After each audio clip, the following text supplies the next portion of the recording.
What brings you to the lost and found, dear? Won't you pull up a seat? Everybody got a prize round here to play. Make me an offer, what will it be?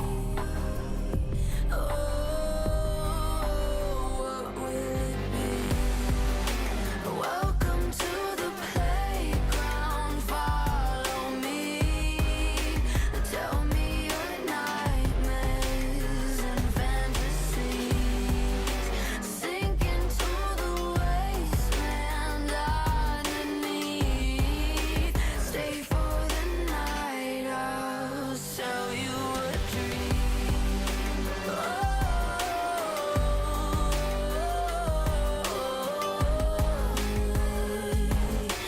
Welcome to the playground.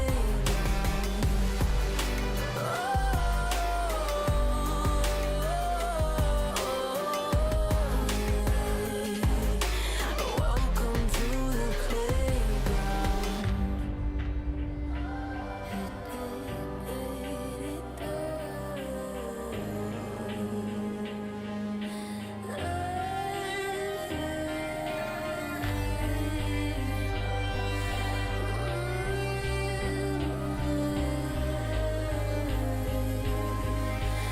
Welcome to the playground.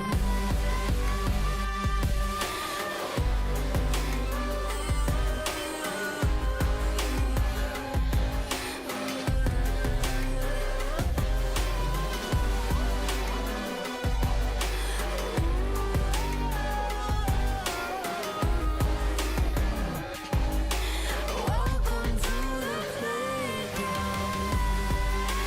Welcome to the playground. Follow me. Tell me your nightmares and fantasies.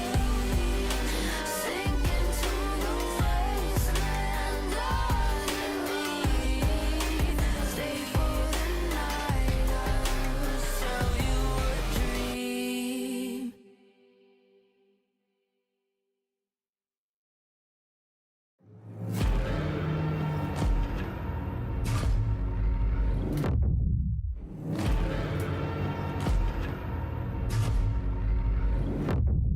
You walk along the edge of danger, and it will change you. Why would you let this voice set in your head? It is meant to destroy you. You summon storms, you play with nature. Now watch it hurt you. Why would you want to shape the world in your hands? You will never make it through.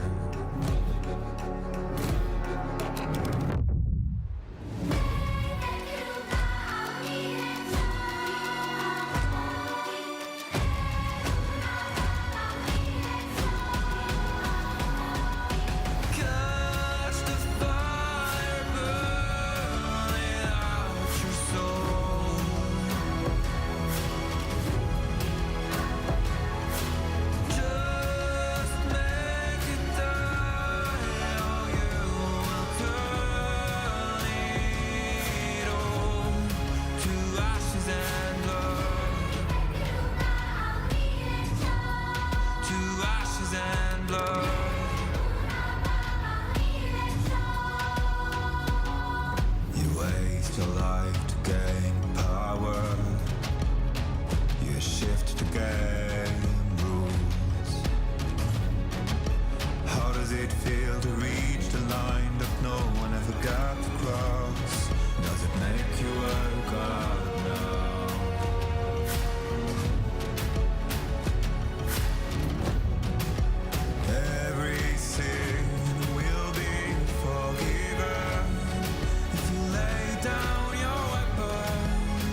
blood. To ashes and blood. To ashes and blood. To ashes and blood. To ashes and blood.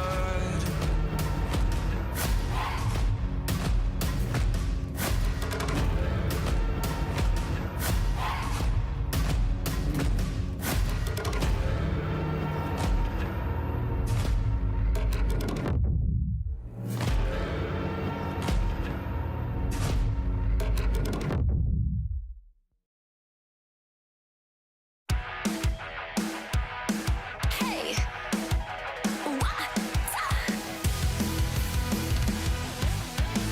Hey, look up at the sky, it's just a starting line. Waltzing through the storm, feel the vibe align. Radiant rebels in the silent fray. In the pulse of dawn, we embrace the day. We find harmony in mayhem, finding our own beat. Eyes ablaze with laser focus, dancing through the storm. We become the light against the lies. We'll stand and play in this never-ending fray. Eyes alive in the pulse of dawn, we find our beat when the chances take form through the noise. Hey, look down at the tide, it's our warning sign. It's time to rock the wave or get swept aside. Crash through barriers, our destinies untied.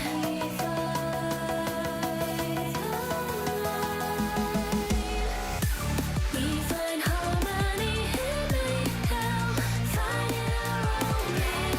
Eyes ablaze with laser focus, dancing through the storm. We become the light.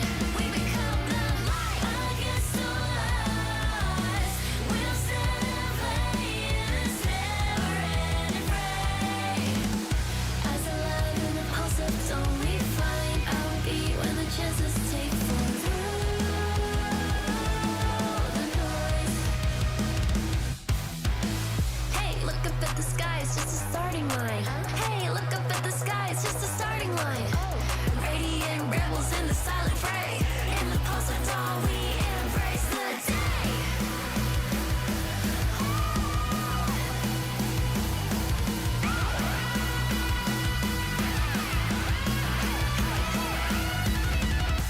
We find harmony in mayhem, finding our own beat. Eyes ablaze with laser focus, dancing through the storm. We become the light. We become the light against the lies. We'll stand and play in this never-ending fray. Eyes alive in the pulse of dawn, we find our beat when the chances take form.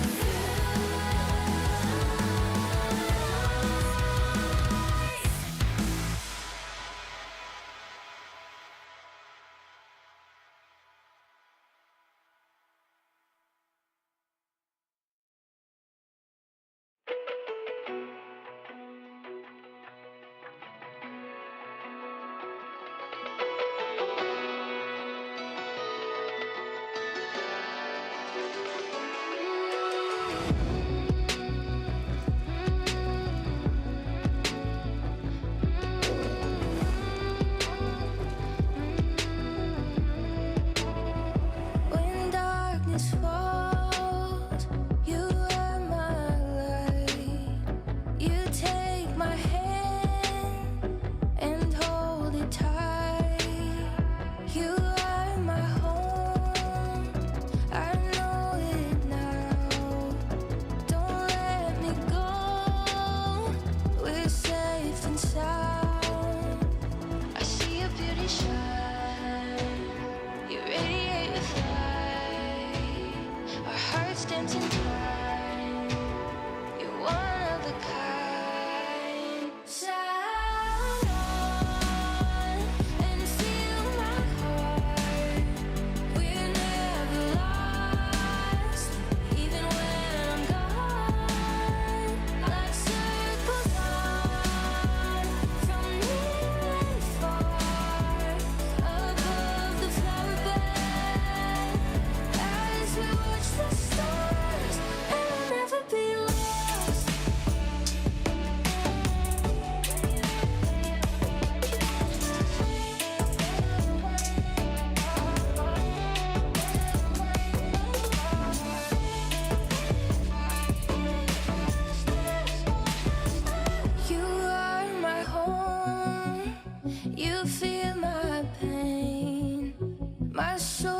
is yours, two souls the same. With you I'm everything. You never asked me to change a thing. They set our world on fire, but our hearts will burn for miles. I see your beauty shine, you radiate with light. Our hearts dancing time, you're one of a kind. Stars shining with us, your fire is contagious. I feel the moon on our skin. Love glows out, love streams in. Your eyes shining through me. Light the way so that we can see. And feel the warmth of my love. Shine on and feel your eyes. Even when I'm gone, like circles on from near and far above the flower bed. As we watch the stars, it will never be apart.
Wait, is he switching lanes?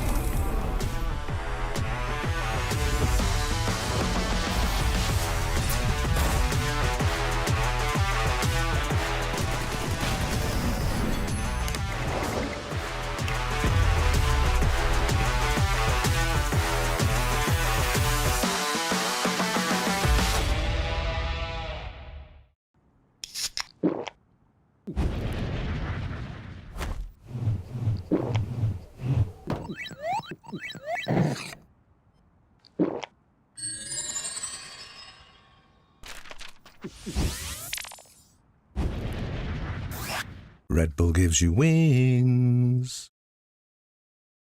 No, on to 5! What an ulti! What an incredible play there from Oh, that was incredible! You love to see it. Right, yeah, let's really What get into... a move! He's just so good. I mean, the persistence, the patience to find the angle. You just don't see that from rookies. I think he's got it all. He's got the best. Have a break. Have a Kit Kat. Ooh, that looks good. Do you want to maybe share a little bit? Yeah. What a move! The human body was built to move. Not trapped at a desk in one singular posture for 12 hours a day. It's time your chair evolved. This is Secret Lab Titan Evo.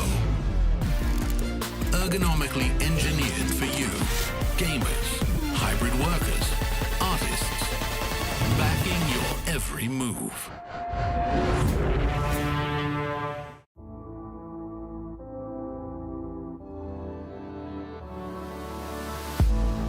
If you had it all, would you look the fall in the eyes? Could you walk away this time?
we all face the fires, and we stray from the light. Go leave the pain behind.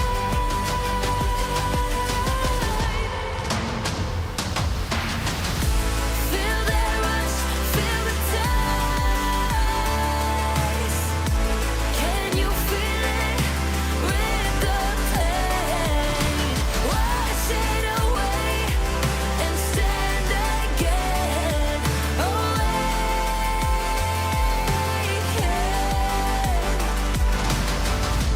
Feel the rush, feel the taste.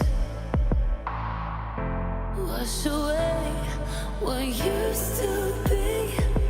Will you make your stand? The world in your hands again. 'Cause we all face the fires, and we stray from the light. Turn the page and make it right.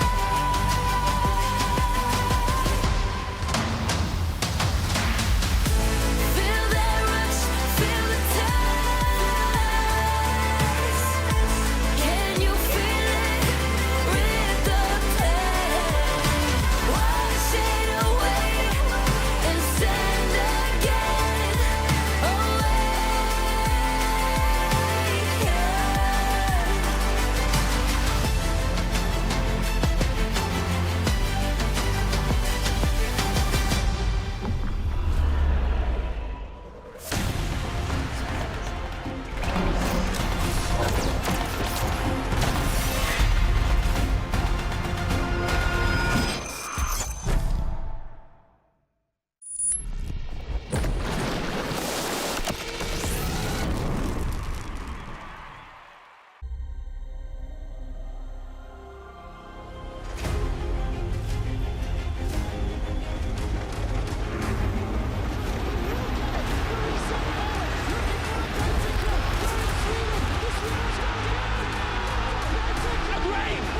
G2, the perfect teammate. They take it all. Here comes the Crow's storm. Knock back, instant combo, person. What? This big oh my God! Claps, everybody. You know the story. You know the legend.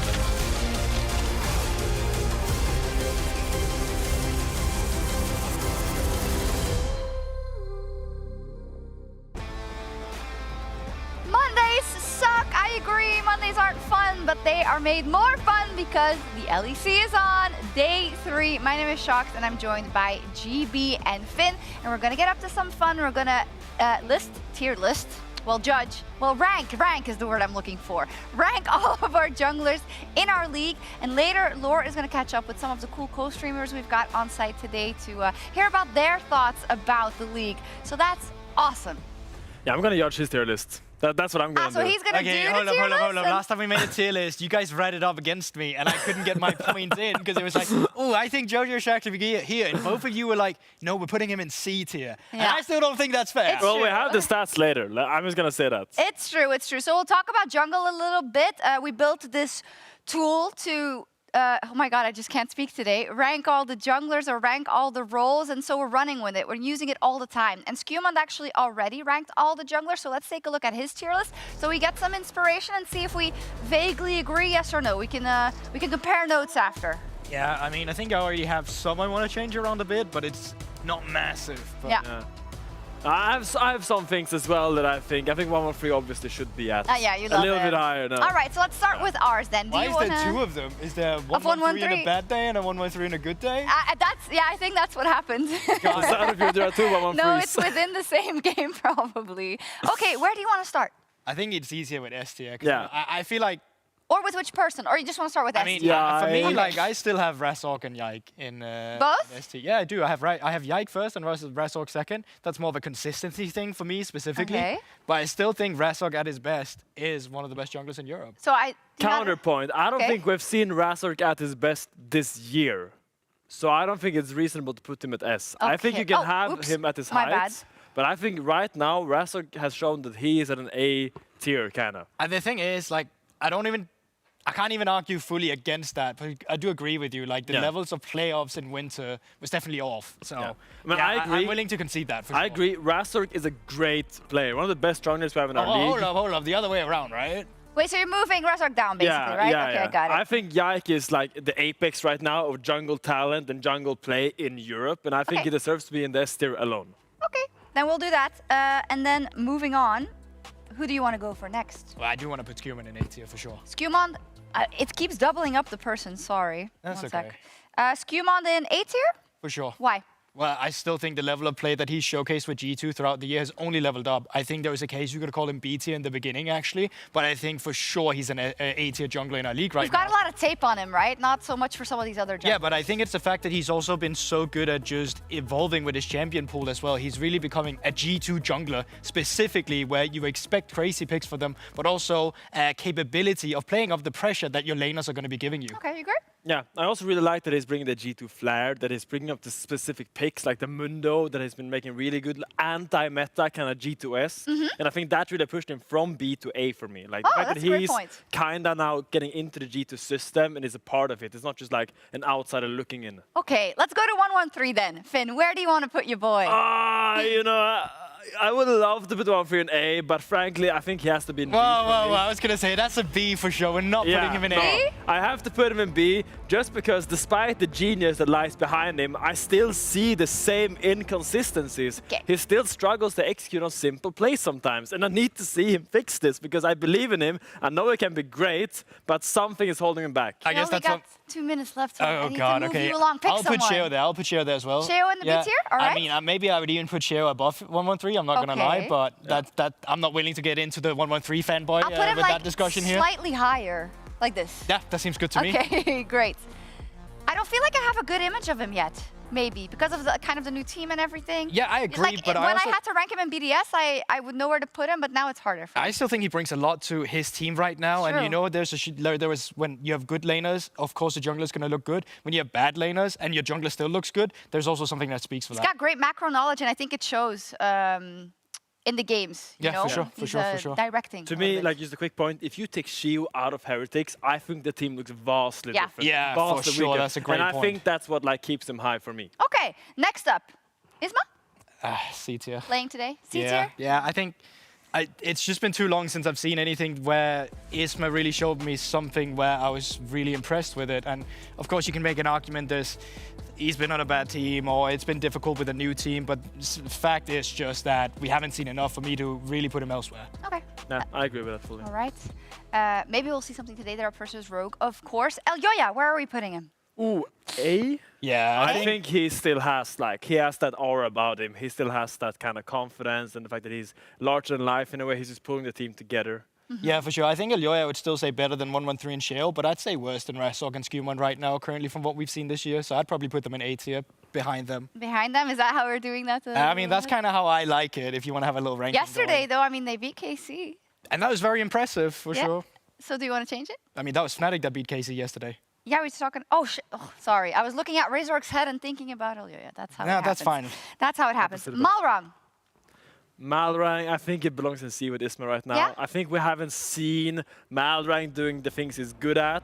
I think we've seen a Malrang that struggles to integrate in the team that is already struggling in a Okay. way. And I think it doesn't really bring anything outside of that. Okay, we got Linsas and Bukada left, and we got to do it quick. I haven't seen enough of Bukata yet, so I'm willing to give him the benefit of the doubt of just putting him in B, where you still have potential to fall down or you have potential to fall up, right? Okay. So that's for sure. And Linson, I guess I'm putting him in B tier as well. Finn? Yeah, I would Not in put, B tier. I would put Linz as He's in so far Bukata. away, sorry, Yeah, Linz. below in B, I agree. I think Yeah. that makes sense. Okay, nice. We happy with this? I'm quite happy with it. People shouldn't read too much into the spacing. I think I messed up a little bit. But here That's we go. okay, it's We a can difficult screenshot tool. that and we can ask some other junglers about it maybe today. But for now, as promised, we always have amazing co-streamers on site. And Laure is now going to talk to some of them about how our teams in the league are currently doing in the Marriott Bonvoy pregame check-in. That's right. We're here in the fan zone. You know this for PGL usually, but we brought co-streamers today with us, Zabutin, Carney, Antonio. Welcome back. All of you guys in uniforms. I want to talk about the tier list that we saw just now, and I want you guys to tell me if you agree with the ranking of your respective junglers. So for BDS, SK, and GX.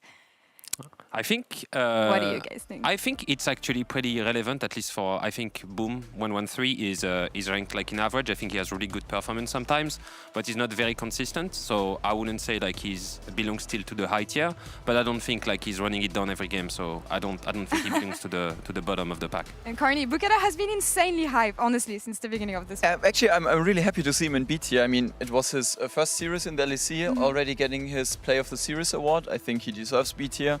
We have a long road to go in 2025, and I think in a couple of months he will be even higher. All right, and Antonio, what do you think of Isma so far? Okay, so Isma, like, I watch a lot of scrims from the team, you know, and I know he can do so good, and I think he's better than C for sure. All right. But, I mean, his games were not that bad to put him C, I think, but he can do much better. Of course. I know. He's very, very good. And we know that hopefully today is going to be the opportunity to show this. We often talk about the teams on broadcast from a broadcast perspective, but you guys with co-stream bring such a different and unique vibe. I want to know what you guys thought so far about Spring. What has been the highlight when it comes to co-streaming? Because it's often going to be you guys alone, your chat, your own thoughts, your reaction, the best reactions that we see usually. But yeah, what did you think of Spring so far? Zab, you want to go first, maybe? Yeah, I think Spring is very exciting. Carmine coming back from first hand and not looking that sharp. So, you know, like the ball is in the middle of the court now because G2 looks very strong. I think Skumon has never looked as good as in its current shape. I think there's a lot of teams that can compete for the top spot. GX is kind of on a slump right now, but they were good in winter. So I think there is a lot, you know, like there are a lot of expectations for each team. And so it's pretty enjoyable to watch, I think, overall. And the adding of BO3 makes it much better with Fearless because we have way more games, you know, we have way more data sample to see who's good and who's inting. I want to have the follow-up on GX, actually, Antonio. Is that a slump? Is that a curse? A self-inflicted curse, I feel. I mean, no, I can't flame because we are still two. But yeah, I mean, it's what I tell you. Like, what I'm... Okay, the main problem is that Isma came late to the team. They had only like 1 week of scrims because the whole situation with was playing with K-Corp. So lately they are doing so good in scrims. I can tell you like they are really good. And I'm a bit disappointed because they are showing not good game or like gameplay. But yeah, I mean, I like a lot the best of 3. I think in general is good like format and pretty much. Matchup against Rogue today. What is your prediction for this one? Is it? I mean, of course you guys are gonna win, but like, is it gonna? I will tell you, like, it will be 2-0. 2-0? Yes. All right, 2-0. And Carney, on SK, what have you thought so far? Because I love the way they entered the league. Not so much the second game we saw from I love the second game. Yes. Yeah, I must have loved it. It was really good. You guys I mean, played amazing. actually, Thank you.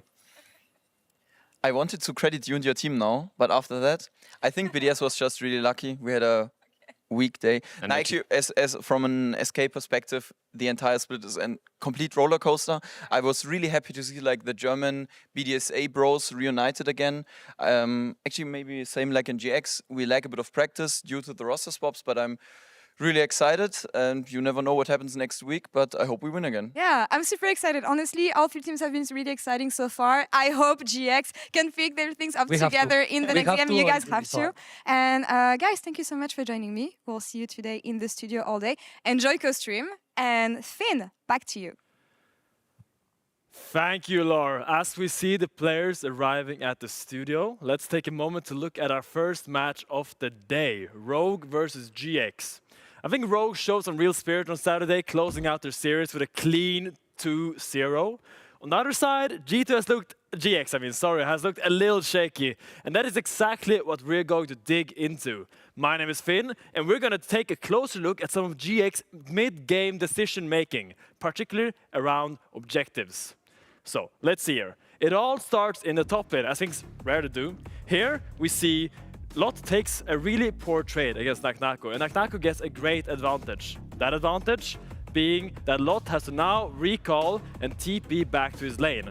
So right now, GX does not have a teleport, meanwhile Vitality has. So the next objective on the agenda is this Rift Herald coming up. So Lot, normally what you do is you would push this wave out, recall and then open into bot side. But Lot does something different. Here, he decides, because he has a Talia, he will look to use his stun. When Azir walks up here, Talia will look to shuffle him back here, and they'll get a good chunk, which will lead into the Rift Herald. Now let's see if the execution is there. Sadly, the stun does not connect, and neither does the shuffle. And now Lot has to do the full walk of shame back into bot lane and catch this wave. Meanwhile, Naknako is living the time of his life, just pushing the minions with TP. But Lot realizes that if he goes bot, that means Snar will have TP advantage for this Herald, so he decides to make an adaptation. He walks up for this Herald, where his team is now trying to force a fight to make sure that he is getting something out of his time. Meanwhile, Naknako, once again, pushing, having a great time down there. He realizes, I have TP, I don't need to walk all the way up here, I can just go and push tier 2. Lunsas and Niski face checks a little bit too boldly and loses their lives, but this does not matter, because Lot has used so much of his precious time that he could have used getting XP, getting gold, and keep snowballing this lead that he obtained early. Meanwhile, Naknako has gotten one full tower, half of a tier 2, and are now 3 waves over this Jax in terms of XP and gold, which is really unfortunate because Jax, as we know, is a champion that really needs that gold to snowball. And I think this kind of highlights what GX is going through. We see a lot of tunnel vision. We see them really trying to get these objectives. Because here, what Lot could have done? He could have just said, I'm just going to walk bot. If Gnar TP's up, I'm going to get bot to run and we're going to trade it. But in the end, they tunnel visioned a bit too hard on this Herald and ended up getting really punished. This Gnar became a massive issue and they weren't really able to contain him for the rest of the game. Now, let's see if GX is able to step up their game around the mid-game objectives to be able to take this series home. Casters, over to you. Thank you very much, Finn. Appreciate the insight. Looking fabulous as always, even if you're terrible at Smash Bros. I'm really bad, actually. Really just awful. Lost everybody. I wish I got to kill him. He kind of does it to himself. Yeah, he does just jump off the edge. And to be fair, coming into this first series, there have been some oopsies, there's been some mistakes. And while Finn, he's got some criticism for GX and things that they could improve on, I think Rogue coming off a pretty solid win over Vitality. Maybe still some missing pieces, but I'm starting to believe. I think this is a team that could make playoffs. It hurts me to say it. Come on. But it's like I think it's more. There is still a lot that I want to see from Rogue. I do think there are outstanding performers. Like I think Adam has had 2 good series out of the 3, and then I think Execute had a fantastic series against Vitality as well.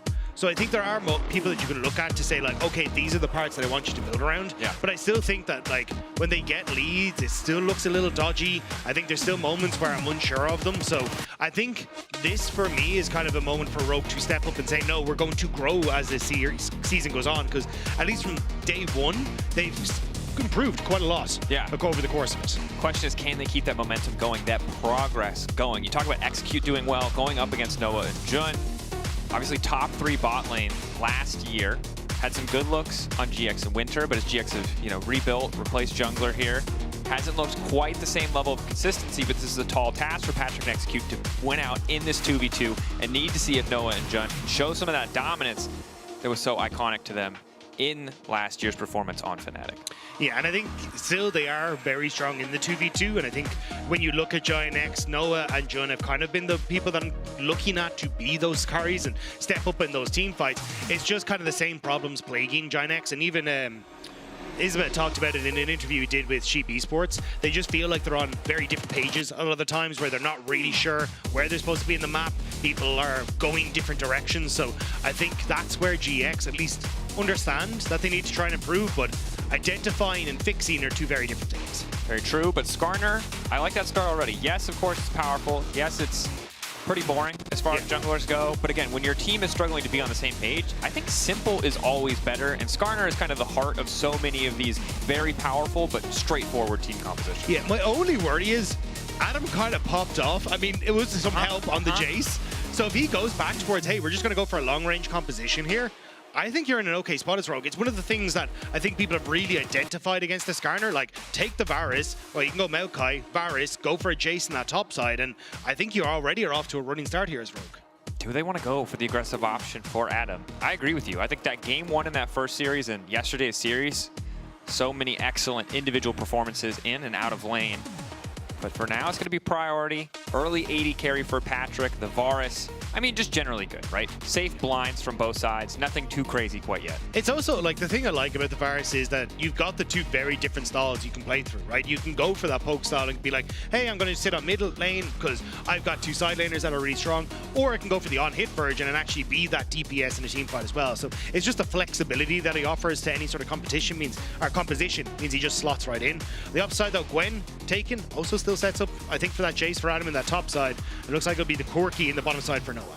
And Gwen has been overall an incredibly powerful champion for the entire duration of the split. Of course, we saw even yesterday how oppressive it can be and how you got to be careful with your counter picks. I expect this is probably a Jace to the top side for Adam to match. So opportunity to dominate in lane to be certain, but we know what happens is the Gwen gets later in the game. It can be really tough for champions like the Jace, like the Varus, to interact with this pick. Well, see, if Rogue just get him 6 kills at 23 minutes or whatever it was, I think that's kind of where it can really start to go well. That's the thing is when your recipe to success starts with, what if our top laner got 6 kills? I'm like, okay, so how replicatable is this really? Well, we're meant to find out. And we are, for sure. But I do think, like, Maokai, great for dives, can kind of set up. I think the only issue is it's a Gwen, right, who has a Shroud, makes it a little bit more difficult to try and punish any sort of terror dive. So I think your better option is to try and look for something that has push in mid, and then you can immediately start to set up for these deeper wards on top side, which just let Adam then go for a push, look for a terror poke, get those plates, and start to snowball at his advantage through that instead. And I do need to see, I think, from the side of GX, a little bit more reliable hard engage. You mentioned it before, kind of Rogue with the beginnings of a very strong poke composition. And if you want to shut that down, you need to be able to go in on a dime, in an instant. And Skarner, despite the flash engages we've seen, still very slow, very telegraphed. And the Gwen and Corki don't offer any CC follow-up. So potentially something that could be looked at in the second phase. It is the Rel and the Tristana banned away. So respect to a Corki flex. The Nautilus is going to be taken away. GX do not want to give over the reliable point-and-click engage, which is, to me, a little bit odd, given that the Gwen is their champion who can just ignore it a lot of the time, but really want to protect the immobile carry that is, well, no immobile carry. I guess I want to protect this court. Yeah, so at least in my eyes for Giant X, it was maybe the Nautilus ban to try and set up for an early Leona, so then you can try and play Quirky Leona and play this all-in on Death Squad on the bottom side. Because I think at this stage, with the Rel gone, maybe you can look for an Alistair for execute. My eyes would have drifted more towards something like a Rakan for him, though, in this sort of situation. So I was curious if that's where they wanted to go. But I think Leona can also follow up well with the Maokai. You've got options in that regard. But Jun did have a fantastic game in this Nico, so may just go back towards what was working for him. Need to blind pick both options here. Nico has been locked in. We'll see where everything's going to shake out, what the final positions will be. This is a very AP-heavy composition if the Orianna does get locked in. Corki also doing a decent amount of magic damage. The Orianna also feels very weird to me because I'm looking at Varus long range, Talia kind of long range, but definitely Jace as well. And then Orianna kind of wants compositions that either play into her or have set up to enable her, right? And when your only real setup in that regard is Nico, this just doesn't really work for me. Well, we talked about pressure being on Noah Jun. I think this is too much pressure on Jun. It's if he's not turning into a plant to sneak up on them from behind, I don't know how you get an engage with this composition. Yeah. Of course, if you get an early lead, if you get initial control of these objectives, it's a different story. But with Karma now locked in as well, fighting for bot prio is going to be a bloodbath. And it's a tough task for GX. I don't think that they have the easiest to execute composition, whereas on the opposite side for Rogue, they have some pretty strong lanes, and they have some pretty clear-cut combos, such as the Talia Maokai. Yeah, I really like what Rogue is bringing to the table. As you say, I think it's the poke with long-range engage, the speed up as well to bypass what is very lackluster engage from Giant X. So I think Giant X are going to have their work cut out for them. They are going to have a lot of weight on, as you say, Jun's shoulders, but also Isma's shoulders to just get control of the early game. Because the only way I see this working is that you play for picks as Rogue are trying to enter in towards like Dragon or objective control. I think maybe that's where Giant X can find those picks, but other than that, yeah, it's tough. It's definitely tough.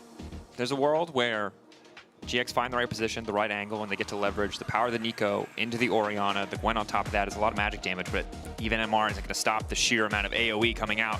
That said, it's hard to see how it gets there. Normally it's the Alistair, you mentioned it before. Yeah. Something paired with the Orianna, that reliable, instantaneous engage. Skarner still a really, really good pick, but it's not the same as that Leona or the Nautilus, the Alistair, or the Rel. Something that can't just go in on a dime, go in an instant. I think it's the inability for the Skarner to really get the distance closed. Unless Jun manages some crazy E, I think it's just out of the equation. Might be. Here we are, first game of the day, GX versus Rogue. And it's a 4-man push on the bottom side. Welcome to What is up to Summer's that? Rift. Oh, with the ARF rules. They're mixed up, but they're confused. They're Australian. They're going bot lane instead of 30 seconds top until lane. minions spawn. It's really strange, because my thought was, Rogue are, usually when you have a Jinx, you do the thing that Medic was talking about yesterday, which is you go into that top lane, you get the early ward down so that then you can spot out exactly where the Gwen is, you can make it very difficult for hide in bushes and get the experience, you can continue to poke around. But they haven't gone for that here. They've instead tried to transition to the bottom side, and I don't know if they're hoping to maybe catch Noah or Jun, like stepping forward to get vision or something in that bot lane. Now they do get a ward in that bottom side, which means that at least for Execute and Patrick, they can look to poke a little bit, but I think you should have been able to get that in the 2v2 anyway, so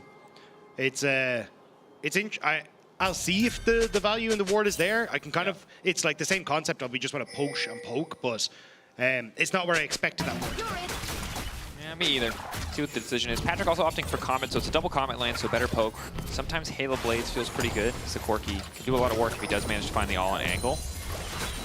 Mid lane, fist fight for Prio. Larson winning at the level 1 push, not too surprising even with Orianna having that passive, as Jun has the option now to turn into a ward. Level 1 though. I like that Adam has the phase rush here, just trying to stay at arm's reach, but Pot doing his best to make use of the Gwen changes, right? Skip and slash the E up so much more often. Still though, getting the bad end of some of those trades. Yeah, it is a little bit difficult until you have access to the W for Gwen, so then at least she can try and play off of, if the Accelerate Shock Blast is coming her way or whatever, she can maybe try to avoid it with the Hollowed Mist, but unfortunately not from the get-go, although Adam taking a little bit of a rough trade there, but I think he will still be fine. He's pushing out the wave. Jungler is pathing away from him, which is probably why he's allowing, the wave to crash in towards him. Doesn't want to get caught out on low health bar, overextending the lane. Good bit of caution. Reset comes from Lot pretty early on. Don't know what you bought with this money. The answer is nothing. No. Definitely not a house in this car. Okay, clock armor. Definitely not. No, Rob, I don't think. League of Legends economy is weird though. Is 300 gold enough for a house?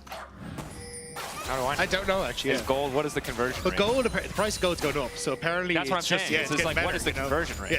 Yeah. How much are these boots worth? Like, we look at them as brown bags and we're kind of insulting them, but this could be the equivalent of like... Yeah. Well, these are the Legends of Runeterra, right? So I assume... No, that's a they're card pretty game. alright. Yeah, but they, like... What were they? I don't know. Champions, summoners, whatever we are anymore. I don't know. No, the lore we're anymore. summoners, Okay. but we've been excommunicated from the lore. They have to stand on their own now. Yeah. But Larson is getting blasted in that 1v1, but we'll be able to walk away. Jackie's a bit stronger in those early trades. Again, that passive from Orianna in the extended fights will just be the TP Malrang for up to? TP trade. Okay. As Malrang stopping the base is really nice, but Isma's behind. So now it's not feeling so nice. He needs to start running. Quick arcade smash backwards. Rockets thrown at him. Overall, a bit of an awkward sequence, but Jackie's spending a lot of time sticking around. Won't hurt too much as he will get to just come right back to lane, but likely to lose at least a little bit here. Can't tell if he got the XP off those creeps, but he did at the very least lose the money as Larson just continues to harass Isma. Yeah, just wanted to try and be as annoying as possible to Isma there, but realistically, Isma is going to take this top Skull of Crab more than likely, then just reset and then come back out into the map, so it's not going to slow him down too much. Actually, looks like, oh, sorry, his top caps are just respawned, so he's going to finish them all. Plus, yep, all said and done, not too much of a crazy early game at all thus far.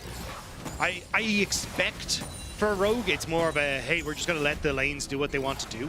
Like, you've already got a big lead opening up on that bottom side, so just continue to let them push through that. Yeah. Top lane not doing too bad for GX at this moment. The Ghost on Lot also makes that threat of an all-in that much more real.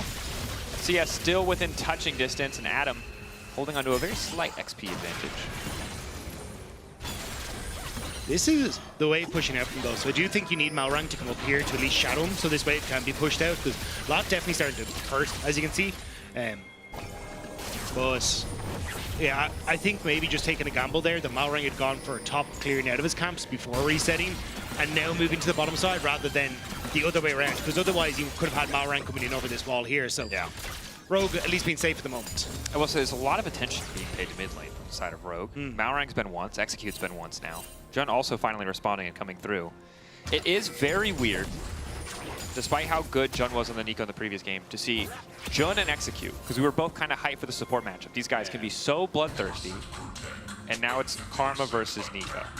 It is a bit sad, because I kind of wanted like a Pyke versus something else kind of crazy. Because I was watching Execute a game 2 against Vitality. It's like, this guy's actually playing really well. Like, he's roaming around the map, he's in all the positions he's supposed to be in. It's like, this is sick, like, Execute stepping up.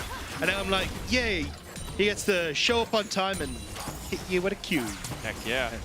Put you in your place. Yeah, it's kind of, it just doesn't have that same razzle-dazzle. It doesn't, yeah. Gets to push the wave. Woo! Yeah, it's not a, I mean, it just doesn't have the same. Is it Elk that was Jongmoon Madness? Is that Elk? Yeah. Yeah. Jomong Madness, excuse me. Execute was Jonghoon Madness. He was that was the LEC equivalent. It paid off, though. Him and Poppy, when he's playing that Pyke, it was fine. Astralis roster kind of started to pop at one time. I was like, wait a second, what's happening here? Different. Yeah. Not always right. No, but it hit but something. It always hit. It always hit something. Now GX, all right. Cryo on the top side as they did shift their bot lane up, so they're going to get like all 3 grubs here, but Execute is poking. Good root connect from Jun.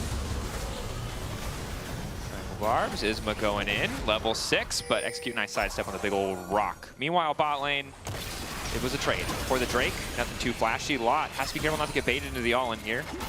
Use of the mist will be the big thing. Mists, but Malrang still connecting. Ulti going in, but he's in the center of the circle. Lot healing up a bit, courtesy of that passive. Oh, gosh. Well, Malrang will walk away with his life. But that was not quite the gank that they were looking for. No, especially since Lot now just gets to stay here and continue to farm up. Yep. We'll lose as Turfblade in the next round, but he's going to be totally fine. Can even TP back in onto this bot wave and continue to catch us. Not the best of starts here for Rogue, so it started off relatively well, where you had at least a bit of an opening on the bottom side for Patrick, but that's now completely disappeared. Larson, after that gank in mid, actually kind of evened things out, so now Jackie's starting to get the better of him as well. So the small lane advantages that we expected Rogue to come out with, especially in this, you know, Jace versus Gwen matchup, hasn't really come to fruition. So for GX, this is almost as good as you can hope for, unless you can get a bit more gold through a big play or a gank. Definitely feels that way. Now the teleport timers are desynced a bit, so there's a room for Adam to maybe make a play while Lot's abilities are on cooldown. But I think now we see on top side if the play will work out. Isma fishing for the ulti, taking his time, getting the flash out of Patrick. Not burning an ulti of his own, still holding on to his flash. And damn, Rogue's resources are just getting chipped away at. That's 3 flashes in the last 2 sequences of play for GX giving, I mean, effectively nothing. And crucially, you don't have Patrick using a cleanse. He's gone for barrier thinking, hey, I've got the flash to keep myself safe. But the second it's down, you are now at the whims of a Jun flash engage or even Isma looking for that flash and pale. So I think Rogue gonna have to be very careful. He starts to look towards, you know, void grubs in 2 minutes time, which could potentially put GX to 6 grubs. Same when you look at this dragon. You've kind of got options here as well as Giant. Definitely do. And unfortunate that the Karma, kind of the last pick, the counter pick, that was supposed to get a lot of this lane cryo. Did it successfully for the first 2 levels. Hasn't really been able to keep up as we've gone a little bit later in the game. Just keeping our eyes across the map. Hasn't been, you know, I was going to say too bloody. Because sometimes I just zone out for a second and realize there's been no blood. Yeah. No one has died. I know. I think you were on the show yesterday. I wasn't, so I got to watch like the IG series yesterday, and it was like an absolute banger that everyone was like, "Oh my god, this is insane." Then you T1 versus Gen G. It was like, "Oh my god, there's a whole huge amount going on." And then, well, maybe. No, Malrang should be fine. But it's like, then coming into this, it's a little bit slower. It's a little slower. It's a little bit more moderate. Even KC Fnatic, very bloody game this one. It's refined League of Legends, although it might not be for long. These guys seem to be ready to scrap. Yeah, once of them doesn't put the find and refined after this play, it should be all right. But, okay. Yeah, everyone gonna back up. The problem there is, like, you go under the tower, Malrang is immediately going to ult you, and you're a sad boy. Again, you can understand the reservations, the caution. But it does, in that moment, as an innocent bystander in this entire context, I am just asking them to murder each other one time. And Isma's going to be happy to oblige me, but he's already been ulted. Luckily, not under tower. His ulti will hit Patrick, and now Patrick's going to be in trouble. Noah's going to try to finish the job. Barrier going down. Noah flashing away. Patrick's still alive! Jackie's tries to throw the ball down. It's Noah who's going to die! The shockwave, he wasn't watching the ball! Oh, that's supposed to be a rule for a different sport, but it applies in League of Legends too. He took his eye off the ball! We went from golf to madness immediately on the Rift. And I'm shocked that Patrick managed to step away and then still actually go down alongside Noah. We have a friend named Patty, that's why that's funny. Patrick, I'm an Irish man. We have a day named after him. That's fair. Yeah. Today is not Patty's day, as we'll see. He just... Okay, let's take a look back. But yeah, like, GX basically think, oh, Malrang's probably disappeared at this stage, so we're free to go for it. But yeah, GiantX can't quite get the damage down. Jun having to leave as well because he ended up starting to tank, and the barrier comes through. But it's as you say, like, they just lose track. They think, oh, Noah's coming over, I need to step away from that. But Jackie's just a great shockwave as Patrick is trying to step away. Now, they do end up getting Noah, but it ends up being a kill for kill, and that wave disappeared under the tower. I didn't see him. Yeah. He didn't see! I'm glad we had the voice comms. Thank you, production. And it's awkward. He does need to walk away from Noah. He's afraid a stray auto, a rocket could kill him. He just needed 50 more pixels up. Yeah. And everything would have been fine. Could have been a more positive trade. But now GX have a 1K gold lead. Bot lane getting a lot of that. They're now trying to start a play as the tree wall combo comes out. Noah zoned, will get flicked back. This should just be a quick kill to kick things off. GX, have they now overstayed their welcome? It's a 3v2, but Jackie's is on the way in. He doesn't have a shockwave, but it's just around the corner. 2 seconds, it's about to come up. Jun finding 2 with the lockup. Shockwave whiffing completely because it was attached to Jun. A moment of miscommunication. TP now going in. Lot has finally arrived. Needlework coming out. Patrick on the way down. And a little bit messy.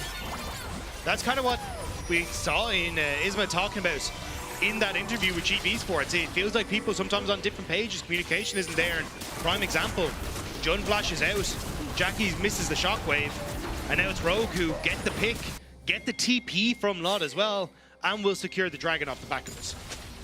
Yeah, sitting pretty comfortably in the game. Admittedly, both mid laners, Archangels, they're just trying to scale up. We'll see what the 80 carries backs look like. Should be a little bit more gold for Noah. He's 200 ahead, still working towards that Triforce. But a neck-and-neck game.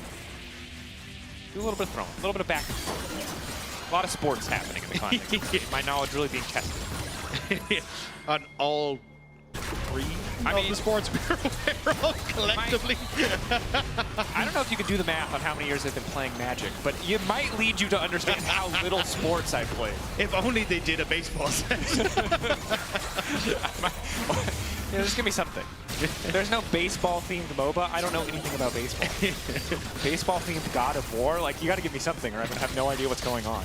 The only thing I know about F1 is because of Drive to Survive. Sorry, speaking of God of War and baseball, all they hear is just him saying, "Water boy," really gruffly. Yeah. So we found a weakness, in my knowledge. And a very, very bad pitch for, what is it, Santa Monica Studios? Yeah, great Adam Sandler movie somewhere there. Great Adam Sandler movie. A good reason to rewatch. Okay, 500 gold. Look, it's so close. Next objective is the Herald. 2 minutes, 30 seconds away. Then the Drake. Adam, now that he has 1 item, I wonder if he'll take over a bit more here. I was surprised not to see something like the Eclipse. Yeah. With quick short trades, but I guess just wants to be a bit faster, maybe a bit more poke focused. Yeah, I think it's the worry of the ghost that's on loss and maybe being chased down in the extended lane, but at the moment you're kind of holding on to it for a good bit. Like, at least the tower should stay standing for a while, but I think the unfortunate thing has been that Adam hasn't got this major lead, right? The whole point is you're trying to outpace this Gwen, because you said it in Champ Select, if Gwen gets to scale, she's going to be in a phenomenal spot. So already, like, once you get to 2.5, I'd say 3 items, you're good to go, and Adam just isn't really that big of a threat. I mean, Lot, if we go later in the game, Lot can maintain a good level of performance. This is really the kind of match where he can take over.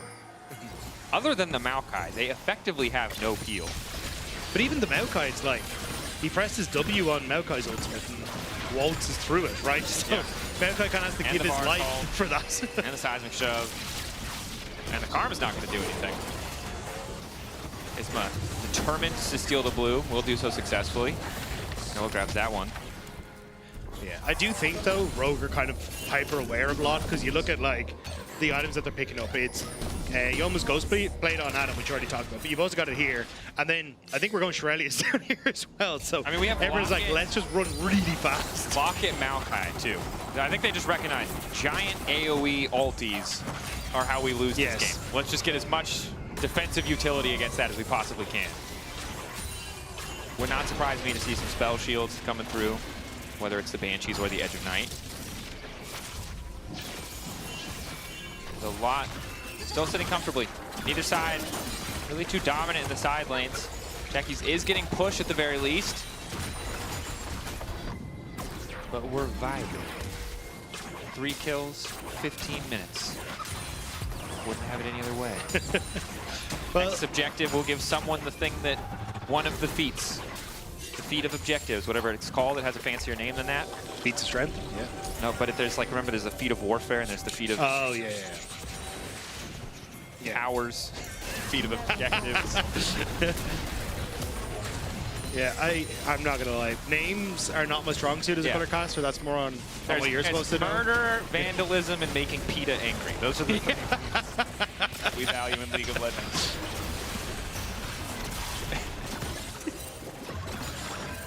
We have more room to talk about things that are in League of Legends than I expected. All right. There is no Hollowed Mist. No Hollowed Mist. This should just be it. He waits to the one button that matters. There's a quick pick on the bottom side. It does mean conceding the Herald, but now Rogue transition this into a tower. A nice early look. And they already got Warfare and First Brick at the same time. So the feats are theirs. Yeah, it will be traded though by Jackie's on that top side. So yes, the feats are nice, but still I'm a little nervous giving a Terra trade plus that Rift Herald to potentially knock down first Terra in that mid lane as well. So the biggest problem for Rogue is not being able to contest certain areas of the map. And by giving up towers, that just opens up GX to push out mid-wave, start to get deeper vision, and play to get onto Rogue as they are entering in towards River. So I'm a bit nervous for Rogue that they're kind of just letting the core issues of GX start to get out of control. They are a little bit. We'll see where the Herald gets used. Yeah. We've had some mixed Heralds in the last week of League of Legends. A lot of, the timer's running out, time to drop it mid, and sometimes just used for a bit of prio. Maybe finally we'll have a Herald that'll break open a tower. I think if GX get it their way, it'll be that mid lane tier 1. For now, though, they're fighting for control. They do not have any deep vision, but Rogue really only have defense around that single bush. XQ has to be careful about stepping too far forward. Jackie's happy to just push this bot wave. Rogue do need to catch this. Someone needs to get this money. GX trying to play through bot lane. Rogue trying to play through mid. Herald using the bot side just to try and break it. Essentially, GX are now struggling with the issue of, hey, Rogue are potentially going to a third dragon. We can't really get vision control that we need, and Rogue are able to poke us down. So now they're just going to try and hard force off of getting bot tower down. Jackie's eyes on the ball. Catch won't make the same mistake twice. Both teams just getting zoned off. Lot finally here. It's a full 5v5. GX taking better position. They've still got the Herald in the bot lane. Jun on the flank as well. The ulti is going to connect onto Isma. That's a good start, but there's no follow-up. It's only about trying to buy time. If Isma can't damage the dragon, a Rogue can damage him. Yeah, get a bit more poke. You're right. Extended play expected to favor Rogue, although the big ones from Noah are hitting. Lot now immediately going in. Gwen immune. Isma getting chunked out, but might be able to focus on the objective. Mauring still able to throw down the ult. Isma needs to get behind the rest of the team. The retreat going in. Jun forced back as well. 4K getting lower. Flick back not going to hit onto Lot. How much longer on the Hallowed Mist? But it looks like GX are just going to retreat. They don't want to flip anything else. So in the war of attrition, Rogue come out on top. Good patience from Rogue on the play. So they end up seeding bot lane tower because Giant X were like, right, the problem that we're having is with that bot tower there, Rogue is too easily able to defend the Tri-Brush. So they think if we crack that, we can then move in. But Rogue swivel around that river area really well and just continuously get that damage onto Isma. So Giant X eventually just have to give up the goose. Sorry, give up the what? Give up the goose. Is that an Irish thing? Is that not a thing? I don't know. I'm still laughing about Australia lanes being a universal thing. Like how the entire world decided the one joke we would all share about Australia is that it was upside down. I was also laughing a little bit earlier on where I was like, Australian lanes, we moved the equator to the bottom lane. I'm like, that's not how that works. Mid lane is where they were. What do you mean? All right, a pause. Clearly, they want to hear more about what we're discussing. there was ever a sign. Of course, as always, when there's a pause, we will wait for official news from league officials. Giant X are the team to initiate. We'll get more updates momentarily. It wasn't in a moment of action, so yeah. You can now see that players are conducting ready checks, which means that whatever it was likely resolved quickly. Did someone spill water again? And we can get back in the game. No, it looks all good. We should have a top 5 best pauses in the history of League of Legends. Because a lot of them we don't tell you guys about because it's kind of rude to the players, but there are some goofy ones. I thought you meant just like the screen just showing the players, and I was like, top 5 pauses, and it's just silence as you just watch someone like wipe their hands Not with like a tissue. pause, no. Like top 5 for most ridiculous reasons to pause in the history of League of Legends. Season 2 wins for 30 hours of Silver Scrapes, obviously iconic. LCK toilet issue up there. I don't know which ones I can talk about from LEC, but there are some funny ones. Go on, get yourself in trouble. Nope. I'm ready. Nah, I'm good. The temptation. You know, we've all got a little bit of Jake in us. It's just some of us can hold it back a little bit more. Well, I've just been updated that the pause was due to settings. So oh, okay. Not way less interesting. Way less interesting. And now here we are once again in the depths of the most intense League of Legends game we've ever seen. Fourth Drake, Chemtech Soul.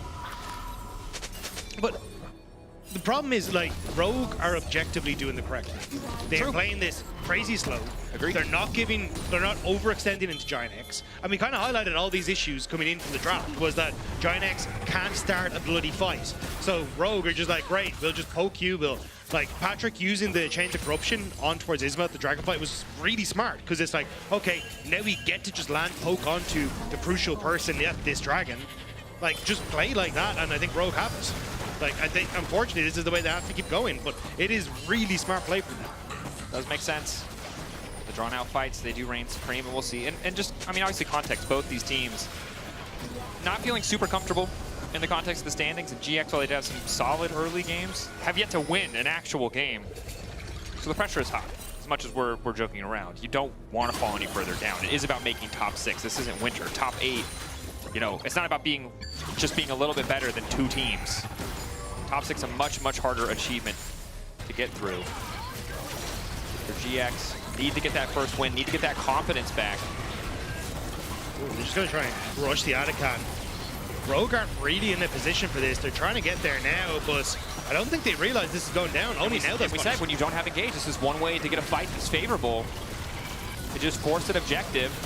Mowering immediately in all, 5k getting lower. They don't really have time to finish this, but will it just end up being a leash because Isma's just getting chunked out. The jungler's gone. They've leashed it for Rogue. Rogue, are they going to back away or are they going to keep it going? Malrang still staying in the pit. Execute off to the side. Has been zoned away. Lot can do a lot of work. Nice advance coming in from Malrang. He dodges the shockwave. He gets the objective. He withdraws straight back to base. Larson going in. John finding a beautiful knock, but will it cost him his life? Now trying to get away the clone. The flick back. Still connecting. Patrick about to get taken out, but again, it's only a false life because they managed to steal the objective. Adam also getting sent back.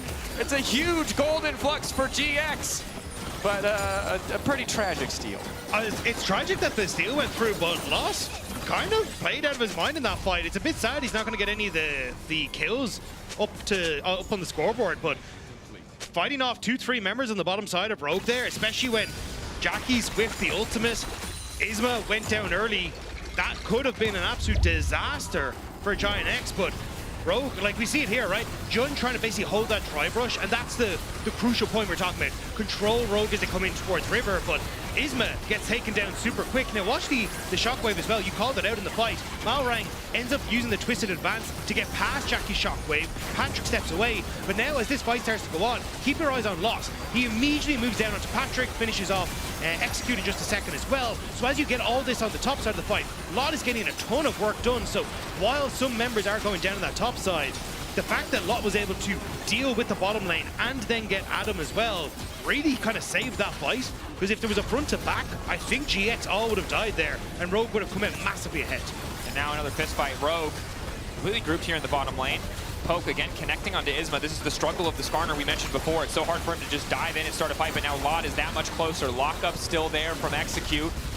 3 stacks trying to get in with a few more. Malrang about to get taken out. Lot now running. Those ulti charges gone. It's Larson on the flank, and Adam starting to do a lot of work in the fight as Patrick finds the shutdown. Rogue coming out on top. fight was way more coordinated this time around, managing to set up, prevent Isma from being able to get over the wall, get him down, and from that point forward, Giant X are just on the back foot the whole time. Dragon sold for Rogue, mid-tower, now gone. And this poke, this long-range damage is just something GX cannot do anything about.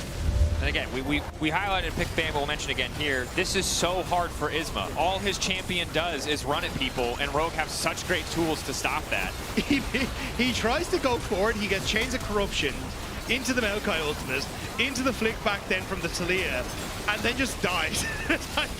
Sorry guys, not going to play the game. And then again, Larson, good positioning there to get on towards Jackie's at the end of it too. Nobody can do anything, there's nothing to lock down Rogue, and they just outrange everyone. Now a 2.5k gold lead, they've got Chemtech Soul, which is going to make any hope of a wombo combo with the Shockwave finishing people off going to be that much more difficult. Proto Belt finally there for Jun. Maybe he can find a good engage, but it's definitely tough, especially again as Malrang. Really defensive itemization, really supportive itemization.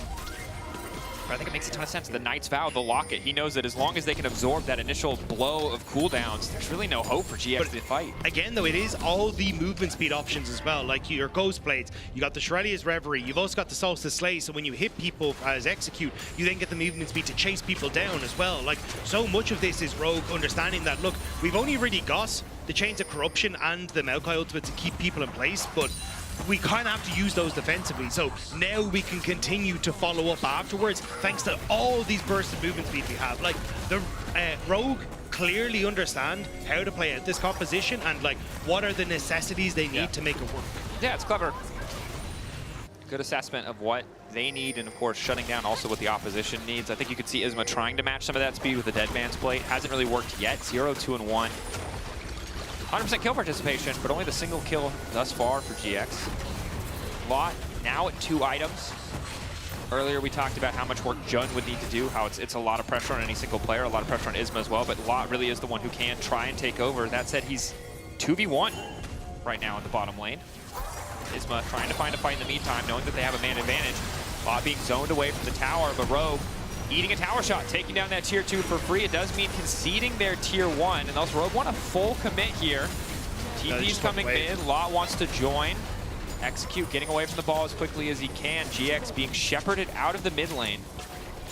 Yeah, that was a hope to try and save that mid lane tower, burn the ultimate from Malrang to lock people down, so Patrick could get some poke onto the wave. You could also get the AoE from Execute, but now they're kind of all out of things to use. Like Shirelles is down, Maokai Ultimate's down, so GX are again trying to fish for something that they can look for. Like Flash on Isma is there, but yeah, it's just a bit unfortunate. They just don't have the speed up they need. Even go looking at the Dead Man's Plate on Isma to just try and get any movement speed you can here. You know the like, would you take $1 million unlimited life if there was like a snail always trying to chase you, if it touches you, you die? Isma's that snail. Yeah. Like that is the struggle. Like I swear to you, if he just hits 3 people with an ultimate, GX immediately win a fight. But it is so impossible. It is so hard. Unless someone on Rogue is just like, takes a little nap, thinks they got it figured out, they're like, there's no way this guy ever it's not gonna happen.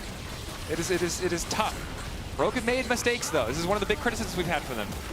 They've had these leads, they've had these advantageous situations in the earlier game, and sometimes they fumble it a bit, but here, incredibly diligent, getting mid-prio, then going for the vision control, really trying to make sure they do things by the book, not giving any angles over to Isma or GX.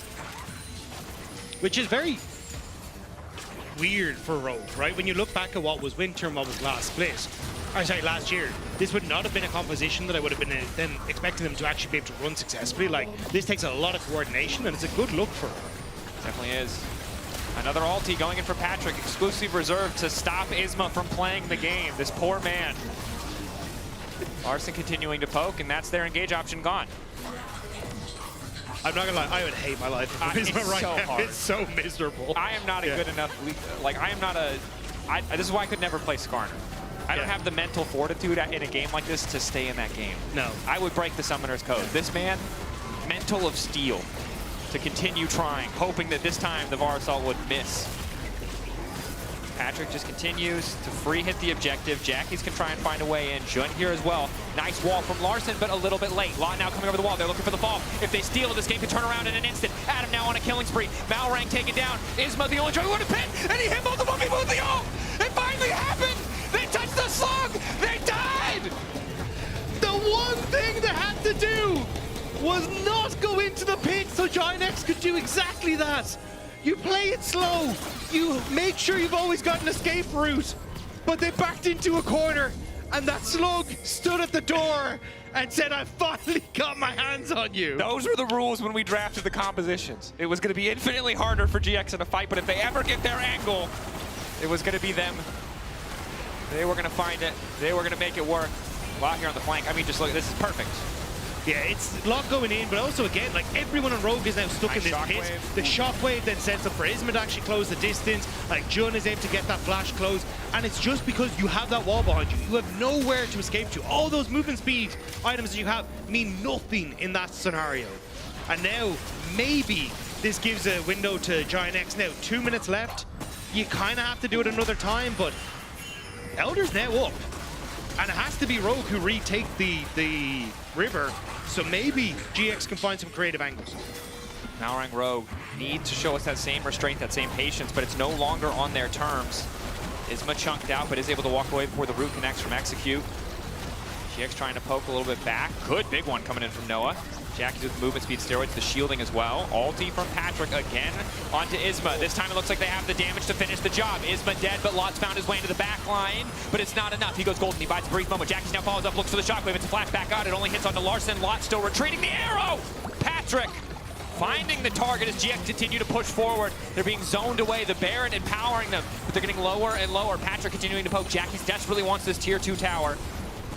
They might actually be able to get the tier 2, although as I say that Patrick getting some good damage on the backline, but the biggest issue there, both Jun and Isma had burnt their flashes at that Baron pit, which meant they didn't have them available for that potential chase down here. So Rogue get the chance to kite back, stay out of arm's reach, and now with 55 seconds on the Baron, they haven't really managed to get or even look at these inner turrets that much. Malrang. Okay. If they don't see him, this is a good play. And they did not see him. Noah caught, shut down there, Rogue. Priority access now, GX. Everything was going good. They found the one fight that they were looking for, but now they're going to need to find another. Good news is Patrick very low. No lifesteal, really.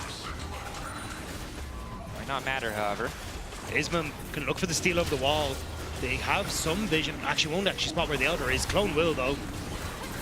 Jun ready to kick things off. TP from behind. Here comes the Gwen. 4K getting lower. Rooted. 3K. Who's going to get the objective? Shockwave having in the meantime, but it might not matter if it already goes down. Isma getting taken out. Discipline from Rogue. They're not going to get the objective any lower. Or is it? They finally managed to take it. Elder down. Lot in the midst of everyone. Rogue only able to grab 3 in the context of the extended fight. Giving Adam's life, but getting the Elder. Rogue are so low, but they get the Elder, and that spell is absolute disaster. If you're trying to stand underneath these towers now as GX, and you're getting rained down by accelerated shock blast, piercing arrows, the poke from Execute, it becomes so difficult to stand there. And again, it's just the fact that Rogue, they don't actually put themselves with their backs against the wall. Malrang, great move here to sneak in behind them and catch out Noah. And they know exactly what they're doing. Larson immediately with the Talia wall in to close the distance. Doesn't matter that they slightly mess up the combo. They're still able to get the kill. But as Lot tries to TP in, you constantly have like escape path here, escape path here. You've just got multiple ways of trying to get out of these fights. And as Lot is trying to corral them, it's just Rogue scuttling through every single direction that they can. Adam goes forward just to try and buy some time so they can focus down Isma and stop him from being able to steal the dragon. Lot tries to make the difference. He's so close, but once that objective is finished, he's just so fast to drop. And you saw in that fight, again, honor Isma. He's 0-4-3. I'm not going to tell you that he's had a good game. I cannot say that. But this man continues to participate despite Patrick ulting him on cooldown every time. I was also going to say, I don't feel like him having this bad game is his fault. There is zero you can do against this, and he's been trying his damnedest to make things work. But again, this poke now, this is where it starts to get really scary when you've got either of the big buffs coming through from Baron or Elder Dragon, because you just end up so low so quickly when you get to siege up like this. You can see there, Rogue just immediately take the tower. Yeah, and they should be able to sustain push inside lanes for the most part, so likely to have first setup on the next Baron, which is spawning in a minute, which again could result in the exact same scenario where Malrang ults to zone to create space. GX are forced to back away and just lose the next major objective. Yeah, I think it's... I'm hoping Rogue have learned from their mistake in the first time around at Baron, where you don't actually start Baron. You essentially just use it as a, hey, you have to come through these choke points. We're going to look to poke you down. We're going to fight you every step of the way as we retreat out of your jungle. And then Giant X just slowly lose the war of attrition. Then once you've gotten like Isma has to reset or something along these lines, then maybe you can start up that objective. But I think if you find yourselves in the pit and GX are able to march up to the pit without losing much health, that's where Giant X can find their at least second piece of life potentially. And one thing we have seen from Jun, at least in the context of shock blasts and threaded volleys, is he can't just throw a clone out to body block a lot of that initial damage. Does now also have the Shurelya's to match the Shurelya's from Execute. It's a battle of speed. Jake is sitting in the back room. We could invite him here to sing the initial D theme song for us. He knows one line and he made up another line, which is more than I know. It's an impressive the confidence he comes in with. It is a truly a great skill of his. It is a gift. To be fair though, when we moved to Shanghai together, he knew way more traditional Irish songs than I did. So that man definitely has his niche knowledge at times, where he just brings it out. You have to respect it. It's always nice when a friend drops the unique lore. It's like, why did you ever hyper-fixate on this? Why do you know this? It's like Medic with spiders in the Lord of the Rings universe. He knows all about spiders in the Lord of the Rings universe. We don't know why. He just talks about it all the time.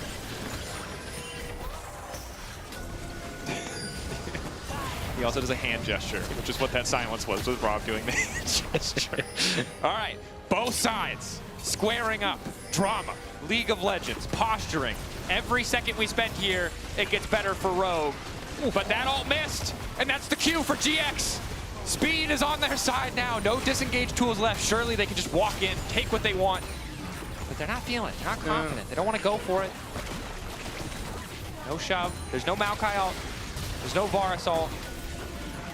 This is the window of opportunity. Yeah, they kind of need to get something. Isma.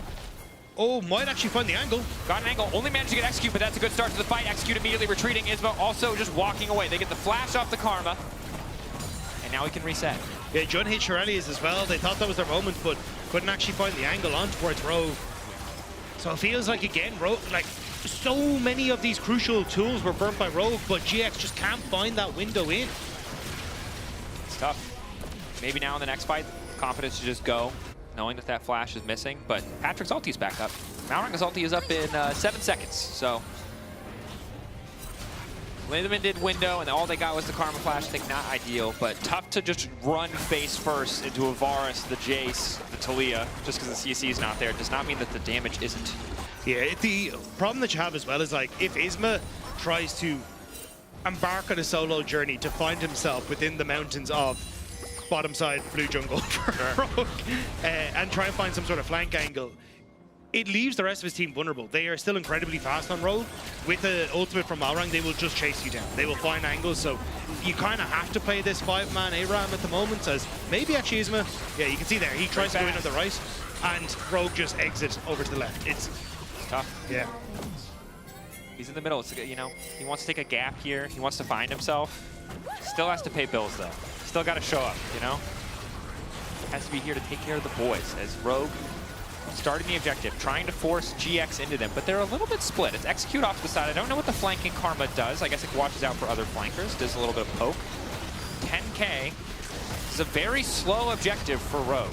They don't have anyone who's really good at taking this. I think Taliyah might actually be their best source of sustained damage, but Patrick is hitting.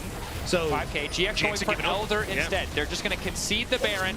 Jackie's chunked. Wall going down. Now Jackie's might just be in trouble. Larson trying to find the angle. Flash over the wall. Jackie's not quite going to get caught. Team split. GX retreating. But again, the Baron is already down in favor of Rogue. Purely good for them if they can extend this play. Stop GX from taking anything else. I think it was a mistake from Jackie's. That ultimate could have been key to catching Rogue as they try and come back in and take vision, but now you don't have that tool, and Rogue establishing themselves once more. The poke will just start to rain down again. GX, I think they just have to disengage from this. Does seem to be the case. Mid lane's not in a bad spot. Adam could just walk over and start pushing. It looks like exactly what he's going to do. And Execute now, going back to the base. Just TP'd to get set up here. So GX have sunk a lot into this. Patrick now in trouble. Alti still managed to connect on the Gwen. He's immediately retreating. He's got the barrier. Got a ton of shielding between the Karma, Execute's item actives, and his own barrier. Gwen Alti now being thrown out. A lot burned there by GX. Yeah, they really wanted to get that pick. And remember, Money's just being deleted in the mid lane in the meantime. Alti somewhat blocked by Jun. Good use of the clone. 12K. But I think if you're Rogue, you don't want to flip this. No, you just want it to reset. You can see they're just kind of leaving it where it is.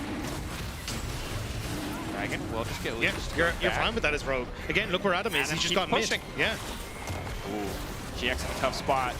A lot of teams fumble here when they're caught between something like an Elder and defending their base. Lot retreating, does still have the TP. Rogue starting the objective. Adam resetting. Perhaps the TP back in. Locke's going to be the one to TP first, looking for the flank. Now it's Adam TPing in as well. Larson going for the flick. He hits Isma. Execute waiting behind with the Gwen waiting. Adam going to go in, trying to make it an isolated 1v1. Does not want to let him get in on the squishier backline. Adam now running as the Gwen tries to reset the fight. Goes a little bit. Gold to the Elder has gone down for GX in the meantime. Rogue need to get the hell out. So far, they've still won the fight. Gwen in trouble. Larson going to try and finish the job. Lot will eventually fall as the threat of volley does go the wrong way. So they get the Elder, but they lose two, and they might just lose the game. Yeah, you don't have that ultimate on Jackie's.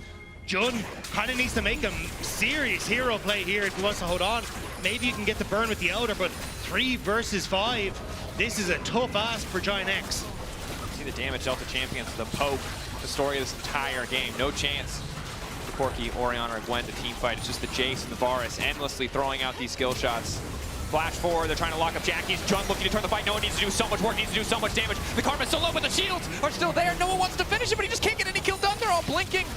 Chemtech doing a little bit of work. Finally, Malring will fall, but he does get the ult off in time. Noah, one Corki versus the world. Technically riding a Corgi as well. He'll hold the line. Now all of Rogue are retreating. Minute and 30 left. Noah's still an absolute powerhouse. It's a singular Elder Dragon that's left for Giant X. They don't really get much more from Rogue off of at least the push. Like the mid lane tower had already gone down. The inhibitor was going to be soon to follow. So in the grand scheme of things, sure, GX get to hold on, but now losing all those Elders is a disaster. And it's a good chance from Jun here, but Adam having that Edge of Night up meant that he didn't get hit. Noah just not really having that follow-up, and as you called it, the shields that come through on Rogue are absolutely absurd in keeping them top 2. Yeah. Well, I mean, hitting the point where Karma's approaching a 3rd item. Unheard of for both these supports. Now the fights are tense. The good news is, look, Noah has the lifesteal now. He's got some damage.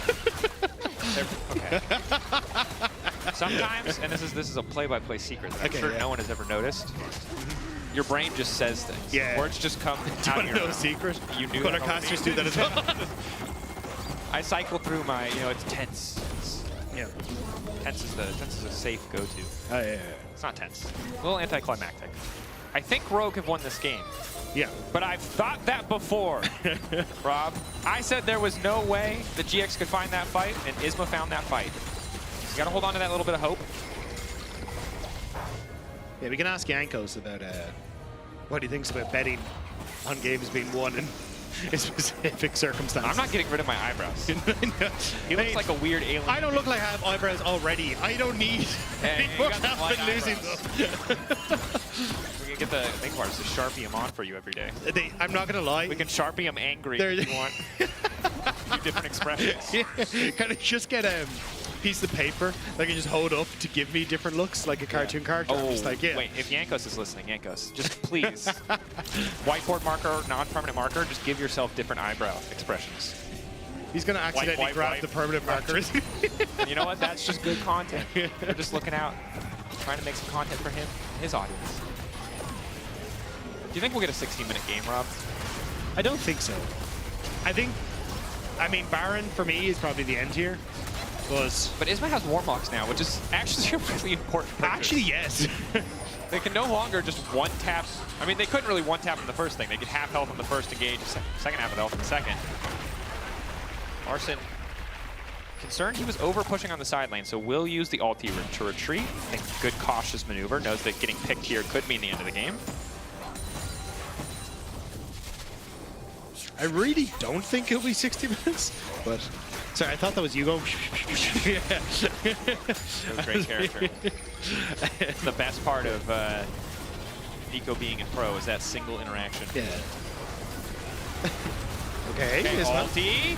Managing to hit one back. Isma's connected. Jun looking for an angle to the backside. He's only going to connect it to one. Malrang now running. He's a fast little tree, and he is fast enough to escape. He's so fast. What?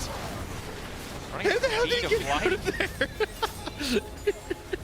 I have never seen a tree move that fast, ever. I've never seen a tree move, but I imagine it would be surprising if they did it that fast. Adam running. Does just get massively chunked out. The poke war just continues to rage as Isma very happy to have that Warmogs. They don't really have good vision control. Malrang just threw that sapling not into a bush, but will still walk in anyway. Decent shielding coming out from the Mantra E. The Defiance from Execute. This is a Rogue brave do move. not have the vision setup. Yeah, they're basically banking on Jackie's having a reset, which he does, but he can still TP into the fight after clearing the wave. Is it just a double TP in this lane to try the end of the game? No, they want to TP in for the fight.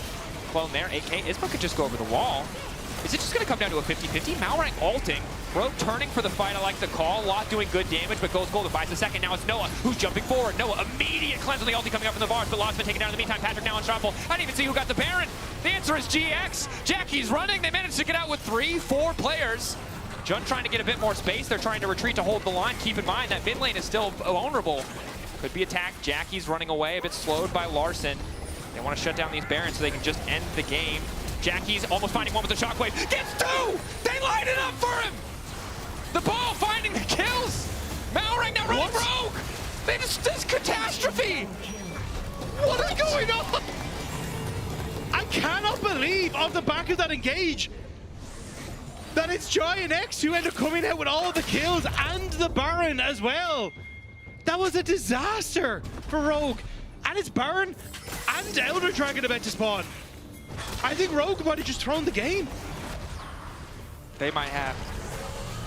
And we'll always remember this day, Rob. Some people, you know, T1 2016, not us, Rob. We'll remember this. Game 1, 45 minutes, GX versus Rogue.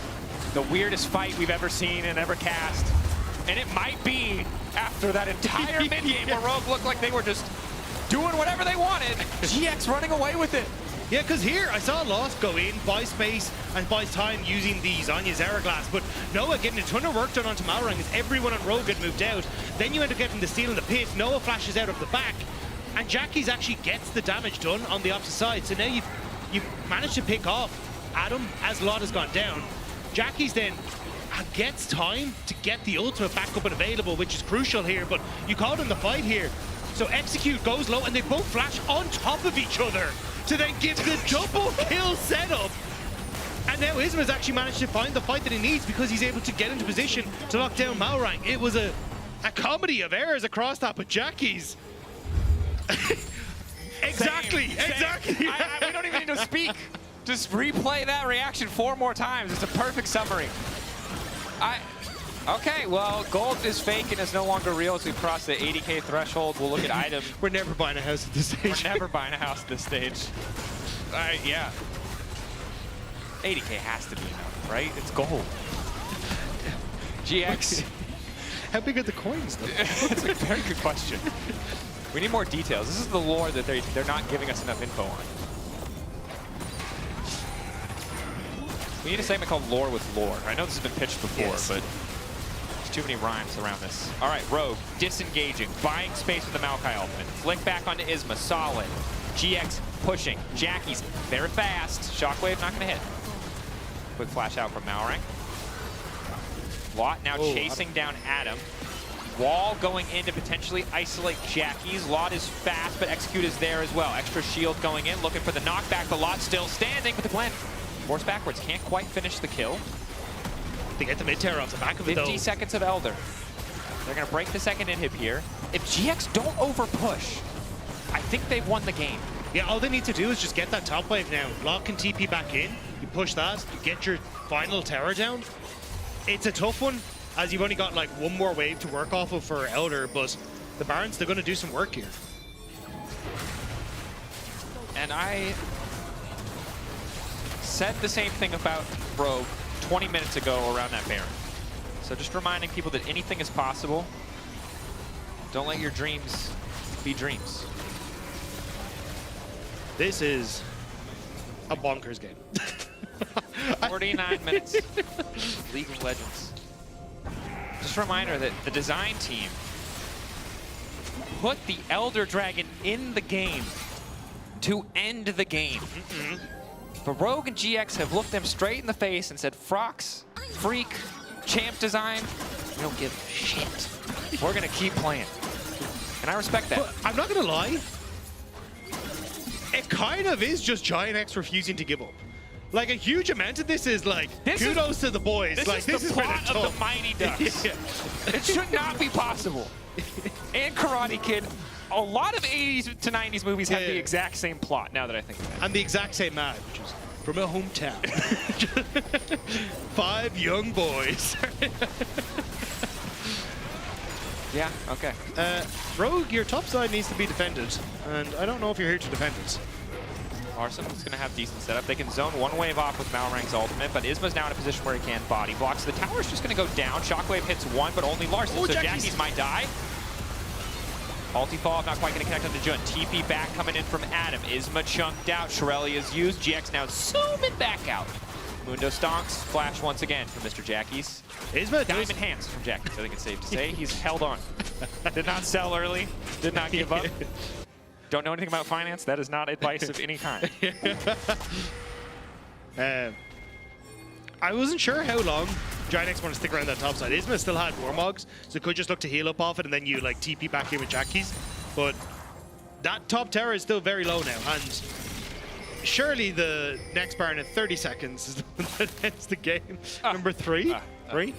What's the Westworld thing of the first time? I was here with Jack Spector once before. We thought the same thing. We thought this. You were wrong. But the good news is, if this game keeps going the way it is, he'll be able to come in next week and finish it. That's finish true. the match, you know? Isma hit by an ulti, but crucially this time, the game has gone long enough that that ulti does not do a lot of damage. Larson fishing for the flick with the extra movement speed, does not find it. Rogue continue to poke, continue to prod. Full ARAM status.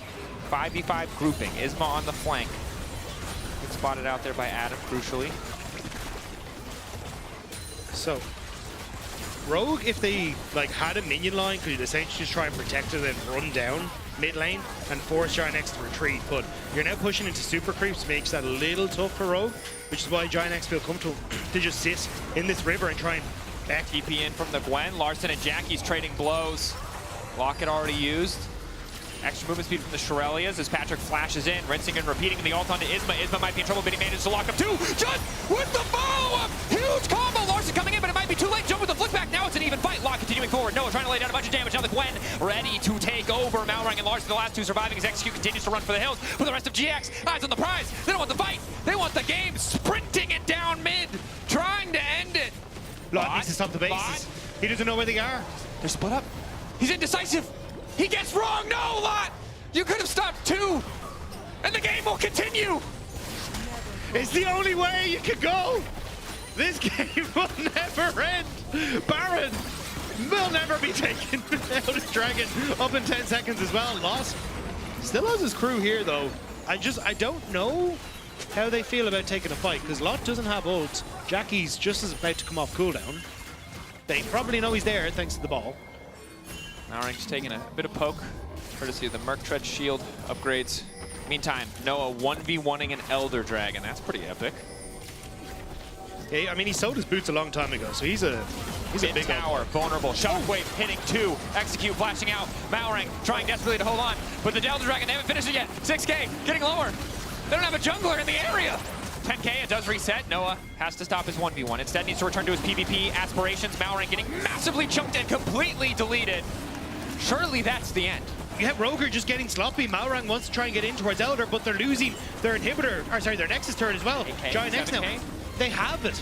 They have their jungler here. Elder, Execute steps forward. I don't think there's any reason to do that, but he will anyway. Elder down. That's 3rd Elder, baby. And now we got a Baron again. Let's go. KT Rolster, that's actually Respect to Noah. I thought it'd be a generic. No, the KT Rolster one is excellent. That's for lore. Shout out lore. All right, Rogue. They're down a man. They're down an Elder. They've been, I think, really outscaled. But they will try their hardest. 2 minutes left on this Elder. If Rogue get this Baron, and sorry, if GX get this Baron, I don't think Rogue can win the game. That should be it. That should be the death blow. Yeah. Especially since it's like one inhibitor tower remains. You can just take this top side, just sweep across all the inhibitors, and there's a singular Nexus tower remaining. And with double super minions marching down every lane, I just don't see a role where Rogue can hold on. And yet it might exist, Rob. I'm it not might ready. happen. Isma running forward. I want off the magic carpet. Shurelia's. We're in here till the bitter end. Or the happy end. We'll see the context. GX breaking inhibs left and right. Ready to march. Malrang ulting. The team a bit split on their decisions here. Flick only hitting Isma. Hope taking about half his health. Elder still there for 1 minute and 10 seconds. I don't think Rogue can wait this out. But GX, the very least, gonna get 3 inhibitors. But maybe one more Baron. I think this is it. Double super creeps. You can see them marching down every single lane now with all 3 inhibitors gone. This makes it next to impossible. Isma going in. Doesn't hit anybody. Oh no! Flick back. Oh no! No! A big throw! A lot of them as a team, but they managed to one-shot Adam. Noah, GX pushing forward. Noah managed to find a lot of damage, but they can't quite finish the kills. Surely that should just be it, but Jackie's is so damn low. Jud trying to find the engage. Malrang in the midst of the team. Off to the side is Patrick, but he can't finish the kill. Noah now going in. Patrick trying to get a bit of damage done. The game is over! GX won. 55 minutes, 39 seconds of game time. Both teams gonna need to recover after that one, but at the end of the day, that dub belongs to one team and one team alone, and that is GX. And the AD are standing by with what I can only assume is the sickest breakdown we've ever heard. Your beautiful behind, Dracos, because Rogue haters eating good, Isma haters in absolute shambles. What the hell? My region. Rogue, like, oh, I was so ready to tell you guys how excited I've been watching Rogue recently, how good they played the mid game up until a point. Like, man. We're in pandemonium. It's Ragnarok. We fight, we live, we die, we live again the next day. We go back to fighting. It is back-to-back fights. Hell yeah. Constant team fighting. People are dying, but nothing is happening for 55 minutes. Rogue, they drafted Maokai, check. They drafted, or they took early dragons, check. They got sold at 23 minutes, check. They finished the game. Not check! No! How do you mess this up? I mean, we all know how they mess it up. It's happened a few times now, and I think it's in great Rogue fashion that it happens around Barons, because you're right, Finn. The Dragons, it's getting really good. This purple worm as an objective, though, it feels like all the setup they have in their head, specifically around the Dragons, doesn't really apply to this. Why? Because it's a different shape? Yeah, well, I think they just get so split up, and they don't really put Malrang in a position where they have actually marked Isma, so they don't know where the enemy smite is coming from. Isma still at Flash in this scenario. Rogue's so split off of who we're engaging on. Are we going back to Baron? And it feels like they don't have a coherent plan in terms of finding out how they want to approach that team fight. They literally think there's tariffs on taking clean Barons. Oh like, they just, they cannot do it.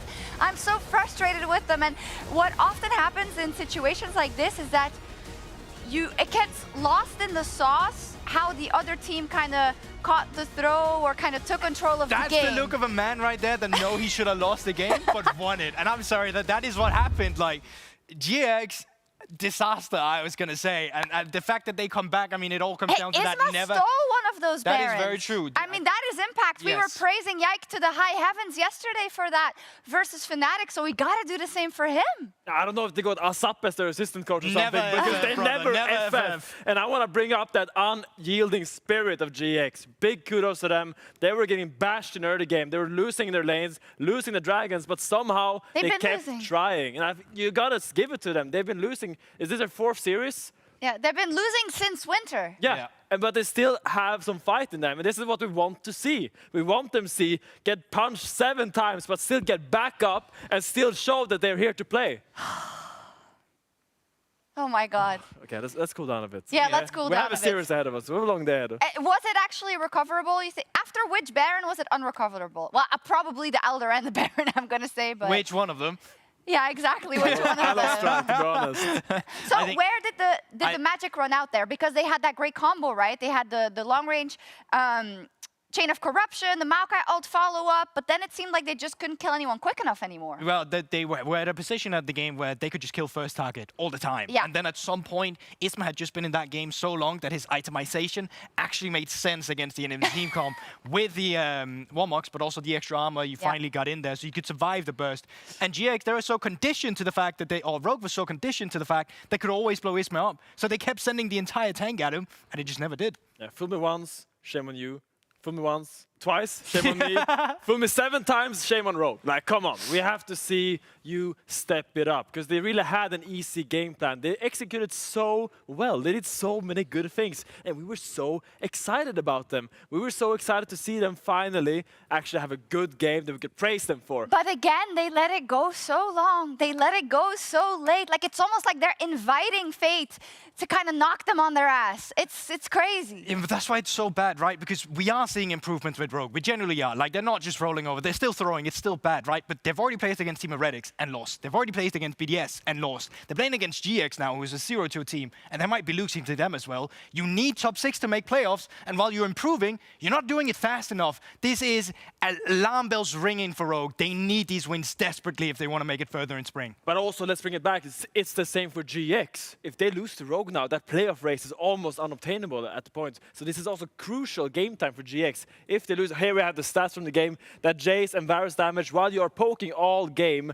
I gotta bring a highlight again to the Skarner Warmogs. I don't know if I had the healing of that, but I gotta be up in the millions at this point. Just constantly walking up, getting poked, walking back, healing up. And it's just this back and forth. And I don't know. I'm lost for words. Yeah, let's talk maybe a little bit about something that also got lost in the sauce. I know, Finn, you thought maybe you'd been a little bit unfair towards Lot in ready check, and I actually think he held his own pretty well as it got later in the game. But then I can also say where the Gwen at some point in those games is just very strong anyways. Yeah, I think crucially Lot had a massive impact on that comeback fight that GX got around that dragon or Baron. I think where Rogue ended up throwing. He's so good at he splitting bought them up. so much space. He uses W immaculately, eating the Varus ult and split up all of Rogue to get Isma into that little spot where he could steal the Baron.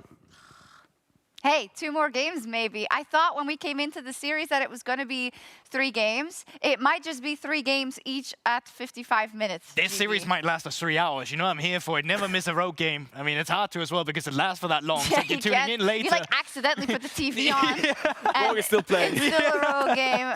All jokes aside, though, I know it's like early in the season, but you're right. The stakes are high. It's top 6 now. So the thing is, it's one of those things where if you could run it back, you would ride for Rogue, but it's fearless. Finn. Yeah, for sure. And I think GX, they You're don't not want Finn. to. No, sorry, Finn. Did you say Finn? My bad. Yeah, it's all right, Mikkel. Go ahead. No, I don't want to. I want to give it to Finn. You want to give it to me? Okay. No, well, you take it. Okay, I think if Rogue could run back, I'm not sure if they would, because they really did everything that they wanted to, and they still lost. Yeah, that's also so a good clearly point. they need something else. I like that Adam has these lane-dominant champions. I think we saw the stats previously. He's so good right now at dominating these lanes. Yeah. And I really want to see them put more emphasis on giving Adam these carries, because while late game he didn't have the best, he really did play that matchup very well. When is he going to get broken, though? Because he's had these performances. He's been having them, and then the team still can't win the game. It's, oof, they did choose blue side for Rogue, so that checks out for their caller, at least. I don't know what they're going to do with it. At this point, we actually don't know what they're going to do at all. We'll give them some time to regroup. And when we come back, I think we'll hear from GX shortly before they hit the rift again. Patrick's still alive! Jackie's tries to throw the ball down. It's Noah who's gonna die! The Shockwave, he wasn't watching the ball! Get the ball. Come okay. Okay, set. I got him here. Yeah. Nice. Kill him. Get Nash, no? Get Nash.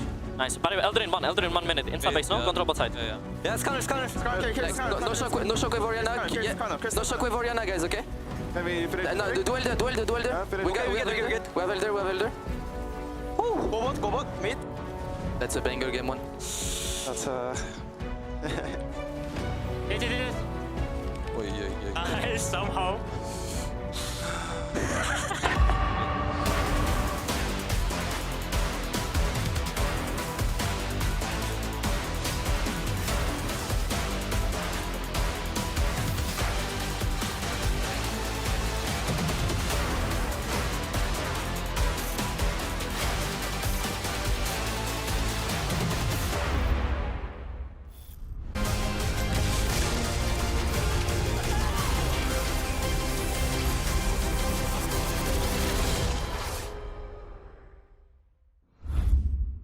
He doesn't like that. Look at him, he's a good boy, but he don't like that. Maybe we could play some A rounds or something like that. I mean, this is math, right? New towers, new objectives. There's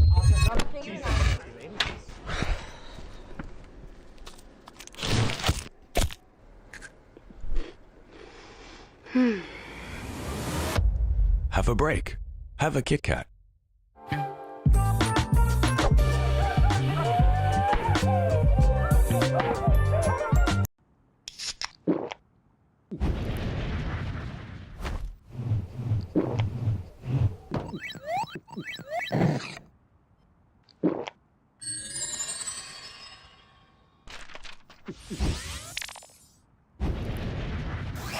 Red Bull gives you wings.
And welcome back to the LEC after what was a game of League of Legends of all time. I have Isma with me, of course. Isma, are you okay? Physically, mentally, everything? How do you feel right now? I'm fine, I'm fine. I mean, the game was really, really bad quality, but we win in the end, so I guess it's what matters. Why do you even focus? Because you have one, maybe two more games to go like this. What is something that you should absolutely scrap out of your gameplay for the next game? I mean, try to not die like 7 times and in like every fight, but if I do that, I think it should be free because enemies are hinting as well. So. All right, remove the int, keep the Baron steals. I'm gonna let you guys go back to your seat. And casters, I have nothing. Over to you. What event is this? That's a great question, Laura. We don't have an answer either. We're all gonna learn together. You know, it's just gonna be like an episode of Bill Nye the Science Guy, but there's no Bill Nye. It's just us in a what laboratory. What happens if you die 8 times? But to be fair, they're good deaths. What does it look like good deaths. when the inch is gone? Both teams asking that question. Yeah. I don't think we'll ever find an answer in Europe to that question. I mean, it is tough because surely, if there's a winner of the game, someone must have been inting.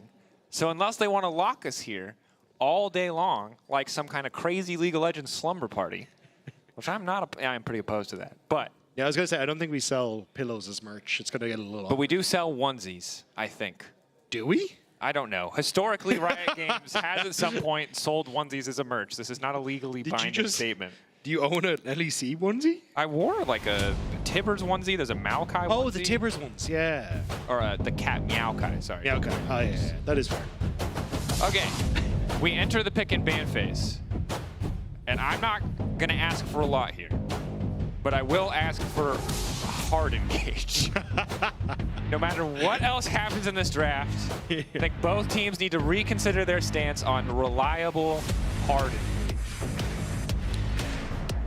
I think we got a quick reminder to everyone as to why maybe it's best we don't have enchanters in the last game, but still, I mean, you're looking at Vi still up and available.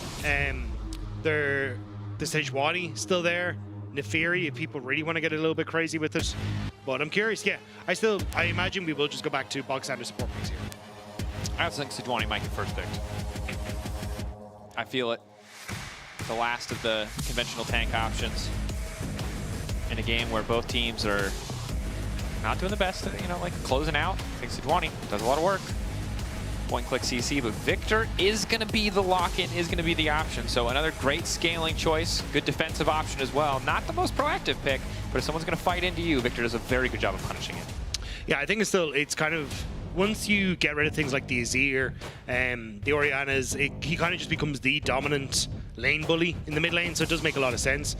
I'm looking at Vi, potentially locked in here for Isma or the Sejuani. Hard engage, perfect. Tank jungler makes a lot of sense. And is it going to be the Ezreal then for the bottom side of the map here for Noah? I think it's the premier AD carry that's still left up and available. Especially now, you know, Varus, the Corki, Kalista all taken away. Unless you want to just go Ashe and go for the Fro Yordian angle.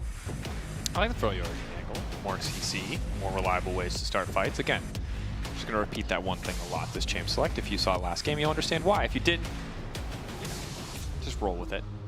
Hwei, though, certainly an option in terms of scaling.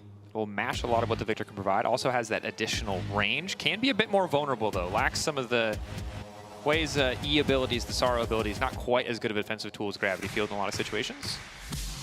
Yeah, it's a little unusual for me though, because I suppose you're basically banking on Rogue taking Ezreal and then their jungler here for Malrang. Because my only worry is if you match the Hwei here, then I'm saying they end up picking support on this next rotation for Rogue. You then kind of end up with, oh, we have to take our support or we have to take our AD carry, and then you end up down the bottom of the barrel here, especially when it comes to AD carries. So I think next though, I imagine we'll just go for something like a Vi here to guarantee a strong jungler from Malrang, but Malrang still likes to play like a lot of different champions, so maybe they're happy to just pinch support here. A Malrang Classic. Locked in. Okay, a little J4 for Malrang. Again, throwback to a very victorious era of Rogue and a nice little combo. Both the Victor and the J4, big fans of circles. We're gonna end up with some Venn diagrams this game. So, aggressive jungle option. J4 kind of a weird champion, but early game can be super aggressive. Might set us off for a different pace of game. And the Kaisa now going to be locked in. Again, good answer to the Ezreal. Later stages of the game, early on, can still be a bit weaker. It does mean that, excuse me, sorry, on GX's side, you're pretty heavily reliant on some sort of AD top laner. So Jace is gone from the last game and Best is gone. Gnar, wouldn't be surprised to see it banned away here by Rogue just to try and force them into a bit of an uncomfortable scenario because you've got a mixed damage coming from the Kaisa. We have seen like the Yuntao build and stuff there, but I imagine you're kind of looking for a little bit more poke with her. So I think you can force Giant X into a bit of an uncomfortable situation here if you start looking for them. Jax makes some sense. He is a bit of mixed damage, but yeah, going down the... I would have expected something like a Gnar, maybe even a Renekton ban here, going towards a loss. Yeah. Xante, Gnar, Renekton, the 3 most played for LOT all time. Not surprising. He's a top laner. He is a top laner. Those are the top lane champions. Obviously, Gwen out of the game in this one. What is the answer going to be? The Renekton banned, Jax banned as well. Adam doesn't want to risk. He will be forced to blind pick most likely. Depends on if GX just want to go for, I would guess, just a Leona. Yeah. I mean, the Leona Rel is also, like the thing about having double Rel Enchanter is game 1 is like, I'm not used to having so many good supports open. Nautilus was banned in game 1. Maybe it gets banned here as well? Yeah, I think Nautilus makes a lot of sense if you're on... Okay, there's the Gnar ban. So I think Nautilus actually first rotation here makes a lot of sense. Surprised to see GX ban the Renekton themselves, because I thought that would be what they were looking for. The K'Sante doesn't really provide a huge amount of damage, and it basically forces Noah into this Yuntao build. Okay, this like Aatrox still fits that, because my thought is poke long range with both the Hui and the Kaisa, and then you're trying to not get just immediately engaged upon by the Jarvan. So at least having that option now of the AD coming through from your top laner means that you're a little bit safer. Rel makes sense here for execute as well, just great follow-up onto whoever Jarvan locks up, or if you get a big engage, you can also then have that the follow-up too, but either way, makes sense here. If your brain stalled out when you saw Allow, Yes. mine did too. Yeah. It was also just, he kind of just went through a whole bunch of different champions, and I was like, just, please just go for it. Yeah. That'd be cool. But again, Rel, Jarvan, Victor. Oh, I love that. Love everything about the first 4 picks for Rogue. It is stable. It is reliable. It's a similar story for GX, though. They have a bit more of a focus on dive, although Hui and Kaisa together can be a bit of an awkward duo. Olaf! A throwback to earlier days, earlier eras of Adam. Into the Aatrox. Olaf also got buffed recently as well, so I was kind of thinking of him. He's in a Jun. pretty decent spot. Poppy for Jun I also like as a potential aggressive option. We'll see if he wants to go Hail of Blades for a powerful level 1, although some of the base damages for Poppy were hit pretty hard, so I imagine it will be Aftershock. Jarvan ulti not interruptible by that Poppy W will be one of the big ones to keep our eyes on. Also, the Olaf, just the ability to go unstoppable in the face of the Poppy and the Sejuani together. Yeah, he also got his Reckless Swing buffed, so it then matches the basically his attack speed. Because one of the things that was super annoying with Olaf was as you went for the Reckless Swing, the E, it would be really slow, and especially if you're on low health, it made it a little bit awkward to try and sustain your attack speed on us, but it's a kind of a nice little quality of life buff, so should do relatively okay. I can kind of see it, like you hit 6, you just run down the Aatrox on the top side, and even in team fights and that as well, it works pretty well. The only thing is making sure that Malrang doesn't lock you as the Olaf down instead of the other person, but if Olaf is in there with you, it kind of works out well. The historical counterpick to Olaf is any form of terrain. Yes. Does struggle to get through. But Rogue, stability in that first 4 picks. Everything from jungle down to support looking nice, standard for the top side where they're throwing their curveballs. We get into game 2. GX weathered the storm in game 1. A 55-minute storm and managed to come out on top. Hopefully this time around they won't need quite so much time. That was their first win. They always see they'll look to find their second and their first series win over Rogue, but Rogue, pretty powerful comp. This game I think should be much more decisive. Yeah, I think especially the fact that there is very little to prevent Adam from doing Olaf things generally has worked out for Adam when he's played Olaf in the past, so can just chase down things like Jackie's. Like Noah at least still has some escape with his invisibility and also then having that killer instinct to reposition himself away from Olaf, but it's still very tough when you're a short range AD carry, so for Rogue, it may just be exactly what they did in Game 2 versus Vitality, which is play up towards topside and make sure that Adam's able to get off to a nice start. Very cautious level 1s from both teams. Kind of interesting to watch. Jarvan's early clear can be a bit rough, so sometimes you do see teams maybe try to contest him around that level 1. Won't happen here. And we're back to the calmness, the stillness of early game League of Legends. I know just 15 minutes ago we were all on the edge of our seats in that 55-minute slugfest, but this is, you know, deep breath. This game could take us anywhere. Truly a magical journey. A lot of the phrases you've used today just make it sound like you're disassociating. Advertising a Disney movie. Yeah. It's a magical world. Yeah. Anything can happen. Thanks, Peter Pan. There's a lot to unpack there with that particular statement. I don't want to say how much you'll learn from my psyche about that, but sometimes you just need positivity, and you can always turn to little Disney 1990s Disney movie promo to get it. In terms of verbiage. Between the Mighty Ducks and Peter Pan, you've got yourself covered. Yeah, I think we're talking about the wrong demographic, though. It's hard for me to tell. There's at least a dozen of us that are over 30. Yeah, that are all like, I get that. And everyone else is like, well, these casters stop yapping. True. But, you know, in the early game, there's a lot of time to yap because there's not a whole lot happening. Larson, you know, gets early mid-push here. Jackie's actually getting chucked out a lot. This was priority option into the Victor. We'll see if it gets better after the first few levels. Play some nice trades there.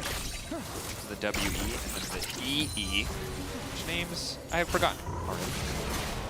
Yeah, it's more like mini Rumble ult and stuff is how I categorize them rather than actually trying to remember the names. But I do like the pathing that both junglers have gone for. For Malrang, it gives him that opportunity to start to move up towards this top side and cover Adam, because this is kind of the point where he is most vulnerable before he has access to level 6, and also wants to try and play as aggressive on the wave to punish Lot or keep Lot out of the fight.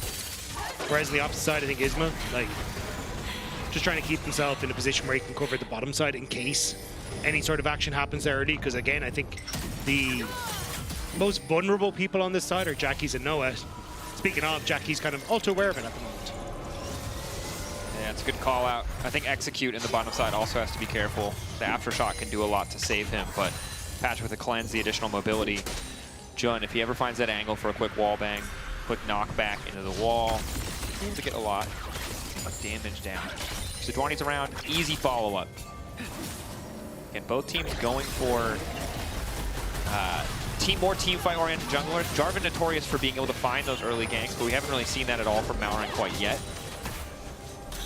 It's actually really interesting to see what both junglers are doing at the moment, because usually you do both Skull Crabs, you reset, come back out onto the map, right?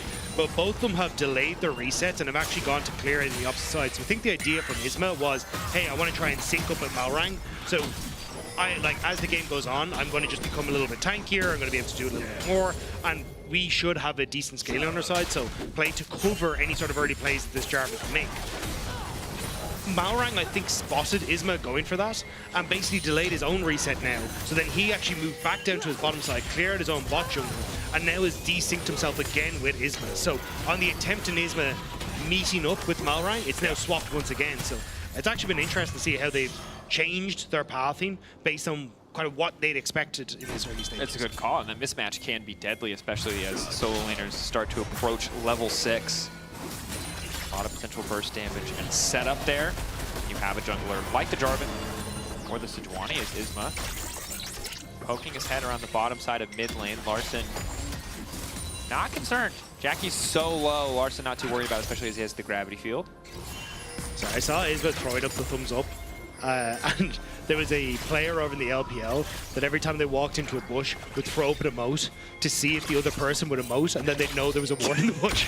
And I was like, that is the most brilliant mind game I've heard of from jungler. That's the kind of stuff that I used to do in game because I was bad and I needed a way to like reclaim that I was contributing. Yeah. You know, you're like, you guys don't understand, I'm really good at warding and I've got all these niche tricks that can give us the edge. It's like, could you click your buttons well? No buttons. But what about this emote button? What about Isn't this great? What if I could recite Aphelios' kit to you from memory? Would that be useful? Alright, so John X going to try and strike first here, at least, or answer for what's happening on the top side of the map, looking at the Dragon. This does make a lot of sense again. I think Malrang definitely wants to try and keep windows of opportunity for Adam to try and play through a side lane with this Olaf, and the early boy groups make sense.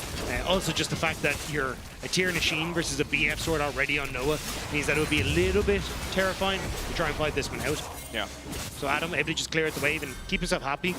And now I imagine we'll get the reset once more, because you kind of want to get this matchup as Adam into the Aatrox, but we'll have to see. Probably something we keep our eyes on. Objective trade, as you highlighted, for now. See when Adam gets to start doing Olaf things. I don't feel like he's super favored in the context of 2v2. It's just so hard for him to approach, and the Kaisa early on just does a lot of damage in those short trades. Normally the range of something like the Ezreal is what stops her from being able to use that. Is Isma has overstayed. There's a level 6 here. He's gonna Q away, he's gonna flash away. Flash and first blood from Malrang. The flash cataclysm animation is so satisfying to watch. Malrang just dunks onto Isma. Isma a bit unfortunate staying there, and even getting that assist to Larson is very nice to just start off there. Noah. No, he'll be fine. He should be able to just walk this out. You are indeed correct. He will walk away. So Isma, despite the interview with Lore, still having an oopsie. Malrang happy to have that first kill, 400 extra gold, otherwise dead even in the matchup outside of that kill. Is Noah chunked out. It's gonna be an awkward reset here. As Noah starts to push this wave in. Excuse me, Patrick starts to push the wave in. Patrick did have a pretty good Ezreal game last week. Or was it day 1? It all blurs together. Yeah. You might remember it from the team fight where Jack Spector just said Patrick 7 times in a row. The good old days. The good old, simpler time. Yeah. Mayhaps. You brought up Jack Spector twice, though. Am I supposed to feel like No, it's just self-conscious about casting with you again? You know, we cast all together last year, and now it's like, you know. I'm sorry, Rob. I'm using a psychological technique known as negging. I just really want you to like me. It's my bad. I shouldn't be bringing up other casters. We're all on the desk together. That's poor form. That's rude of me. I've missed casting with you too. It's okay. I'll go talk to Asterix. It's fine. No, don't do that. Don't bring Jake in here. We agreed. Only if the game goes to 45 minutes, then we will quadcast. Yeah. That is what we decided. Of course, we have no approval for that, but now that I've said it live, I was gonna say that I've applied invisible pressure. Is that nagging as well, or does I it don't work? know. That's such a horrible concept. I don't want to double back on that one. That is not how I want to be perceived. Malrang, unperceived in this brush, waiting for an opportunity to go onto Jackie's. Doesn't have flash. Oh. Malrang, ulti ready, locks up Jackie's. The ulti goes through the wall. Jackie's in trouble. Caught the pin, and Patrick takes him down. 3 ultis combined to take Jackie's out of the equation, and things starting to look pretty good for Rogue. 2 kills already, picked up for basically free. Yeah, Power Rangers looking good on Rogue side, managing to combine everything to get that kill down. And again, like we were talking about, Malrang, Jarvan is incredibly strong in these early stages, and Malrang has always been someone who loved to gank. Now getting the work done as nice sidestep from Larson. Plus, Isma cannot finish the kill. No flash available. That's a tilt. That's frustrating. So close to getting that kill. So far, Malrang, 100% kill participation. Isma has not been able to find a kill yet for his team. Maybe it's easier once Noah has that first item, but a rough early game thus far for GX. Yeah, I think it's the fact that, like, obviously Larson has gotten the 2 assists, which is nice, but that kill actually going to Patrick helped out massively in just keeping him now in a position where you can try and outpace this Kaisa, because traditionally the Kaisa wants to look for the level 6 breakpoint. Jackie's might just die again. Flag, drag, Rel coming over the wall. Jackie's ignited. He doesn't have a flash this time around, but Isma now trying to body block. Extra healing coming in. They managed to save him. Jun with the knockup, the follow through, the stun over the wall. Now the severing pull. Jackie's gets one back. Oh, excellent play for support jungle to save Jackie's in what could have been a disastrous situation. Yeah, if he'd gone down again, that would have been, you know, an absolute disaster for Giant X. But they're not in a bad spot now. They've actually managed to turn that around, keep themselves in a position where I thought maybe they'd try and continue up towards these boy grubs here, but Rogue might just be able to get all of them as GX looking for a reset to try and move over towards the dragon on the bottom side. But yeah, Jackie's doesn't realize the ward is there. Execute with the stun and the follow-up, but it's a jungler and a support. The damage isn't just quite there yet. With Isma coming over the wall and then Execute getting stunned too, there's just zero follow-up. And Jackie's great Severing Bolt, just as he disappears, to set that one up. Excellently played. Extra little tiny bit of shielding from the pool of reflection. Well piloted by Jackie's making the most of those abilities as Adam gets hit by the chains. We call canceled. Unfortunate for the top laners. I feel like they were the center of our attention in game one. Talked so much about the Gwen. And despite the fact that both these top laners are interesting, they just don't really matter right now, Rob. Just hanging out, farming, waiting for those first item spikes. Yeah, I'm trying to keep my eyes on what Judd is up to, because Dragon is now up and available, and he's managed to get a ton of deep vision onto the bottom side. And Dragon going to be taken, so it may actually be the action towards this top half. Malrang. Connection there from Lot. Flag a drag forward, but extra damage. Lot probably dead, will be forced to flash. At the very least, Cataclysm to follow. Execute getting pulled backwards. Malrang just barely not out of tower range. Judd now falling up, another Severing Bolt! But they're grouped up this time, so they deny the extra damage. In the meantime, the Drake will fall, so 6 Grubs to 2 Drakes. Malrang is forced to flash from the Severing Bolt. But it does mean that Rogue don't really get anything on this top side. They moved 4 members up here, but they don't get the towers, they don't really get the plates, and they don't get the kill on towards Lot, as he was able to just heal through everything with the World Ender. So for Rogue, unfortunate. Whereas for Giant X, they get the Dragon. They're now in a position that they can actually push out a bot side, cover this top play, although they may have to cover it again as Jackie's doesn't have flash yet, and there's still members sticking around. Looks like they will go for the reset though. Are they gonna stay? Oh, the temptation to just fish for another play. Jackie's flash is just about 30 seconds to a minute away. Similar story for Larson. His a bit further out, so maybe a window that can be played around. In the bottom lane, it's a farm battle. Adam happy to try and freeze this wave as best he can, knowing that in the all-out fight, probably wins. This is given opportunity though for Giant X to push, well, not so much push mid, but at least move up towards this top side and look for turret plates for Quay. They can. I thought Jun might be running the Hex Flash because you can see he's warded there. Basically look for Larson as he comes back in and see if he can flash over the wall, but not there. Stage 1 is reset as well, so we'll just be Quay picking up a plate and then dipping out of here. What's that last auto? Or will he be picking up a plate? No. Just a little bit off. Judd now moving up. Execute on the way in. Supportal combat, the theme of this game. Shattering Strike missing completely. On the mid lane, Patrick and Malrang grouped. Noah gonna have a hard time approaching here. This is where that 6 Grub really starts to pay off, but Isma still fishing for an angle to ulti. Patrick still with cleanse and flash means there's really not a lot to be had here. Patrick happy to just grab 2 plates pretty quickly. Yeah, I do like how Execute's playing this moment though. He's moving into the top side jungle to just keep vision on, hey, is Jun coming through? Where's Isma? Like, make sure that you've got an escape route that's there. And this was something that he did really well against Vitality too, when he was on these more engage-oriented picks up, moving around the map, kind of playing to shadow a lot of the lanes as they're pushing through and making sure they're safe. Even here now you can see covering for Larson as that wave is crashing on the top side. Good to have the cover. Jackie's just continuing to pick up waves. Rod of Ages build for Larson. Don't mind it. This is a game where having that additional bit of tankiness can go a long way, especially when you're going to have someone like Noah diving face first into you. His Execute looks like he's been caught. Noah to follow. Execute ulting, gets the Aftershock off, interrupted by the Steadfast Presence. Meanwhile, Malrang taking Wolves, and a nice pick on the Execute. Jun doing a lot of work this game. Execute struggling to match that pressure as Patrick now trying to make a difference in the mid lane, knowing that Noah has no ultimate. Yeah, it could actually move up towards the top side though. They did lose a man, but Rogue still have to cover just with the push that they have in mid. And actually, Noah starting to lean up towards that top side, didn't feel comfortable to stick around in mid. So with Adam moving towards the mid lane, I think Rogue making a move on the mid lane tower.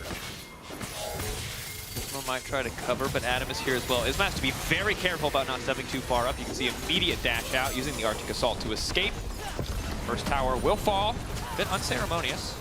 Nice, but it was a nice roam from Adam. He'd already pushed in bot side, and Patrick had already gotten that advantage with a nice trade. So it's kind of coming back off the individual plays from Rogue, and Adam, even back when he was on BDS, was kind of known for these nice roam timings where he'd try and play towards mid. It usually happened a bit earlier in the game, but this was just a good moment to make that play. Yeah.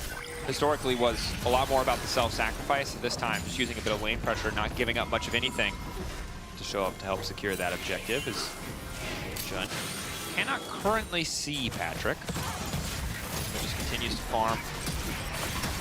First item now completed for Lot. We'll see if GX are able to find a fight on their terms. A lot of good dive threat on this team, but neither side is really grouped up quite yet.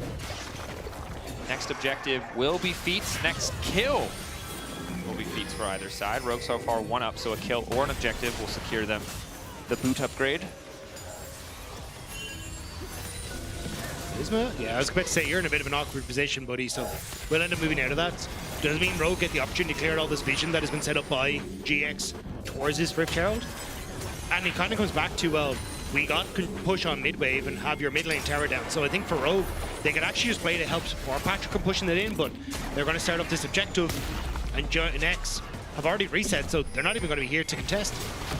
But for Rogue to have it, extra prio, especially when they've already broken mid lane. It's going to be so easy to knock down these side lane towers, maybe even push for a tier 2. Multiple pressure points on the map.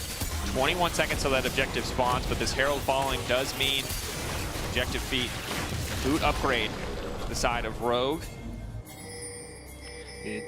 Larson's had to back away from bot lane turret though, as they're kind of expecting Isma to make some sort of play towards him with Dragon up and available. So Rogue kind of spending their turn on top side. Now trying to brute force their way in onto the bottom side to answer. But I think this should be a Giant X objective. Not too bad to distract Drakes. Again, maybe not ideal that it's Chem Tech, but for an Aatrox, it definitely will feel good. As it will for the Kai'Sa. GX first setup. Don't really have a way to match mid-prio right now, however, so might have to concede a wave to start this objective. Yeah, I thought they'd either commit to the dive onto Larson bot lane or starting up Dragon, but with Giants not really committing to anything, they're now just stuck in this limbo of, well, we're not getting this bot push, we've lost out a mid push, and now it's Rogue who actually gets to set up the objective. Loss, going to keep pushing on top, so I think Giants going to trade, but Larson calls. Larson, fourth mark now coming through. That's the stun. Nice timing on the flash to make it out. I believe he does have the Merc Tread to stay a little bit healthier. Rod of Ages as well. That additional HP keeping him healthy, keeping him standing. Chemtech Drake down. Adam. Malrang Patrick on the chase, debating if they want to continue with this one. TP down from GX. Adam, defensive ult now just to run this one out.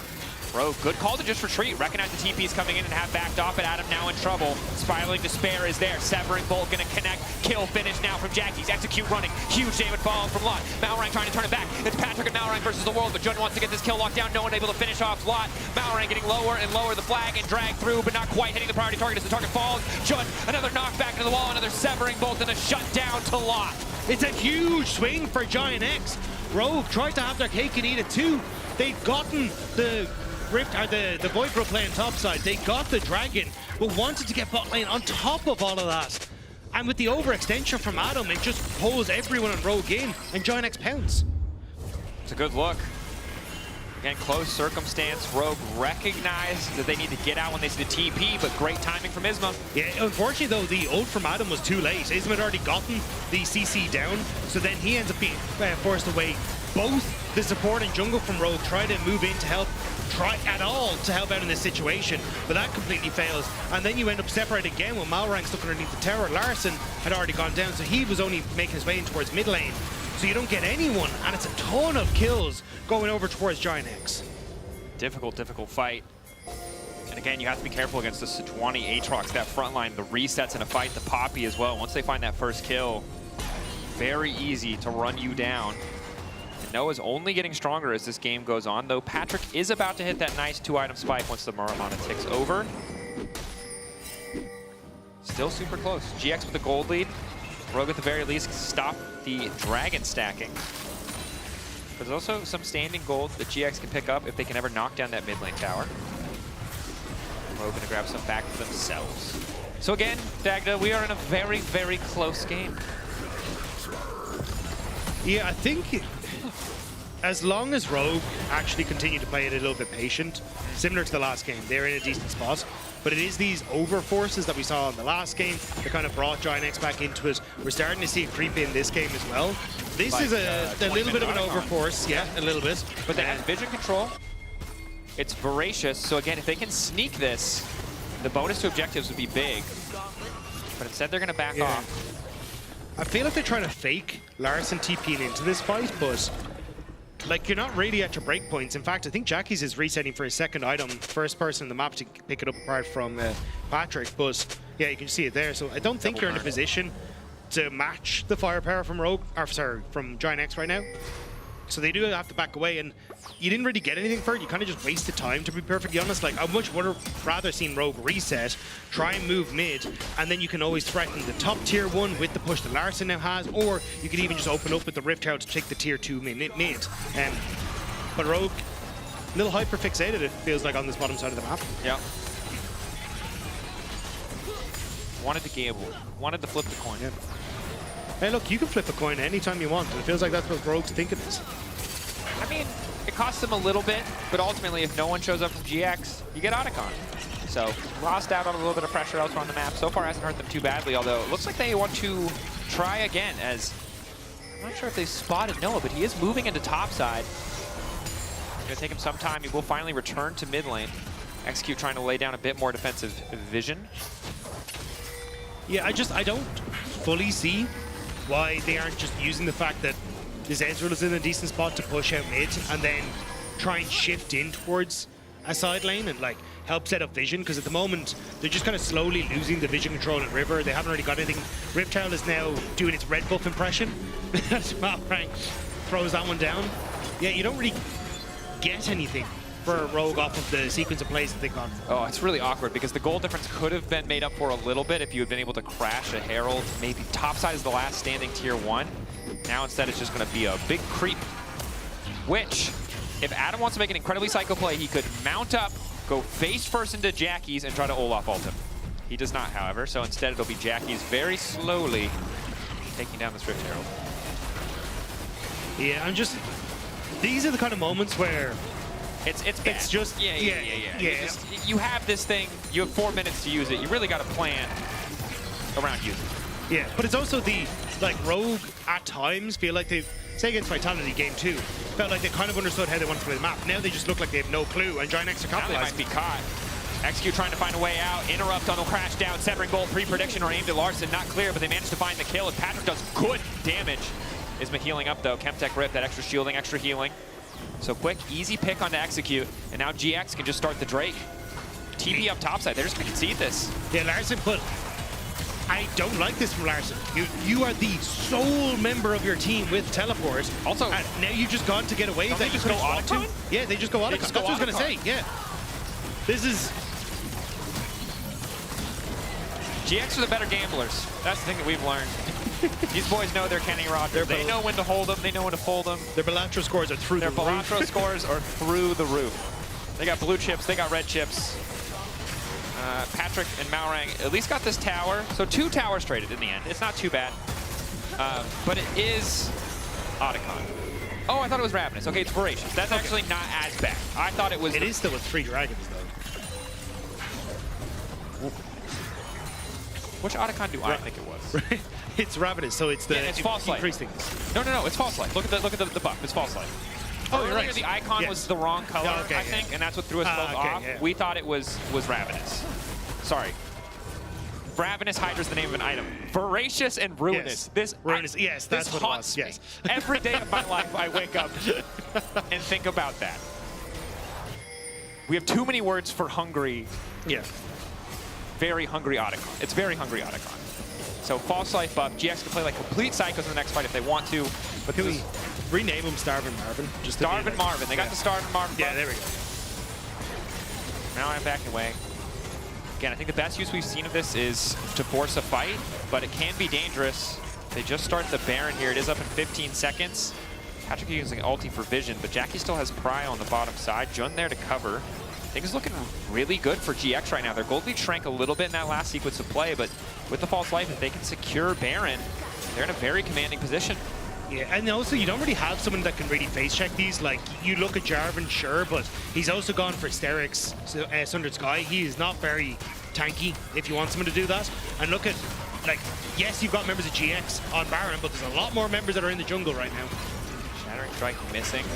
Snare connecting. Execute getting chipped out before he can even arrive. Steadfast Presence is gone, though, so potentially a brief window of opportunity. Again, you're only fighting for False Lives here, trying to take Jun out of the equation. 5K, objective leash, fight off to the side as well. Adam now trying to get the hell out. Spiraling Despair going down. Adam just barely able to sneak away. 4K on the objective. What is the call? Flag and drag out. Execute now going in. Patrick untouched. Keep your eyes on the Ezreal. He has to make the difference. One member going to be sent packing. Noah finally withdrawing. GX, the objective resetting. Ulti across the top. So the recall's coming out in exchange for the life of Execute, but crucially for the side of Rogue, GX do not get the Baron.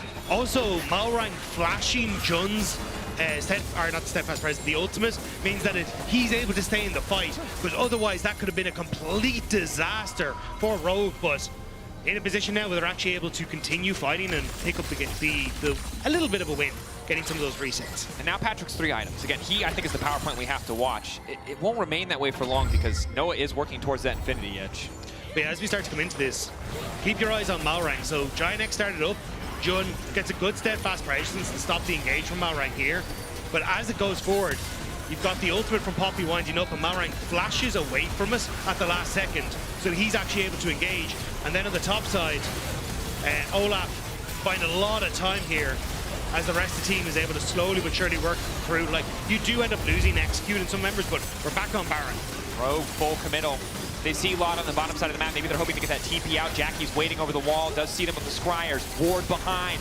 Rogue have to turn onto one side. It looks like the answer is to go face first into Jackie's, hoping to find that fight. They're caught between a rock and a hard place here. 4K getting lower. Patrick in the midst of the pit, likely just to fall. The Ezreal, the strongest point on the map, deleted in an instant. Rogue have fumbled. It's on Adam to try and turn the fight, but the lifesteal, his ability to rampage through this one, it's not enough. Double kill coming in for Noah. Rogue collapsing in this Baron exchange. Rogue have bitten off a bit more than they can chew, and in the last game may have just tired themselves out as Giant X are making better decisions consistently.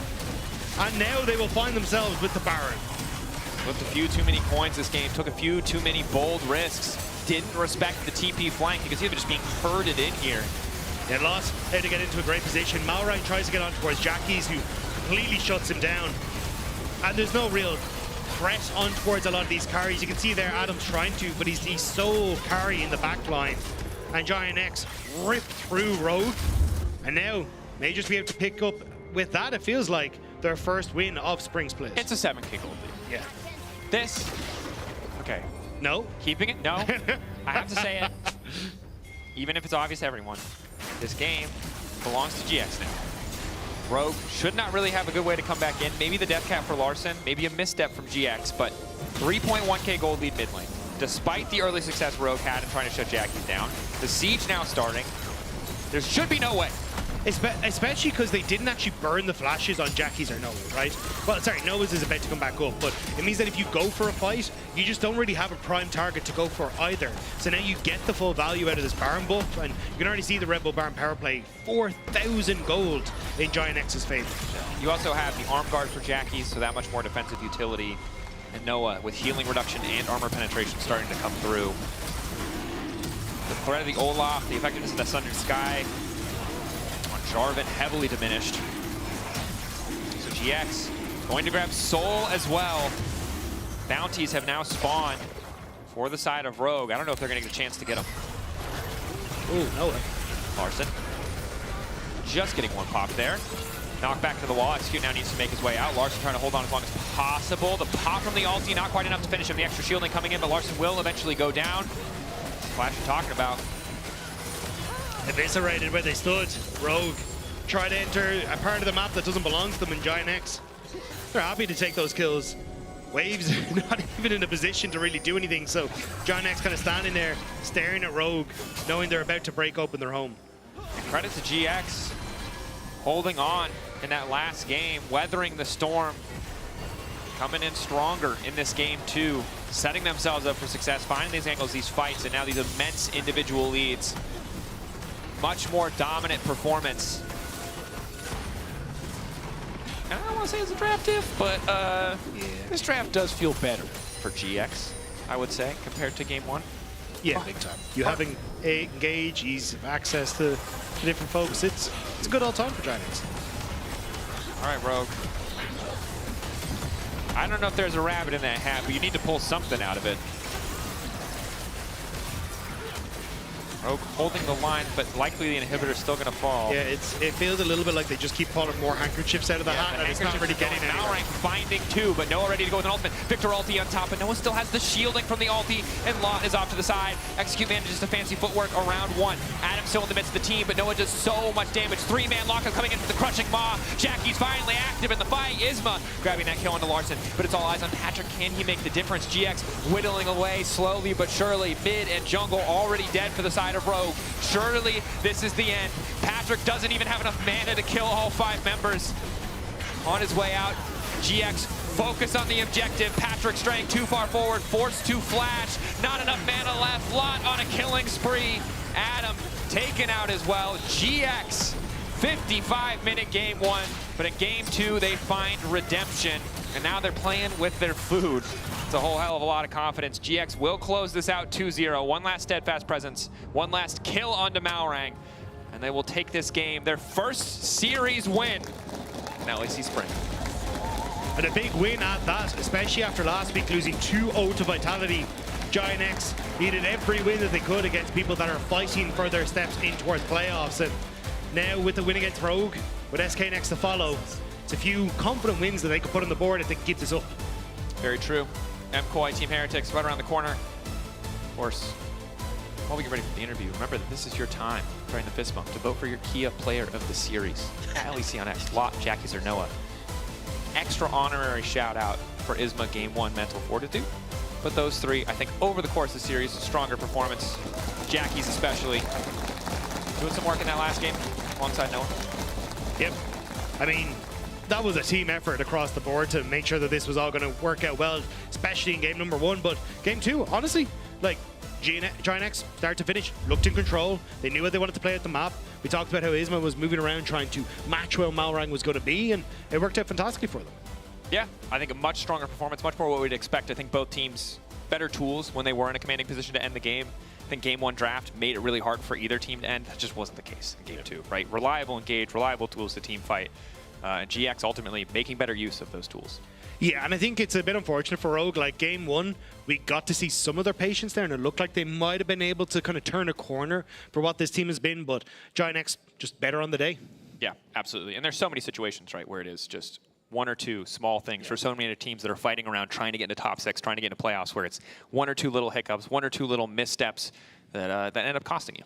Yeah, and I think that's the hard part for Rogue, especially when they did put in so much work in game number 1. Like, maybe they could have been looking down the barrel of a game 3 here if a couple of those things had gone right. But I think for Giant X, this is kind of more what we wanted to see. Definitely is. Lore standing by with the victorious Jackies after that 80-minute series. Woo! Jackies, how you feel? Lore, how you feel? I feel like I got brought back 8 years back in time watching Ginair when I was watching this game 1. Jackies, thank you so much for joining me. Congrats on taking them down. How do you feel, actually? A bit exhausted at this point because of the first game. Like, let's be honest, it's another GX versus Rogue 50-minute game. Yeah, what is that? I don't know. Why is it always you two? I don't know. I don't think it's us, you know. I don't think it's us. Okay. Usually our games are like not that slow, at least. Yeah? We usually lose fast, you know? Yeah, I So mean, yeah, you win fast. We kind of lost four times kind of fast, so it's not us for sure. Grabs have had fun actually during the game, tweeting something that I want to show you here with the whole let's stream scrims vibe. He was wishing that maybe you could stream the review of this game. What do you have to say about this? What do you think the review is going to be about? What is Nico going to tell you guys? Oh, Nico? Yeah. I mean, that guy talks a lot for sure, so I Okay. don't know if I want him to review that game. But yeah, I don't know. I for sure don't want to review today. I don't think there's enough time, so yeah, I don't even know if I want to see the game again. Yeah, you know what? Sometimes it's just better to close your eyes, move on, think about the future. And when I think about the future with GX, I honestly don't know what to make of you guys. How strong are you right now when it comes to the overall level of the league? Because I feel like middle of the pack, and you're part of that for now.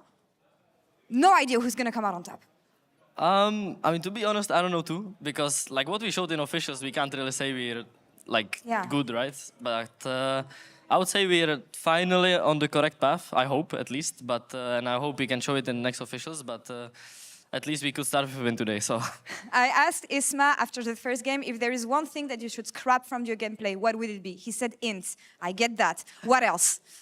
I mean, int is kind of the It's a obvious given, one, but maybe it's for me random deaths. You know, like I mean, it's kind of ints, but kind of dying a bit. All right. Bit random, yeah. A bit randomly less. Let's focus on that for now. We'll follow up on this next week. Jackies, thank you so much for the interview. Congrats on taking down Rogue. Thank you. 2-0 was a great way to do it. That's all for us here. Now we're going to be back right after the break with Team Heretics versus MKOI, so don't go anywhere.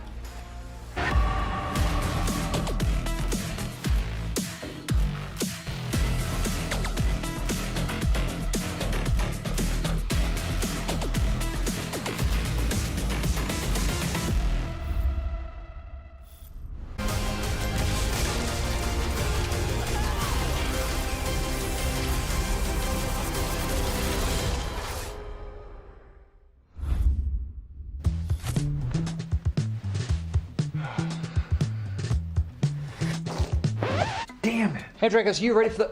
Oh, that doesn't look good. Wait, I have a solution, but you have a break. I will be right back. Just wait.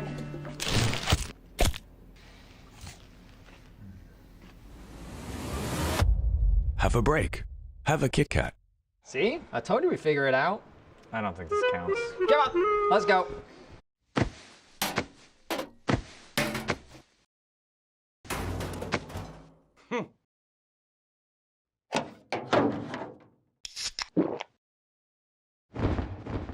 Red Bull gives you wings.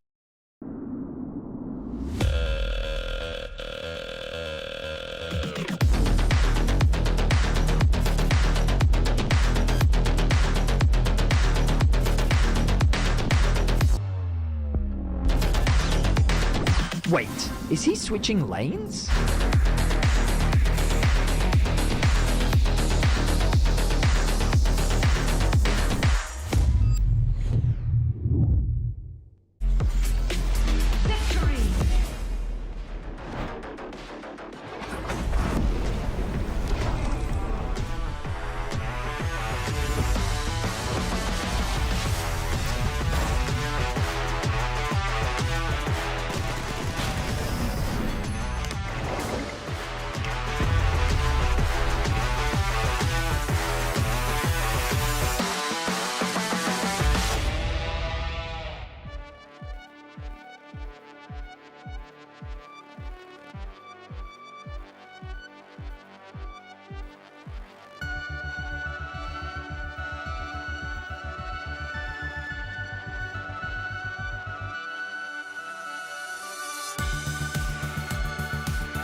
Bienvenido al...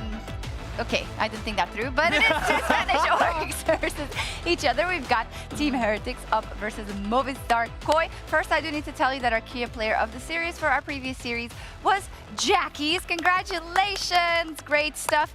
And moving swiftly along, we don't have that much time. We have an interview with Supa coming up as well, but I just want to set the stakes here a little bit for Movistar Koi, because when you look at the standings, I feel like it doesn't tell the full story, Goldberg, of how strong they could be. No, absolutely not. the CO2 currently, but if you bring up the schedule, first of all, played against G2. Second of all, played against KC. Both of those games, they took them to 3 games. And now they're going to have Team Heretics come up, they're going to have BDS coming up, and they're going to have Vitality. This should be the rise of Movistar Koi because they are still a good team who's shown good improvement from winter into the spring. This is where we need to see it pay off, though. Yeah, and we actually still saw the things that we know Koi are good at.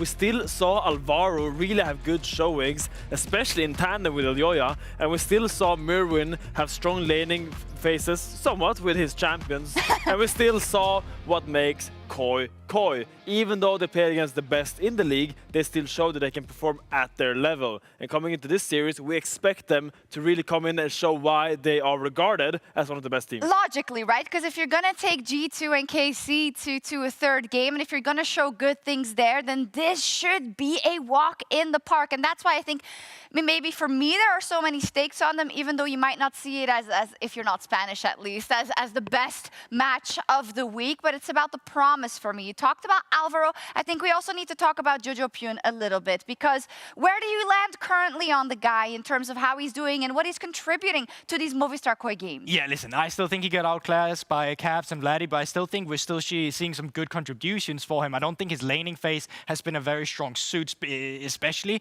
But I think in team fighting, you can see that improvement is coming through with his teammates. They're building up more synergy, and they're finding better ways to play with each other. Stats aren't everything, but look at these, though. Yeah, I mean, the stats does look very bad for Jojo. Yeah. I can't lie, but he's played against the best 2 mid laners. For me, the question is just, shouldn't Jojo be willing to have good stats against Caps and Vladdy? Wasn't that the guy from NA that was promised? See, do we have to change our lens a little bit?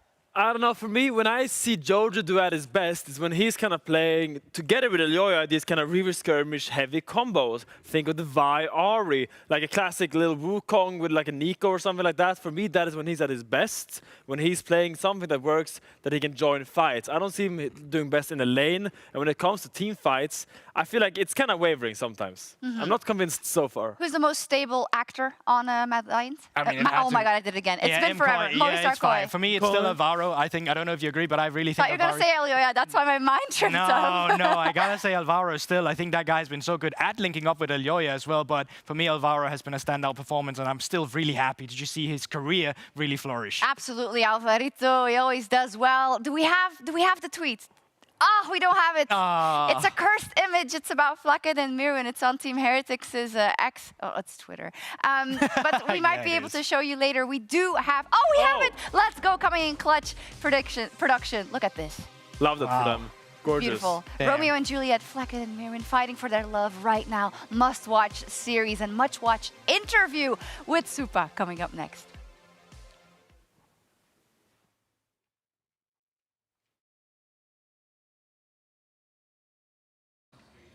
Thank you, Shox. Laure here, joined by Supa. And actually, maybe you can bring me some insights on what they were talking about. What is the impact of Alvaro in-game when it comes to communicating and what he brings to the engages and your gameplay and your team play?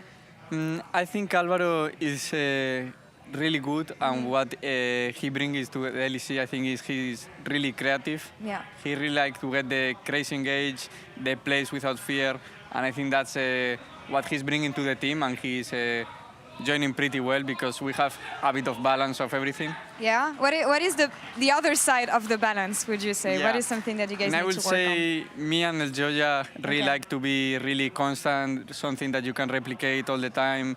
We are based on what we think is working. And then we have kind of like this Mirwin Alvaro that are more creative. They really like the peaks, the craziness. And then Jojo is like 50-50. So I guess he fit well, no? We have 2.5 points. Yeah, 50-50 seems to be the vibe in the LEC when I look at everything right now. How would you talk about you guys as a team? How stable do you think you are? I mean, in LEC, last week we didn't prove to be super constant, but I think we were not training well, so we focus a lot this week on being constant, focus on this, don't let the bar hold too low.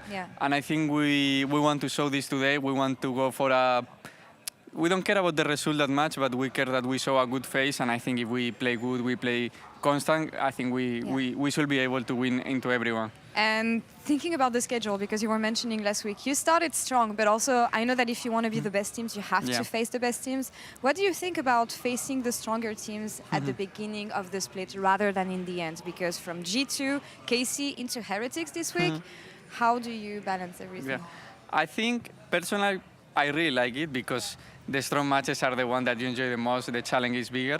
So I think it's good because you realize at the beginning what is going bad. Because if we start imagining with a team that we could beat even if we play bad, the problem will arrive. The problem is there. It just got exposed in the first week, no? So I think it's really good. No? The biggest challenge is, I hope everyone can improve the level so you can get upset in the moment you start doing bad things. Any words on your ADC matchup today, Flackhead? I mean, we know each other a lot. I think Spain, we have the Koi into Heretics. They will cheer for Flackhead, they will cheer for me. But I think this is the time that matters. Is the last time we meet is today. Yeah. So who wins today will be the best Spanish ADC. The best Spanish ADC, that's what we want to see. Yeah. Thank you so much, Supa, for the interview. And casters, over to you for the series. As Orcs would say, can I pet that dog? You wish you could pet this dog. Oh, so cute, man. The best Corki skin. I would say hopefully we see Corki, but we probably will, guys. Let's be real. In this next best of 3 between Koi and Team Heretics, both teams kind of need a win. I mean, 1-1 versus 0-2 for Koi's side. And Koi, not the best start of the season, but let's be real. Their schedule was a bit hard, Betty. It certainly was. Facing off against 2 of the strongest teams in the league to start off. And the fact is that they pushed them to 3 games in both times. They were so close to taking down KC. But often, as we've been saying, when it comes to Koi, they're often a product of their own failure. They themselves tend to throw away the leads that they are able to gain. But against teams that you expect to be weaker in the standings, they typically have strong performances. So Koi definitely coming in as favorites in this matchup against Heretics. Let's see what Heretics can show us as we get close to the draft. Because I think for Heretics, it's been said on the desk, it's been said by a lot of us that Shao is really the engine that is putting this team together, or at least driving them.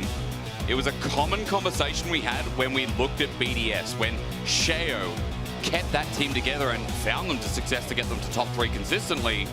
Now again, you're hoping for Heretics, like what can he do to bring this team together when you've got rookie solo laners and again a rookie support who just wasn't bringing it together in winter. I'm curious myself as we go to pick Ben. With Jace and Jax taken away, Koi targeting Carlson towards the top side of the map. Gwen also going to be removed.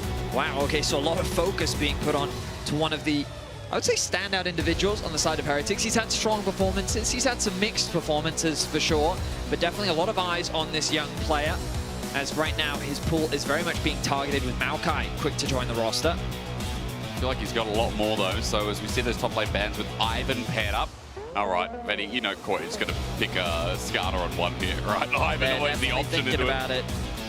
The Skarner, I do wonder where Zyra's going to fall on the priority list, but you imagine that Skarner's going to be the lock-in. Ignore the Zeri hover. It is likely not going to be the priority. If you Zeri on B1 in a game 1 of a best of 3 fearless, something's wrong. Varus makes a lot more sense. That is a lot more logical. But they have left open the Skarner for Shao to grab for himself. Skarner is the most played jungler for both Shao and Elioya so far this spring. You talked about wanting to see the Corki. There's a dog. Remember, though, that you need the specific Corki skin that you're looking for, which we can't guarantee just yet. Is Zyra actually locked in now? Does Elioya just slam the Mundo? Yeah, does he play Mundo? Are there other options into Zyra as well? I know there definitely feels like there are. Or do you just say, hey, never mind, we'll go for the Skarner anyway? But just do that. Personally, I'm a big fan of the Mundo answer into the Zyra. Of course, they could look to lock in something else here if they wanted to, maybe grab something like the Rumble. And right now, they are hurrying it, locking in immediately, and there is JoJo's Yone, a big comfort pick for him. Definitely, in my opinion, one of his weaker champions in Winter. I wasn't impressed with the performances that he had on the champ, but he stuck with it. I do think that he's shown some lane improvements so far in Spring, even if the stats don't necessarily portray it. And so far, Koi locking in power laners. Yone, Rumble, and Varus. I mean, Rumble and Varus just fantastic at gaining prio in their respective lanes. Rumble can struggle depending on the matchup. But the question is, where is this Corki going? Is this a mid Corki or is this a bot lane Corki? And that can very much determine a lot. Well, with the Ambessa locked in, at the very least, you know, that Rumble point is still relevant. I feel like there's very few lanes that Rumble hates at the moment, even still with that Q Flame Spitter nerf that came in many patches ago. As Ambessa gets locked, now the only question is setup, right? On the other side, Koi without a jungler. I feel like when you lock in Yone, you usually want one of the trees, or you want something like the Skarner that can help facilitate. What are they going to get away with as the Skarner is that first ban in the second phase? Koi, I mean, they could consider AP junglers, something like the Lilia, can match in terms of clear speed against the Zyra, and the high mobility against her single route can be quite effective. Alternatively, they could think it's something like a Jarvan. Very easy engage tool, still available. I think the Viban makes a lot of sense from Heretics. A lot of the traditional junglers have been taken away from the pool. Pantheon is an alternative. Yeah. I don't love Pantheon plus Yone as a combo, but it is an option as a possibility. Xin Zhao also there if we have an AP top, but again, there's going to be 3 AD sources on the field. Another thing that LPL's really playing is a lot of these skirmish-heavy junglers at the moment as well. Nefiri has run away from LEC, have you noticed? Yeah. Still being played in the East. But Nefiri, with these small changes, and of course that hotfix on top of it, has been enough to move LEC junglers away from the pick. But when you have a pool like this, Fetty, maybe it rises up again. Definitely does seem like in EU, junglers really don't value what Nefiri brings, or at the very least, risky, right? They don't trust the alternatives that could compensate for what Nefiri doesn't provide. Yeah. I will say, by banning away both the Rel and the Braum, the Leona pick is a very easy one for Heretics. Corki Leona bot lane is a powerful 2 versus 2. I wonder if Koi is thinking about Nico as a possibility, maybe even Renata, if they want a little bit more range at their disposal. What do you think about Rakan here as well as follow-up? I think you concede the lane a little bit. It does make your 2v2 a little bit weaker, even though... I forgot the Sedge. But it is a snap engage. It does give you a lot of backline access. Flank opportunities are fantastic as well.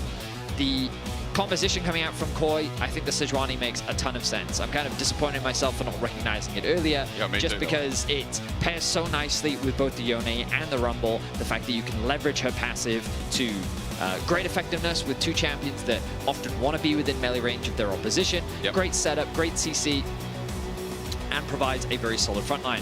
Heretics, the reason why I don't love Ambessa plus double AD carry is she's a champion that wants to skirmish with the backline. She wants to get into the thick of things and she wants to brawl. When you have someone like a Zyra, it's hard for Zyra to be able to necessarily follow up on that when she's providing a little bit more peel, a little bit more disengage, poking you from range, creating a lot of zone control. The Leona does have that potential engage and backline threat, but when you're playing this front to back, I feel like Ambessa doesn't always fit into that style of comp unless she has someone like a Vi, like a Xin Zhao, that she can really threaten that backline with. And make it so much easier, right? And see how the Zyra facilitates that or can do exactly that. On the note of Sejuani Yone, by the way, I think it's so obvious. It's one of those things where you're like, oh, of course it's taken away, because I've noticed with all the LPL, with all the LEC, this Yone is usually perma-banned, or we get Sejuani bans. Like, I look over the past couple of days, even in the series today, Yone perma-ban. KC Fnatic, Yone perma-ban. We look towards previous series at the start of the split, like GX Vitality, guess what? That was also Yone perma-ban. All the Sejuani gets taken away, so the fact that Koi have got this duo in many regions across the world, I know our fans will be saying that's a god-tier duo here for Koi. But let's see how they go through. Starting off with their lanes, Koi and Team Heretics, game number 1. Guess what? You can scan that code. No, you don't get a free skin, but you do go to WhatsApp. Go crack it out. We look across the rift. Get a bit of tense music. Yeah, that's the building suspense. When are we moving from Demacia? When do we go to the next? Isn't Ionia next one or something? I have no idea. I want to go to Freljord. It should be around Christmas time, as I've obviously learned in Europe. Christmas is snow. I never experienced snow at Christmas. It I sounds forget weird, that. Yes, no, you're right. It's hot. Back home, it's hot. I go swimming. Yeah. You guys have big layers on and it's snowing. You know, my manager said the same thing. She was like, I like only within the last 2 years was her first experience of snow having come from Australia. Sorry, and I was like, your manager said. Yeah. Oh, wow. Sorry, you're like a big deal. You're a musician or something. Wow. Okay, you're misconstruing my use my of the manager, ladies and gentlemen. Wow. Yeah. Sorry, guys. Oh, do you not have one? No, I work alone. Oh, okay. I work alone. Sorry, I didn't realize. You're a big deal. Yeah. You've Kind been of. in this business you know, for a while. Yeah, I'm kind of a big deal. Yeah, well, speaking of big deals, by the way, Elyoya came to kick us off. Nicely done. Thank you, observers. Just give us all versions of the pig as opposite side starts. All you need to know is that junglers are just going to do their full clear as quick as possible. And Sheo, as you know, will clear first. It's the power of Zara, isn't it? So you'll notice in this bot lane that while Super can provide a lot of trading power in the 2 versus 2, Rakan doesn't offer a huge amount, especially starting with the Q first. Oh, ooh, he just sidestepped there. The fight for level 2 is fast. I do think Super and Alvaro should be able to grab it first. That they do. But then the quick response coming through from Flacken and Sten. So just concentrating back and forth between the bot laners. Meanwhile, in mid lane, that's where we're going to see big pushing advantages for Camilo, who has already been able to push Jojo underneath this tower, very much as we would expect in the matchup. Yep. Carlson also getting an early push on the top side of the map. I think it's a dangerous thing for Rumbles to push super aggressively early because of how easy it can be to actually freeze against the Rumble, just because of its flame spitter always potentially pushing. So overall, I think Heretics off to a good start in terms of the control they have over their lane. Let's see if Sheo is able to utilize that in any way to be able to move into enemy jungle and potentially look for a steal. Remember as well, Elyoya has a lot of access to these lanes because we have triple melee, Rakan, Yone, Rumble, like the power of the Sejuani. So you can really go anywhere here as Sheo thinks about going to one lane, and that's bot for now. Is this really going to work? I mean, Alvaro's stunned up. He might have to W out, then a battle dance. He flashes first. Good dodge. Great dodge from Sheo's roots. I am surprised that Koi fell prey to that gank. They're actually, look, they're pinging. They're going for the redive in bot lane as well. Alvaro, again, he used all his summoners. They go to Super. He might have cleanse, but his flash will be in vain. First blood already goes over. Stend will dive for it. And guess what? So does Flacket. That one was an execute, but the wave is at the turret. Denied. Elyoya now making his way towards mid. The knockup comes through. Camilo has flash available. He's going to rocket jump first all the way down to his jungler. Sheo can come and help out, and as Elyoya chases this, he won't find much more than a couple of plants. Getting mad. Jojo can't offer any words of advice because he's too low to commit. Milu able to sidestep that gank, but the bot lane dive from Heretics, overall still very much worth it. The fact that an execute happened, but also a lot of farm was lost as a result of a stacked wave being sacrificed to the tower, and Super not being able to catch it. Alvaro does have W available. Yeah, this isn't going to be much. It is regard. But they protect the River Ward, which is the crucial exchange there. No, they don't. Never mind. It's gone. They tried to. You're right, that was a crucial exchange. By the way, 350 gold lead for the Corki. Double longsword coming back to lane. That's not bad when you're going up against the Varus lane. And as you said, Betty, I think the support is making a big difference already. I think Heretics should be happy with the start that they've been able to find. Reclears coming through from the junglers for the time being, as Jojo feeling a little bit more confident in these trades now that he's got an armament of daggers in his inventory. You've been playing Kingdom Come Deliverance 2 or something with that language. Old English. No, I just really like the word armament. It is a beautiful word, isn't it? It's like a Latin word, isn't it? Also, I try to diversify my vocabulary from time to time. Really? Yes, because I do find that one of my crutch words is crucial. It is crucially, yes. And I've been trying to come up with new words. It's like one of my favorite alternatives is this is a big deal. That's a big word, is it? Yeah, big deal. Big deal. Just by saying the word big. Yeah. Oh boy. This is a big deal. It is indeed, because Zenith's Blade's going to connect and Super. He might have his flash still there, but after the last play, he can't get out. He gets rooted down again. 3 kills divided between Flacket and Sheo. A repeat gank works out for Heretics as they set their sights on the bot lane. A nice play, easily executed. And as you rightly said, Hysterics, Super not really being given the opportunity to flash away. I mean, the vision coverage on the bot side of the map does surprise me. The reason why I was questioning why the first play would even work was that Super was sitting on his ward. He should have good estimation of when the full clear timing is happening, and he didn't actually drop his ward in the river or anywhere. Yep. And so it was such an easy gank attempt from Sheo that really set up for the dive. And now Sheo has turned his attention to mid lane. I mean, because it looks like it's accessible. Jojo Poon is going to queue out, but Camilo jumps in yet again. The roots ratch him as Jojo gets out.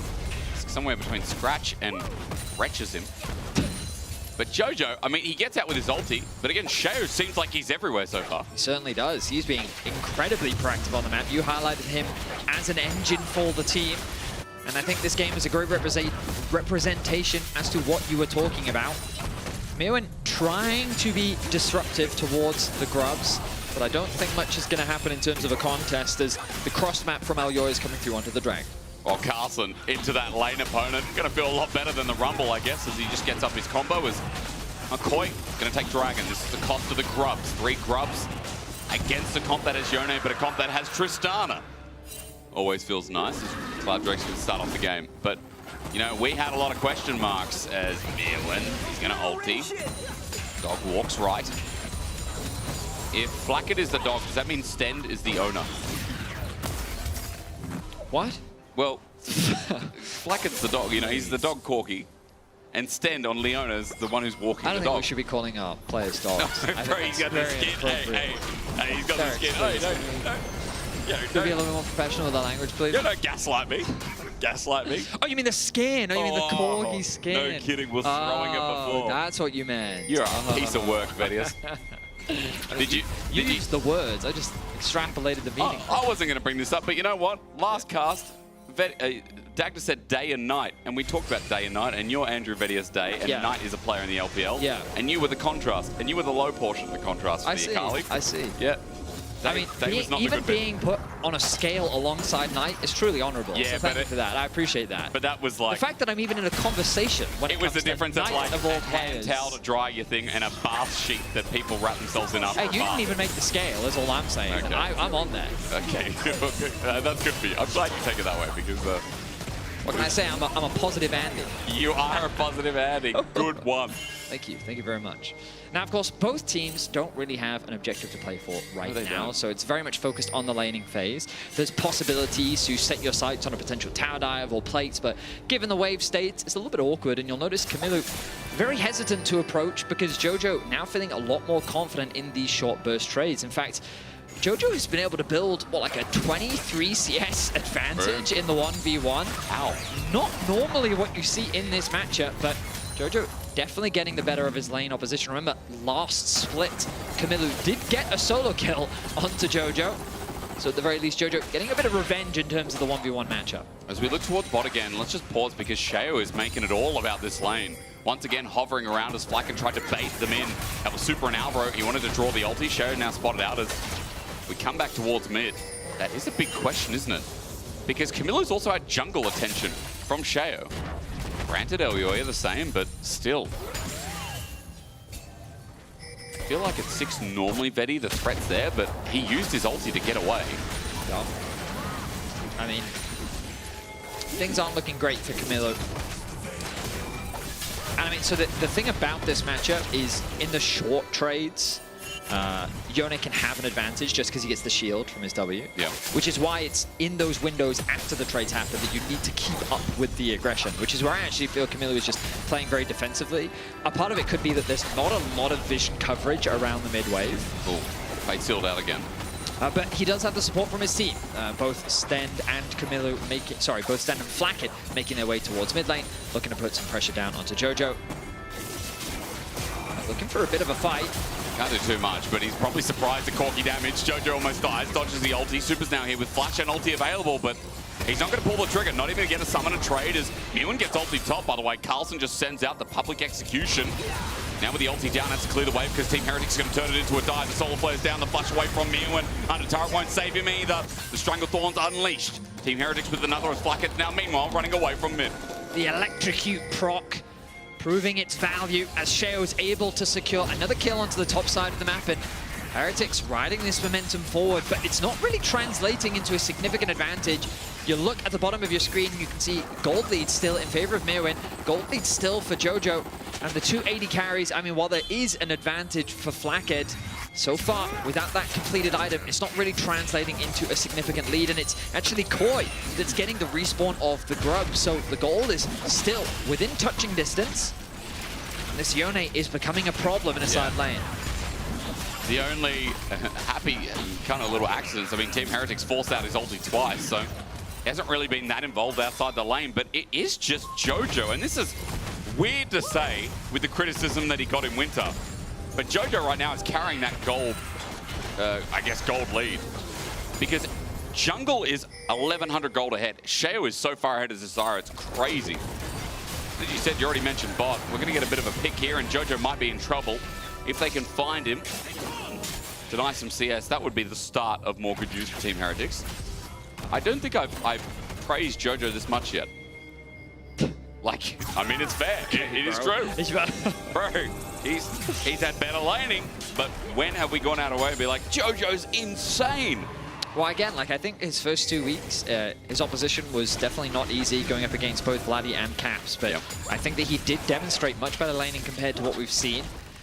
Right now, it's Heretics starting off the Dragon. Alvaro face checks. Yeah, he does face check, but it's a Rakan. He absorbs the Solar Flare. Why you Solar Flare or Rakan, I'll never know. So Alvaro just took a free ulti.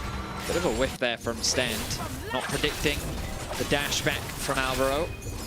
As Carlson will get himself another plate in the top lane, as Mirwin actually roamed from top towards mid to try and assist the team. Dragon's still a point of contention, but not one that's going to be fought over just yet.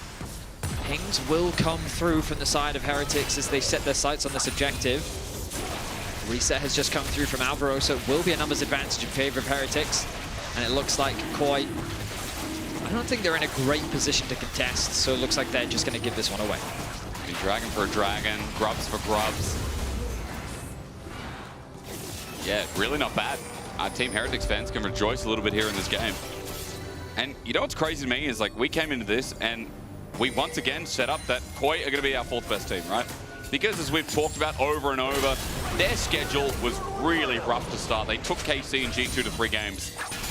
But now it's like, okay, to prove you're the 4th best team in the league and you're not like in this outskirt, this middle of the pack, you need to really put up a good result against Team Heretics here today. BDS as well.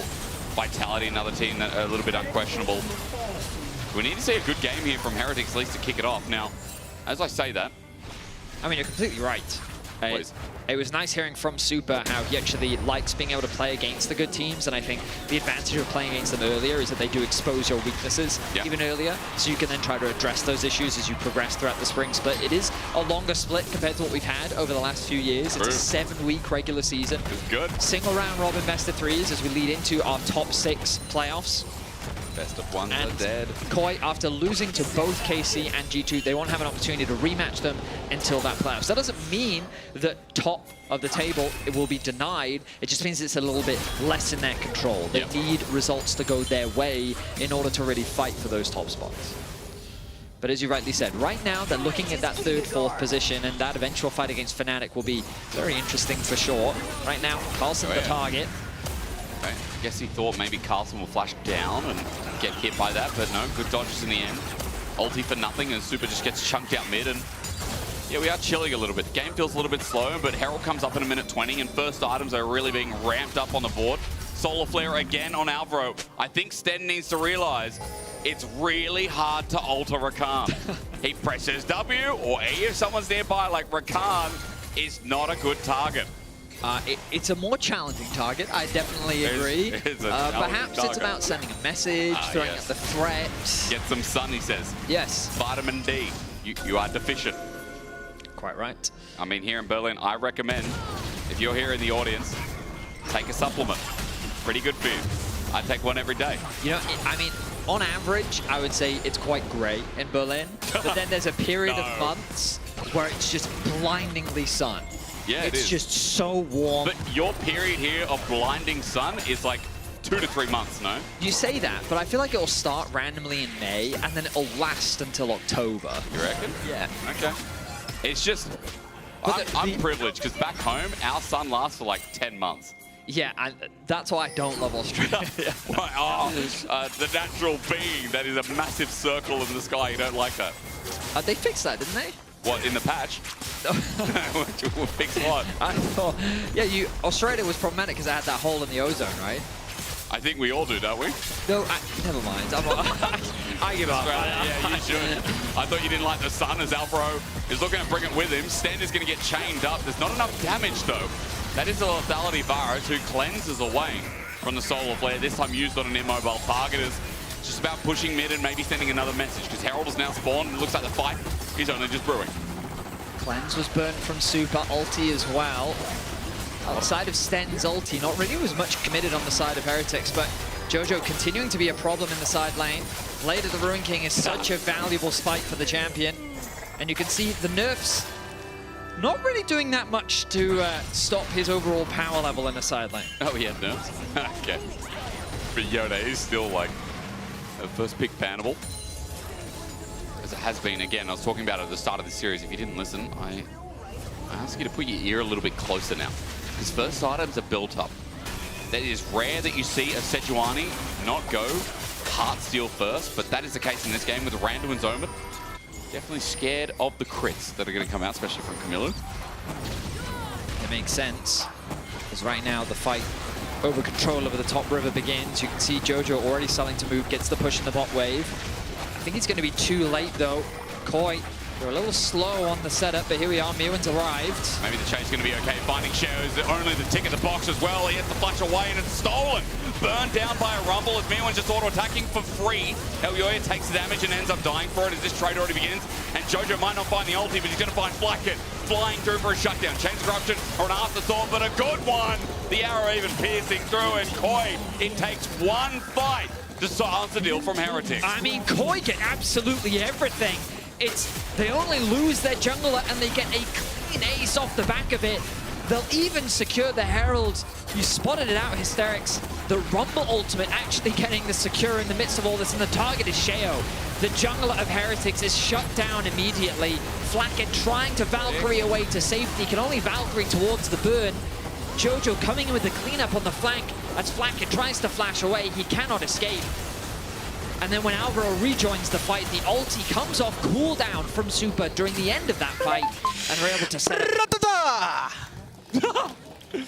It's an easy cleanup from Koi. 6-5 now the kill score, but look at the difference in gold. Even though Heretics had all those early kills, they weren't really converting it into significant gold leads, whereas when Koi get that big advantage, 3K now the lead that they sit on. Gotta love Mirwan. Based off that steal as well. The energy's good. Koi back in this game in a big way. 3K gold lead all of a sudden. And again, quick reminder to you all that that dragon is now just going to be taken by them as well. Off the back of that fight, we've almost got a second item for Jojo. I mean, Jojo's CS lead has now mounted into a kill and has now moved to 50. This mid laning phase presented a really big issue. An earlier Blade of the Ruin King.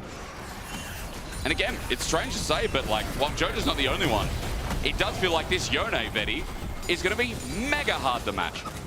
I completely agree with you. I don't think the Ambess is going to be enough to stop it. And because Jojo largely went unpunished during the laning phase and has continued to accrue leads, look at him looking monstrous right now. Yep, he will kill Camilo if given the freedom to do so. Heretics is forced to provide safety, that bodyguard protection. As Jojo returns to his side lane farm, a 2-level advantage over his lane counterparts. They set their sights on this final outer tower. And Koi just in full control of the rift right now. Otacon spawning bot side, going to be Ruinous, Ravenous, Ruinous, whatever. The black and red one, not the orange one. They were talking about it before. Yeah, I didn't realize that. They just all terms for hungry, are they? That's what Draco said. Ruinous, Voracious, are they just terms of being hungry? You know your words? Ruinous isn't really tied to hunger. Isn't it? It means you're going to ruin things, correct? I mean... like, I could ruin a plate of nachos. It's one of those words where... Good buffer. I know what it means, but asking me to define it is hard. Right, okay. But voracious, I'm pretty sure, is tied to hunger. Like, I'm feeling voracious. I'm pretty sure it's tied to like, I'm hungry for blood, like a hunger for more violence. See, here's the thing, is I got a computer, I could Google these words, but I choose not to. Yeah, you just choose then to the conversation live in ends there. That's right, now we just guess. And you have a chance to look like a genius, or I take you to the deep end. I mean, which I often do. Or I mean, I guess we'll just never have a resolution. We'll just never know. Let's not answer. And now you just love living in ignorance, I guess. It is bliss, I can tell you. Not wrong. Almost 30 years of it, and it just keeps getting better. I'm glad. The less you know, the more is power. I mean, that's definitely a perspective, yeah. It's the perspective, if you like me. Now, everyone who takes my advice, just remember, Team Heretics might have to go with that because they're thinking, okay, Koi right now could be surrounding us. Jojo, the only one in the side lane with TP. But Koi are grouping up just to see what happens. The problem is Heretics have nothing to really play for right now. Yeah. They're just fishing for picks, with which as long as Koi don't give them any. Look at top lane. Jojo is just like, I'm free farming, I'm level 15. I have 2 fully completed items and none of you can 1v1 me. I'm also going to take your jungle camps. Koi can also just keep pushing in mid lane. And Heretics is just kind of awkwardly standing here in the river, not really doing anything. You're going to have to go for mid. Blackett has to move that. Bot's probably an issue as well. Jojo now all-inning on Carlson, and there you go they're again. going to die. Yeah, and they're getting burnt. Mirwan's just taking Camilo. Tristana going to go for a different kind of hop, and that equalizer, oh, it's so nice, isn't it? Shea can only play defensive, but to do nothing and stand there and just take it. Koi with another double. Mirwan, I want to hear the voice comms on that one because he is Gatling gun down Team Heretics now. I mean, Koi made that look so easily, and rightly so, because Heretics just sat there not doing anything. They tried to fish for a pick. Koi focused on pushing the waves out. Once they did, as Heretics is returning to try and get those waves, Koi immediately force an engage. They extend the gold lead. They set their sights on the Arakan. And again, we go back to this. Just look at the map state right now. Camilo's trying to go back towards the bot lane. Mirwan is already in full control of that brush. They're immediately looking to retreat. Their AD carry is sitting in mid because he's catching that wave. And it's this idea of getting caught in the rotation. Mirwan with a beautiful flash into E, connects onto the Tristana, and then he converts that into another kill as well. 1.6k the individual gold lead for him. Jojo, meanwhile, sitting at 252 CS, getting close to the Flame Horizon in the mid lane matchup. And again, even though Team Heretics started so nicely, is Solar Flare going to be flushed away from Elyoya? Zen looking for the center plate, he won't find it. It's all gone horribly wrong, and watch this, Jojo with a massive angle. We want to see that ulti because Team Heretics are lining up with the equalizer as well. On top, they sit at fire, but now with the flames through comes the blade. Carlson running for his life, his dear life. How long it lasts is up to him as he flashes to make sure it extends a bit. But Team Heretics now down 6,000 gold, and it is looking so close to over at this point. I mean, we wanted to see a strong performance from Koi, and this has been nothing but a strong performance. Past that fight, nothing but strong. Yeah, I mean, the reality is that a lot of attention was put towards the bot side of the map from Sheo. They constantly tried to gank Super and Alvaro, and while Sheo was getting ahead, it converted into a few objectives, but it really wasn't translating into a strong gold lead because you look at the gold at your bottom of your screen now, okay, Elyoya is still behind in gold, but the rest of the map is fully in Koi's control. You know, you talked a little bit about the setup for Ambessa as well. Like, while there hasn't really been a strict 5v5 that Carlson's been able to play towards, you know, it's not like the Vi. It's not like playing the pick of Vi Ari, Xin Zhao Ari, or Xin Zhao Talia. Those combinations make the Ambessa look so much better. Betty here in this game, despite getting through the laning phase, Mirwan has been the team fight king of this game. I mean, the reality is that even if Heretics wanted to play this front-to-back style, a bit of poke, they haven't really had an opportunity to, because I feel like once that Herald fight happened, the game was over. Yeah. It was so one-sided. Koi got so much off the back of it. And the fact that Jojo, I mean, look, he is a full 3 levels over Camilo. Like, this Yone is unkillable, I feel. You cannot deal with him in a side lane, so Koi have a very clear win condition, and given the gold advantage they have, I think the best play for them now is just force the Baron, force a fight, and look to end the game. Well, you didn't have good lane stats for Jojo before. I think this game will help a bit. I think it will. The average out, because he was 30 CS up at 15 or 14. He is getting close to that Flame Horizon. He is. And again, Camilla's really struggled in this game. I should probably let fans know, because there's probably a lot of new viewers as well. The Flame Horizon. Shout out to the old player Flame. Do you remember what team it was? At CJ Entus Blaze? I think it was. But he was a top laner, and there was a period in time where I forget which top, even I don't remember the history of the, but basically a player named Flame had a 100 CS advantage over his counterpart, and that was what dubbed the Flame Horizons, when you have 100 CS over your lane counterpart. It's funny that a lot of, we have this conversation all the time because of how wide in age our league audience is. Yeah. By the way, I'm pretty sure he's a caster now in the LCK. Really? I think he is. He was with T1 as a streamer. He's now with Riot Games as an analyst. Well, there you go. So, yeah, Korean broadcast. And I can tell you, Betty, in a second, he was on LGD for a bit. That didn't go so good. Of course you would remember that. Zubu Blaze, I remember. That's way old. That's like 2013 champions, isn't it? Yeah. CJ Entus Blaze. Nice. And then LGD, and then he went on Immortals for a bit, FlyQuest, and then ended on Damwon. 2019. Okay, we didn't need all of Flame's history. No, I think we did. I think we did. Let's be real. Okay. Well, I think Koi is looking to set up for the Baron.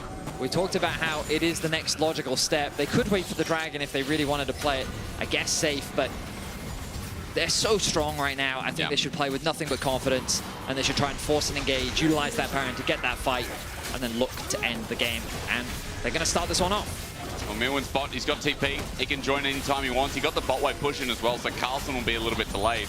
Ward spot's out at 7k, and Team Heretics gonna get hit over the wall. Before I can say anything more, instead, Solar Flare down on Jojo. He does die, doesn't get to use a thing. Reset for Camilo, chasing Alvaro. But that stops the Baron, and all that praise for Koi and Jojo, he has everything up and he just got caught. That right there is a demonstration of the nerfs. This time he didn't get to use the E to break away from the CC. He was rooted, which meant that Heretics was able to lock him down and get that shutdown. It is a valuable pick for sure.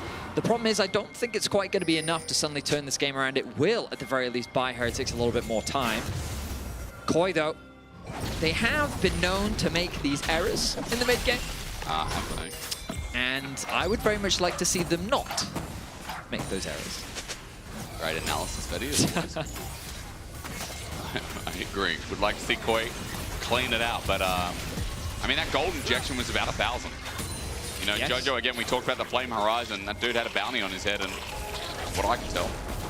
And with all that gold going over, once again, we talk about how Team Heretics look to show up in this game. Sheo is two and a bit items for Sonya's. 2 and a bit for Tristana. Engaged from Stend here, though, and once again goes a little bit deep. He's going to be permafrosted, but no follow-up kill. Koya back as Jojo is now back as well. Looks for the knock-up, gets shielded. Gets a little bit as there's the ulti. Mirwin in trouble, goes golden, not facing anything. Chains corruption work as well. Maybe an opportunity for Team Heretics, but Carlson separated. Has to flash away while meanwhile Camilo is just hit by Jojo. That was the banana Yone, but he still gets Camilo in the end. Jojo, he misses a bunch of skills, but he still gets the kill. That's a Yone classic if I've ever seen one. I guess finishing the Infinity Edge does help you do that, but this should be an open soul now for Koi to lock in. Camilo getting caught out. Flackhead was the target in that fight, with Mirwin starting it off with a really good Zhonya's to buy time for his team to regroup and re-engage. Flackhead able to survive was honestly very surprising. Loses all of his summoners as a result, though. Dragon not actually being started off. I feel they could just send Jojo to go solo the Dragon, secure the soul for them while they get position around the Baron to make sure the Heretics don't sneak that one away. Sheo probably knows that there's no way near, and he'll take it so damn quick, so yeah. Soul just goes to Koi. Can't believe he hit a couple of autos and Qs. And with that snap, it just makes it so that Koi are kind of back in the driver's seat in this game.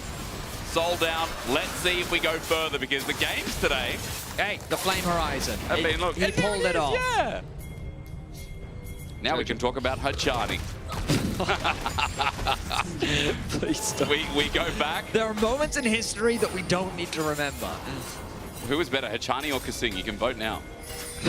I'm not going there. Okay, that's all right. I'll take you somewhere else. Stender's caught out. He's trying to go back home, but there's no support for him whatsoever. It's an easy pick. This time the ult hitting is onto Jojo. Blackhead's trying to get a return kill, but he flashes back towards his team, and Jojo stays safe. 5 members of Koi alive, and Flacco just has to sit there and watch.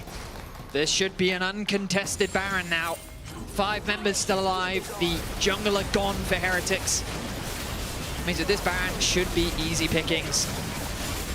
Flackhead and Camillu are in the area, but I don't really see what they can offer here. Jojo just healed up a bunch of health. Ult to use. Camillu knocked up. An attempt made and no escape. There you go. Baron picked up.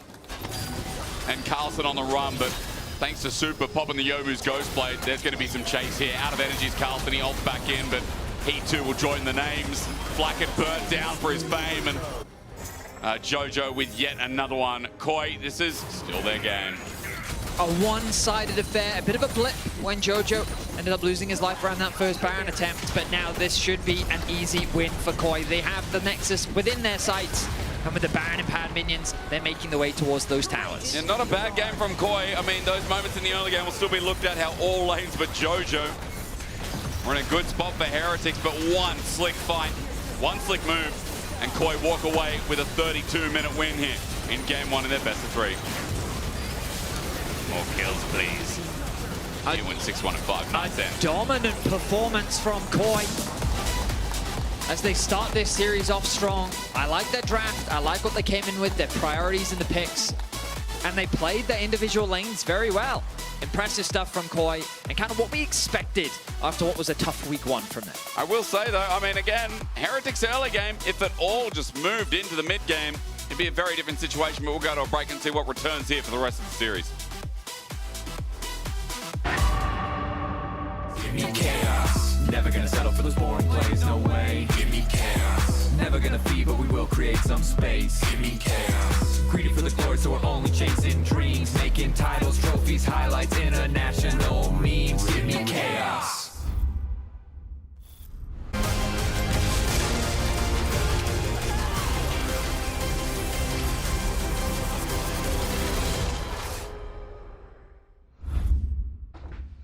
We need a map.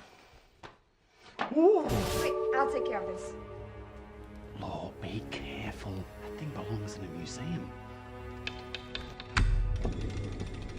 What is this? Wow, that escalated quickly. What do we do now? Let's have a break.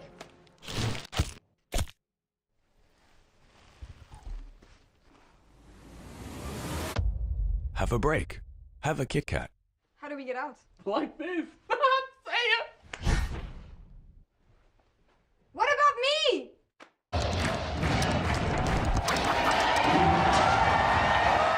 Red Bull gives you wings.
Yes. Hello. Can I keep my bottle of Red Bull on the desk? No, you have to put it in a cup. Oh my god! It's forbidden? Yes. It is forbidden? Yep. Can I kiss like it, or is it forbidden? It's forbidden. It's against the rule book. I can look over the pit. I will kill Zyra. Gran besa. I have a flank. Tristan flash, behind. Quirky dead. Yeah. I have full team one. Flash. I'm based on ulti. Break mid, we can break mid. But that equalizer, oh, it's so nice, isn't it? Sheo can only play defensive, but to do nothing and stand there and just take it. I'm Terminator, bro. Prime. And welcome back to the LEC after MKOI takes the first game in their series against Team Heretics. And you know what? Finn and I, we were very impressed with this game from MKOI. I mean, maybe not from the beginning with the first ganks from the Zyra, but let's take it back before that. Let's talk about the draft. Finn, you and I, we've really both liked this draft from Team Heretics, or from MKOI. Why was that? Yeah, I really enjoy that this is one of the draft the most follow-up engage I have like ever seen. It's so easy to just start a fight with either a Sejuani or a Virus ult, and then you have 3 different options how to follow that up. That allows the fights to be very dynamic and gives you a lot of options in game to start fights depending on the situations. Yeah, but we did have some concerns with it, and that is if you're not first on the draft or on the objective, can be a bit difficult because you're walking into the Zyra, and that's why I think the range comes greatly into play as well. I think MKOI did something that I saw some teams fail with yesterday is they drafted around knowing the enemy team had Zyra. But let's go into the play because it wasn't the best early game from MKOI. Team RX did a great job with Sheo. So what's happening here, Finn? Yeah, so already we see a big mistake in Team Heretics setup here because we see them starting the Herald, but look at this Leona. She's so split off from the team over here. Preferably, she would be where this plant is right now, holding this control, so when Elioya walks up, they can actually turn and go on the Elioya. But as we roll the clip out, we see Elioya get free access and land a crucial ultimate onto Sheo. Pause it, right? Because they had a ward down with Sten before this happened, and he still pathed down a bit. I think if you see the straight line there, if you can just draw it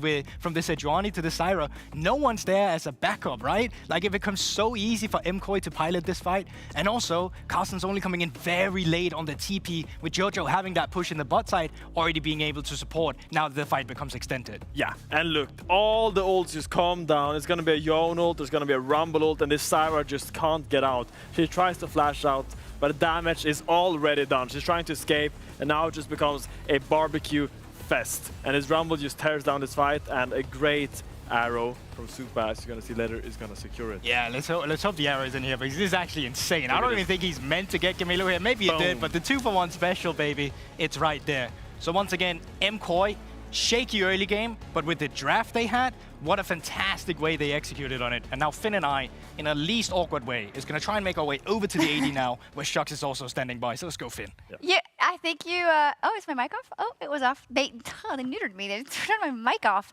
It was not awkward at all. You have a wonderful strut. Oh, thank you so much. Wonderful. I love that breakdown. It was kind of the crucial moment because Team Heretics was getting ahead, and we need to give credit to the fact that they have been able to do that consistently. But I want to tack back on a little bit to something we set up before this game, being if the redemption arc for Movistar Core is going to come through, we want to see how Jojo Pune evolves. Now, I will say, obviously, in comparison to playing Vladdy and playing Caps, with all due respect to Camilo, this is a different matchup, but it is not necessarily an easy win matchup in terms of the champions for him. And I think him individually building up that big advantage did give a little bit of a cushion to Movistar Core. Yeah, I mean, absolutely did. It kept them in the game when the bot lane was falling apart. And I think it's great to see Jojo actually outperforming Camilo, because last year he was solo killed by Camilo as well, right? So I think if you got to build yourself up as a mid laner. Last year? It was last year. Oh, last split. I keep thinking winter is a year ago I for know. some reason. Feels so like it with ago, Rogue right? playing. But my point is still that I think you got to stop for it somewhere, and that's what Jojo did with being able to outperform Camilo. Yes, can you pull my picture up? Absolutely do that but for so you. I think that is a positive sign, because I did kind of come into this series, Finn, for me with like, I want to see a slam dunk performance out of Movistar Koi, because we're looking at them as a possible top 3 team, right? I mean, we need to see them convincingly beat Heretics if they deserve to be in the conversation for best team in the league. We know they're in the top 3, top 4 kind of. That's where we have placed them prior, and that's kind of where we see them right now. And for them to keep being in that conversation, a win like this was crucial and paramount, honestly. And I really enjoy how they kind of like drafted a very easy comp like this, just to roll them over. We are gonna cover the draft as well, but I wanted to make a little artwork, right? When we're talking about Jojo Pyun. So, does this just come up? I never do Telestrator. Just do it and hope it comes. Okay, so basically this is a pond. Yeah, this is a pond, and in NA, well, first up there was Sun, so that's good, because that was good for him. Is and the son of Bloody?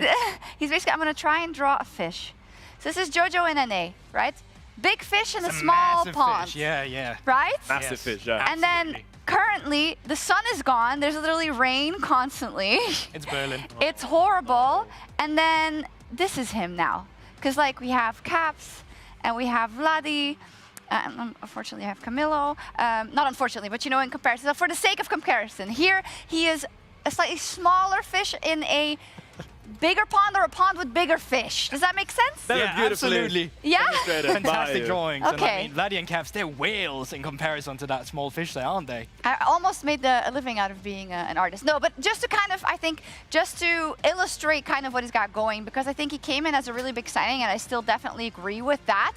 But there has been a bit of an adjustment period in some of these games. I'm not saying this game, I'm saying this is a positive sign, but we need to see it replicated versus some of the whales as well consistently. Yeah, and I'm glad to see, like, instead of finding Nemo, we're seeing Jojo Pyun finding the time to be a hero for his team. Yeah. Step up and actually show that he is here for a reason, that he actually is here because he can carry games. In America, he was one of the best prospects ever seen. It was seen as the NA Caps. And he came to EU now, and he hasn't really lived up for that name yet. Yeah. But we need to see more of him. And I could nitpick and say that some positionings in that last game, but I'm not gonna, because we're gonna go into the draft for game 2, and we get to listen to Finn and Goldberg doing it. That is amazing. Well, doing the draft, I meant.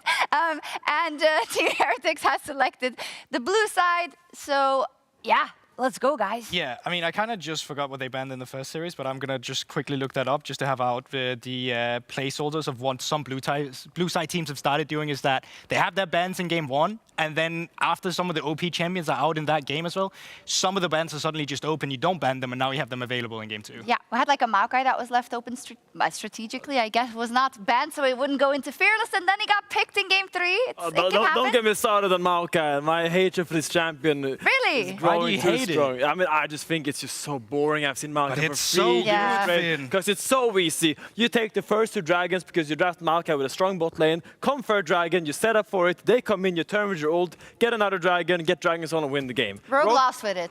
Yeah, but Rogue is a case study on how to lose with Maokai. There's always an outlier, right? There is for educational always an outlier. systems, we have Rogue in the team. Okay, for that, yeah. So Team Heretics, the good is that they have a pretty good early game. They did well. Sheo is a wonderful orchestra master, it seems like, for them. So maybe they should look at something to make that even bigger and make sure that they can snowball it harder. Yeah, I mean, already the bans are changing. We're seeing Nasia Ban come through, which wasn't there earlier, and we have seen a rise of Victor priority again. Even when Victor was nerfed last winter, Camilo was still the guy that decided to bring out again and again, so he has been a forerunner with this pick. Yeah, crucially, it's also one of Jojo Pyun's more comfortable champions. We have seen Jojo back-to-back pick this Azir when he wants to have a comfort pick. So, great takeaway. We're seeing a little bit of gardening done by Mad Lions or MCOY in the draft, as I want to say, so take out the Maokai and the Ivern, trying to keep the trees out of this battlefield. You hate them, apparently. You hate trees. You're like, you don't like FlyQuest. You just like... Finn just wants nature to die. Yeah. I'm sorry. I've seen too much of it for too long. I need a fresh perspective. Okay. And I wonder what perspective Team Heretics has for us in the first week. As we see a Jax ban coming out here from MCOY, which is very interesting. We don't see a lot of Jax bans in our league in general because we don't have a lot of Jax players. So what is it planning out? Well, I mean, it's because Carlson actually was really good on it last week, I presume. Possibly, yeah. But we see the Skarner first pick tried and true, back to back, almost comes out either in game 1 or game 2. Just having that engage, having those early gank angles with the Ixtal's impact, I think it's called, that could be the wrong spell. The E where you go over the walls, very, very strong. I think it's correct. Now, Aurora and Vi would go crazy together. Okay, they're not locking in the Aurora yet, but huge flex potential. Elioya actually had some fantastic Vi games last winter as well, and I think Vi is one of those champions where I put extra emphasis on his synergy with Alvaro, because that is where you have that double engage as well, and there's still plenty of engage champions available. Do you know, with Alvaro, I think the accent is on the A, because usually in Spanish it goes automatically on the second syllable. but it's on the first one. Oh. Just protecting you from the, That's from okay. the Spanish word. Nothing to protect. Anyway, not important. Yeah, and I'm really excited to see this because, as I said previously in the pre-match, is that I really like when Jojo and Pune can work in tandem with Elyoya. I want them to have a mid laner that is willing to move to the side lanes, that is willing to fight in the rivers, because I don't think Jojo should be tied to his lane. I want him to be the third piece to this Elyoya-Elvira tandem that we have seen for so long now. Oh. Don't talk about hovers. I'm not talking about anything here, but there comes the Victor potentially. I think that still makes Telegraph. sense. And if you want to build one of the longer range composition, you could still have Flacco gone in an Ezreal here. I mean, obviously, there's still a Kai'Sa that could come through for Super then on the other hand, which would pair greatly with their current composition. But these are some of the options available right now for Team Heretics. Yeah, and I'm worrying a little bit for Carlsen because seeing all these top lane bans from game 1 and now this, it becomes quite difficult to blind pick your top laners. I wonder if he's just gonna pick it now. Something like a Gnar is a classic blind pick for Cassandra, but we will see the Rel trying to secure that extra engage for Stend so he can actually have an impact. Fabulous hair also, very 80s, Rel. I appreciate that. It is Rel.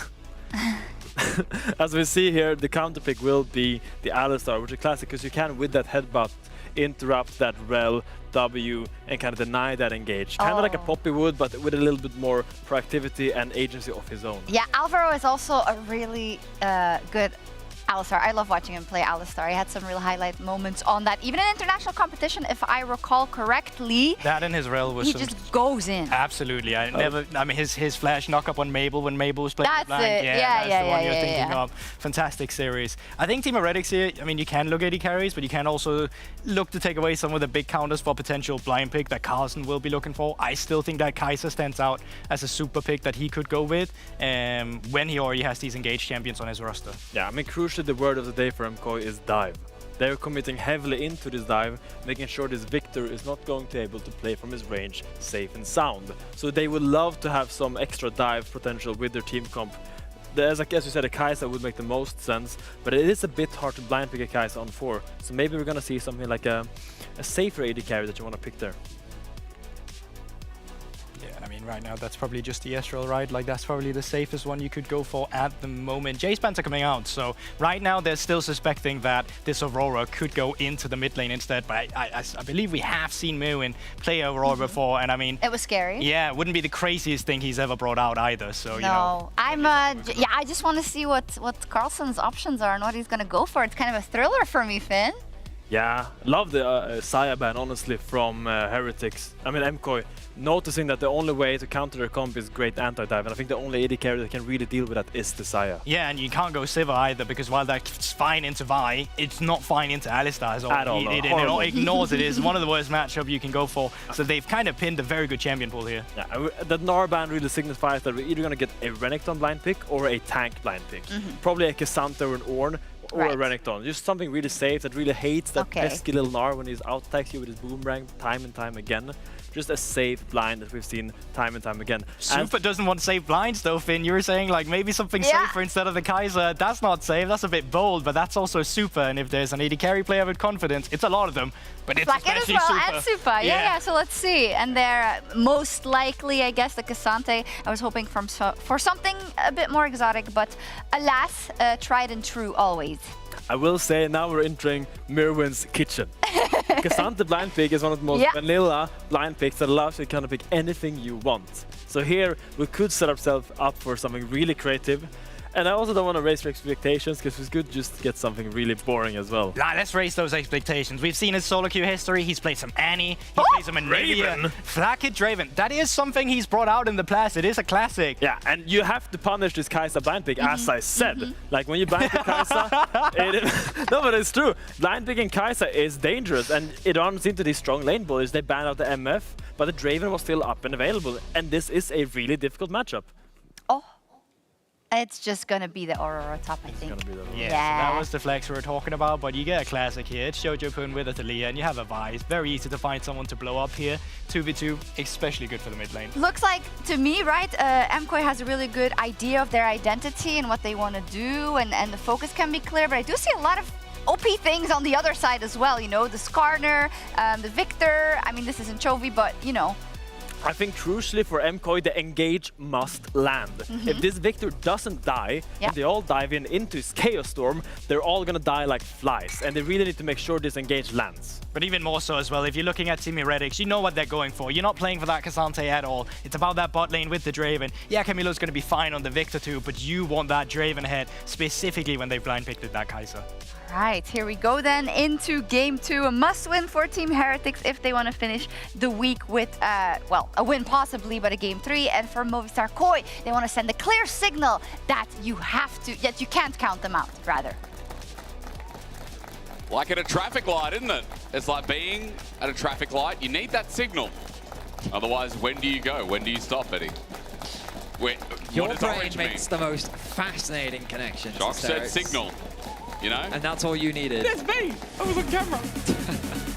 Well, let's get in the game. Now, you started with Rogue today, and wasn't that just a beaut? Yeah. That is the most Australian I've heard you in a while. That was an absolute beaut. I agree. That was a beaut.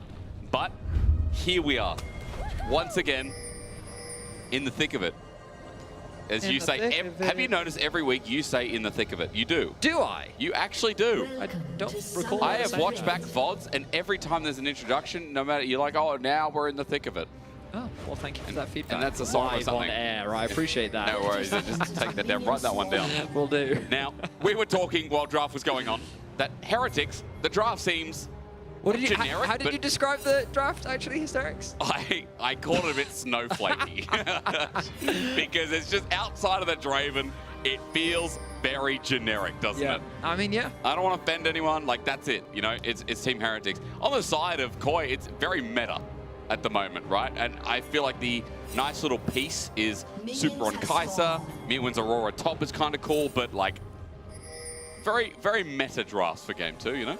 Yes, I like dive comps a lot. I think that they encourage a lot of violence. They I do. We think like violence. That Heretics composition is about as, I mean, it's about as front to back as you can possibly get with your control mage mid and your, well, typically you have like a hyper scaling AD carry.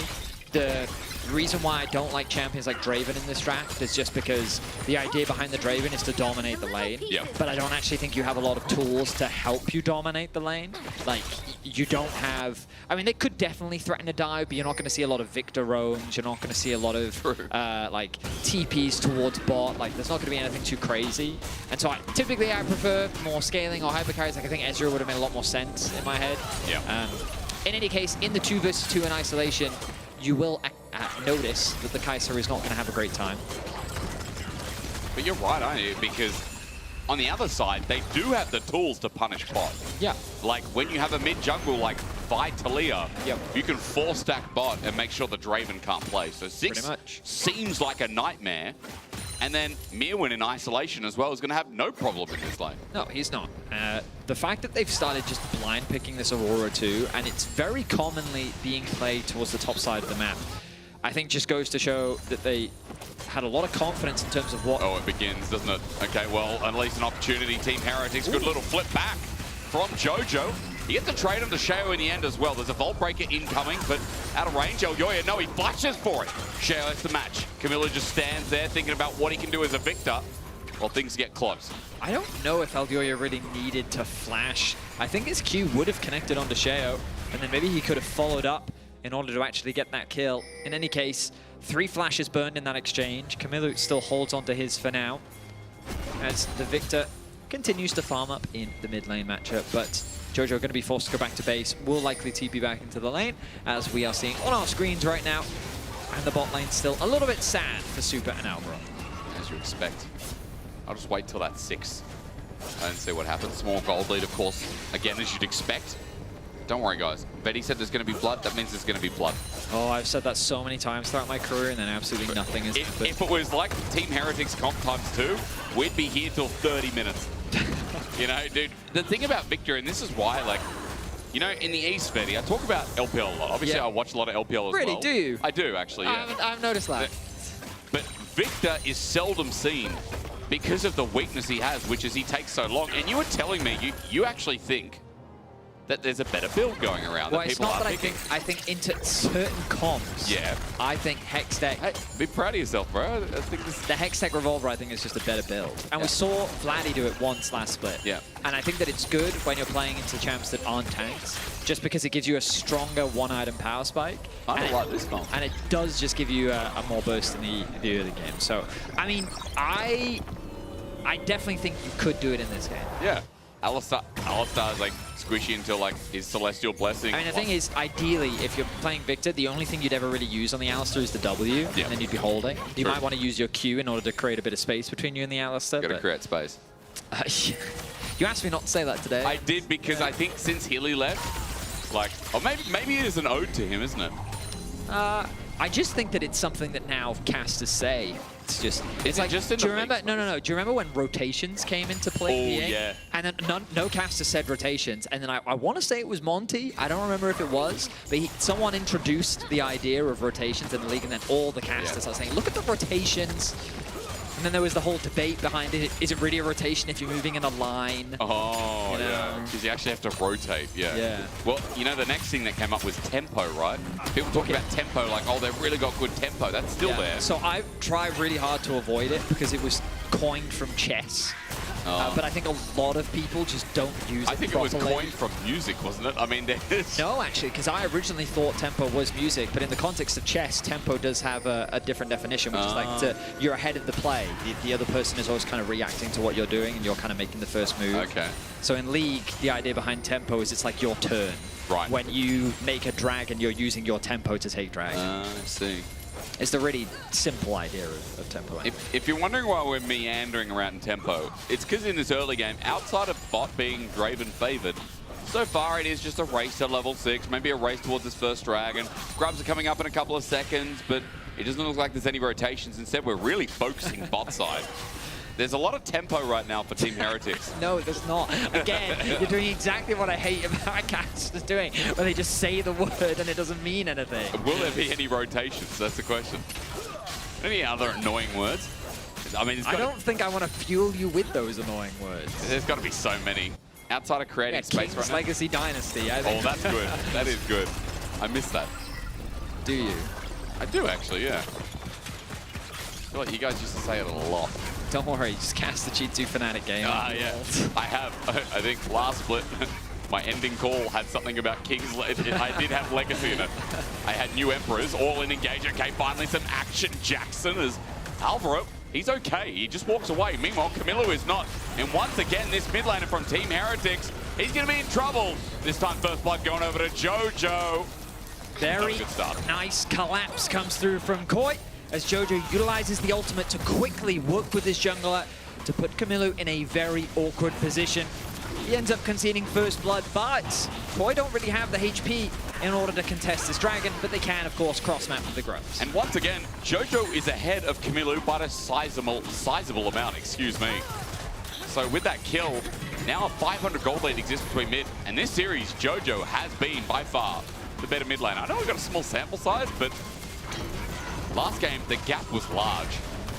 I mean, there are definitely still things that you can point to as areas of improvement, like when he went over the Baron pit and then died. That was areas of improvement. To be fair, though, you were right. You pointed out that E change where you could buffer and get rid of CC as Camilo flashes away. He just came back to lane. Yes, he did, and it's very frustrating when supports and junglers, the moment that you return, immediately set their sights on you, but it's ideally, the goal is to get your flash, which they succeeded in doing, which now means that the return gank is going to be that much more devastating. Elyoya having his ultimate available will likely set his sights onto mid, but Stend has now arrived to provide a little bit of fortification towards that mid lane. Do you think after the last game, Team Heretics were like, let's get an even stronger 2v2 so we can carry from Flacket and Stend? Because last game, a lot of attention from Sheo, and Flacket had a lead, but as you said last game, they couldn't really do anything with it. Sheo especially as well, like, he had all the building blocks with that Zyra, didn't go anywhere. Maybe this time they're like, let's double down, but the only problem is so far, there's been no jungle attention down there. Sheo's gone back to farming, maybe just rushing to get his impale, but he's got that. So well, again, the reason why I don't like Draven in this draft is because, sure, in the isolated 2v2, he has a gold lead, he has a CS lead, but because you don't have any prio in mid, and because, I mean, like, sure, Skarner can dive. I'm not saying that it's not, like, impossible to do, but you're trying to do it against Alistair. Yeah. Like, Alistair into Rel versus Skarner, trying to dive you against the Kai'Sa. I just think it's a very difficult thing to do. Especially in contrast to Taliyah, you try and dive bot, Taliyah's going to show up. Yep. So I don't really know how Heretics really snowball in early game, and then when you get to the mid game, once we've all got an item finished, and Heretics want to play the front to back, I think Victor's really going to struggle. So, sorry, the Victor, I meant the Draven. Oh yeah, no. I mean, Victor will struggle. You are right about that. Victor's going to struggle before, you know. I mean, I think the beauty of Victor is he's just a very well-rounded mage and that he can work in a lot of circumstances. Yeah. I think Chovy providing us with an excellent demonstration of that in the T1 versus Genji series.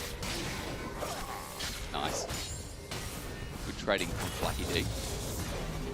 Have you actually asked, are you sure it's Flackett? Yes. Have you actually asked him? Maybe it is Flacky D. We've literally had him on Euphoria and on the desk. Yeah, but he might just be so nice that he doesn't correct anyone. I will say, we told Razork that sometimes we called him Razor K. Yeah. He was like, that's cool. He likes that. Still call him Razork, though. Okay. But yeah, Razor K is a cool name. Jojo P. Yun getting into position now as well. Whenever we talk about player names, I'm always very grateful that we have Faker, because he could have picked so many different names. True. The best player of our sport could have had a very different name. Yeah. You know what I mean? Like there was a top laner in secondary league of LPL for a while called Naruto. Our best player could have literally just been called Naruto or something. That's what I'm saying. We're very lucky for Faker. Or like today, for example, I'm just theory crafting. There's a guy who debuted in, not EDG, in LNG over Weiwei called 5T5, but in Mandarin that's Wu Ti Wu. Yeah. Which means 50-50. Faker could have been Woody Woo. Can you imagine? What's the best player in your sport? Yeah, that's Woody Woo. Woody Woo, yeah. Big goat. It definitely gives a different aura, doesn't it? It does, doesn't it? And people ask, you know, this question, and while we're having an ultra slow-paced early game, a lot of people ask, like, yo, if Faker didn't exist in the sport, who is the GOAT? Do you have an answer? Because that's a hard one. That's so hard. People have told me Clear Love, which I don't agree with. The thing is, the sport would have been so different. Yeah.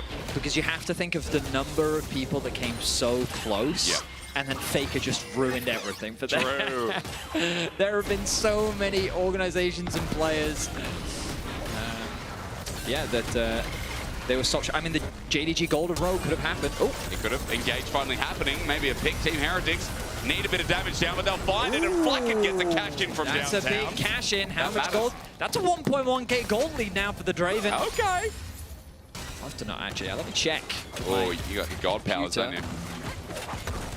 Have a quick look. Sten might be in trouble, though. Good seismic shove. Hang on. Team Heretics support. Just caught out. Jojo, easy kill there. Not sure what Sten was trying to do, but on a ward, he'll die for it. Mirwin maybe in trouble now. All out's going to be popped between worlds there. Carlson, it's ulti for ulti in the end. On the Mirwinners. Did you see what he got in the end, Betty? Yeah, he got a total of about 900 gold. 900. Yep. Big.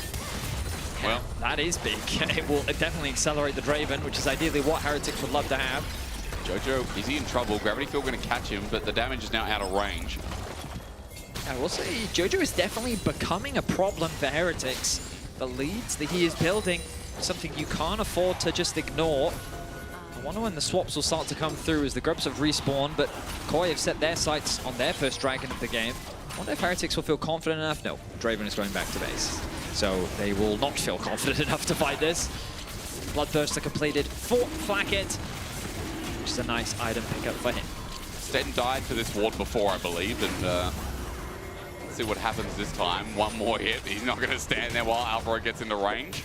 So Dragon goes down. Now, topside. Grub's going to be started a little bit late for Sheo. But Elio doesn't look like he's pathing top, even with that Sundered Sky. What item do you miss the most?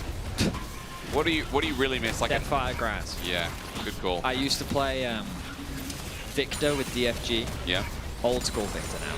where you had literally had an item in your inventory that you had to manually upgrade, rather than it just being this passive. Yeah, I used to one-shot people with DFG.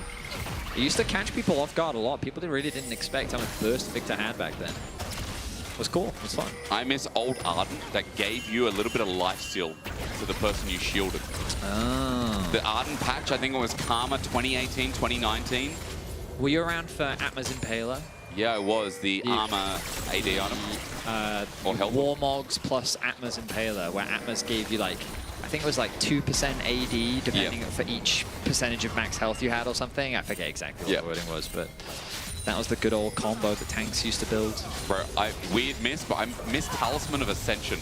Remember that support item that generated passive gold and it was also Shurelia's? Wait, really? Yeah, I remember Heart of Gold, and I remember the Philosopher's Stone. True.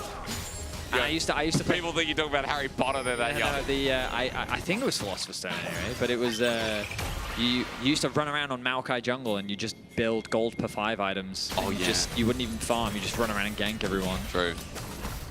Back then, Maokai's W had like 1,000 range or something. Oh yeah. Yeah. Do you remember? I mean, look. Also, back in the day while we're there, supports who didn't build any items. Remember, as a support, you just build ruby crystals or something in pots, wouldn't you? Yeah, because just it was you'd too have expensive. like you'd pretty much just be sitting on wards for most of the game. Yeah. Yeah, the supports have it good now. They really do. They don't know. Back in our day, the supports were absolutely rubbish, and now they complain. But Seismic Shove, I'd be complaining too. Sten caught out again. Jojo finds him, and that's 1,300 gold through mid. You just talked about how the Draven's ahead in his lane. Flacket is going to have to deal with the fact that Jojo is going to one-shot. Jojo is getting monstrous right now. Meanwhile, you talked about at the start of the game, Hysterics, Meowin, he has no problems in this lane. Yep. And even though he doesn't have a monstrous CS advantage, he has been able to get himself 4 plates. Well, I think 3 plates, actually. They fell off before he got that much damage down, but he's doing a lot of damage onto that tower. A lot of his gold lead has come from the plates that he's been able to accrue. And that bot tower also getting awfully weak. So Koi slowly but steadily building their advantage across the board. Herald's going to be started off, but Elyoya is in the area. He is indeed, Vetty. And look at that. While we get into this fight, maybe some damage to come out of the Victor. He's gone Vetty's item. Alvaro going to get stunned up, but no, on the edge of the gravity field, while Team Heretics are the healthier ones moving in. Alvaro just needs an engage, but a setup from Stand is really nice. Sets up with the ult from Flacket. Stand aside is good enough. No catch in, but a kill. Opening up a Stand is going to be the trading back. Team Heretics run as a group with the eye exposed. Taken by Sheo in the end. An advantage so far with the objective on top, and Koi, all they find is Stand again. It's just a trade of supports, as Heretics are happy to walk away with the Herald. It'll make sieging onto mid that much easier. But overall, a pretty even fight, and you can see the setup from Koi wasn't ideal. They were kind of forced into this choke point, which made it much easier for Heretics to respond. That gravity field providing a lot of value. Carlson with an early TP. Then Alvaro takes a lot of damage before he pops the ultimate, and even when he does, he still kind of gets melted through. Super can't really find a good angle. He then commits the ultimate, and then the fight's on 2 fronts, forcing Elyoya to have to flash away. Heretics can then turn their attention to one of the flanks immediately, kind of shutting down the fight as Koi realize they can't extend this fight any longer. But that's an ideal situation for Heretics, where they get to play that front to back, can leverage their front line and the crowd control they have. Wow. I get it. I understand what you're talking about. Yeah. Because, I mean, other Victors, sure, would do a bit of damage, but not that much. I'm telling you, like, this is... it's actually really cool that he built this, because, you know, we talked about how this combo does make sense, but yeah, it just gives you an earlier item spike. It also just, against squishier targets, it sticks. And because you max your E, and the haste that you get from the ability, combined with the fact that you're putting a lot of points in your E, means that you can do like E into Q and into it's a mana item, right? E again. It's a 600 mana item. Yeah. So it is, yeah. I mean, it has everything that Victor wants. It's at 100 AP. I didn't realize its base AP was so high. I remember once upon a time coming out and having like 80 or something. So yeah, really nice item. 3 stacks as well. This is what I do in solo queue, but I run electrocute, which I would not recommend for pro. But it's always on the table. Needlessly large in inventories. Also, what do you do second? Shadow Flame or? You could, yeah, for sure. Against squishy targets, Shadow Flame definitely works. He could also go for Zhonya's if he's worried about the dive. No, He just starts with the AP. Don't say that. We don't want that. But right now, Heretics is in a pretty good position. I think they're happy with how the game state is right now. Koi would rather allow Meowin to split push on the side lane as they secure another tower for themselves. Camilo feeling confident enough to pick away at this tower, given that his team was on the bot side of the map. He's got to be cautious now, though. Jojo does have that ulti available, could collapse at any moment. True. Vibe behind him as well, Elyoya. That combo we haven't really seen, but we haven't really need to see. Jojo's just been doing it himself. Remember, 1,300 gold is still the lead. He's got his second item now. So with Leandra, he's adding a little bit more burst, a bit more shredding as Alvaro. Base checking for now, Camilo. That damage once again, it just feels completely different. Like, I don't know if I'm overshooting it, but watching that damage there, you're like, wait, actually these are big chunks for only one item for a Victor. You're used to him doing absolutely rubbish damage on his first item. As a turret's going to go down. Good movement from Koi. Especially when you see Victor's building Rod of Ages first. Oh my god. I mean, the champ just tickles. He's definitely playing for scaling when he does that. I feel like Rod of Age is that item at the moment that everyone's like, I'm just going to test and see if it works on this champ. Ari's currently the testing tool. Well, you want to know what champion slaps right now? Is definitely Flackett. Infinity Edge second is... champion. Yup. That's going to hurt. So maybe there is more access to damage than meets the eye. What are we up to? Yeah, he's in bush. He's on a ward. I'm reminded of that meme of the cat looking over the snow hill, being like, what's going on over there, eh? You know? No, I don't know that. You don't know that meme? I'm sorry, no. Classic. I know you know what, listening to today, my recent cat meme was the bongo one, you know, the cat jam? Oh, you know, I do, yes. Yeah. That then reminds me of the Trump meme with the father and son where he's using an oven, opening and closing it. And oh, yeah. Sorry, trumpet meme, yeah. Yeah, the trumpet meme, yes. That's what I meant. Trump meme, and I'm like, Benny, wow. I meant the trumpet, yeah, okay. Sorry, trumpet. My bad. Here I am. Never been at hot coals with you. Great, because I'm normally the one that does that, you know, for everyone at home. I'm normally the one that leads us down the path. You know how Frodo tries to run into the Black Gate on the third movie or second movie or something? Yes. And Sam's like, no, we can't. Or like Smeagol says, no, we can't, I think it is. Yes. You know, I'm normally Frodo, you're normally Smeagol. Yeah. But in this one, I'm happy. Hang on a minute. Couldn't I be Sam in this analogy? I'd be like, Smeagol. yeah. He was good. I was always upset because that dude, you know, he was good until they got caught and then he blamed it on Frodo and then he became evil. Apart from that, he was changed, flash away. A change from Flackett, by the way, that he's now gotten caught out. He walked up to Mintara and Alvaro just slaps him. Flash in, Sten, all in. But Jojo matches it. Sten might be in a bit of trouble here. There's a flash engage, finally, and all in. And the Aurora all out. It's a circle of death. It's like the One Ring. Take it off. Team Heretics running for their life, but Carlson, as he all outs himself, the one that was better was Meowin. Super flies in. Camilo runs back at him with a better build. There's nothing you can do. Jojo on the chase for the last member, but it's just like game one, Betty. One major fight to rule them all. A beautiful dive comes through from Koi as they set their sights on the Draven, and we see exactly what we were expecting from the draft. Koi have a single target in mind, and it is Flackett. They want to shut this Draven down as quickly as they can. Elyoya, he thinks initially that he's actually out of range to connect the ultimate, so he flashes as he's connecting the ulti, does connect it onto Flackett, and you can see the chain CC. The two-man knockup comes through from Alvaro, the knockback comes from Jojo, and then it just becomes a chase down as their AD carry falls. Nice team fighting from Koi as they find themselves with a 4-for-1. Really clean, and Meowin again positioning as, oh, are we gonna get machine gun noises now? No, no check-in yet. He's been a barrel of laughs today. I don't know if you saw in the break, but Meowin also, after the second fight of last game, was like, I'm Optimus Prime or something. No, sorry, he's like, I'm Terminator Prime. Bro. I didn't see that. No, barrel of laughs, don't worry, Betty. We've got the internet. We can show you afterwards. But he's 2k gold ahead. And with Blackfire, Torch, and Leandris, that is an anti-Cassante build if I've ever seen one. Very much so. Koi find themselves once again in a commanding position here in the mid-game. Dragon spawning in about 20 seconds.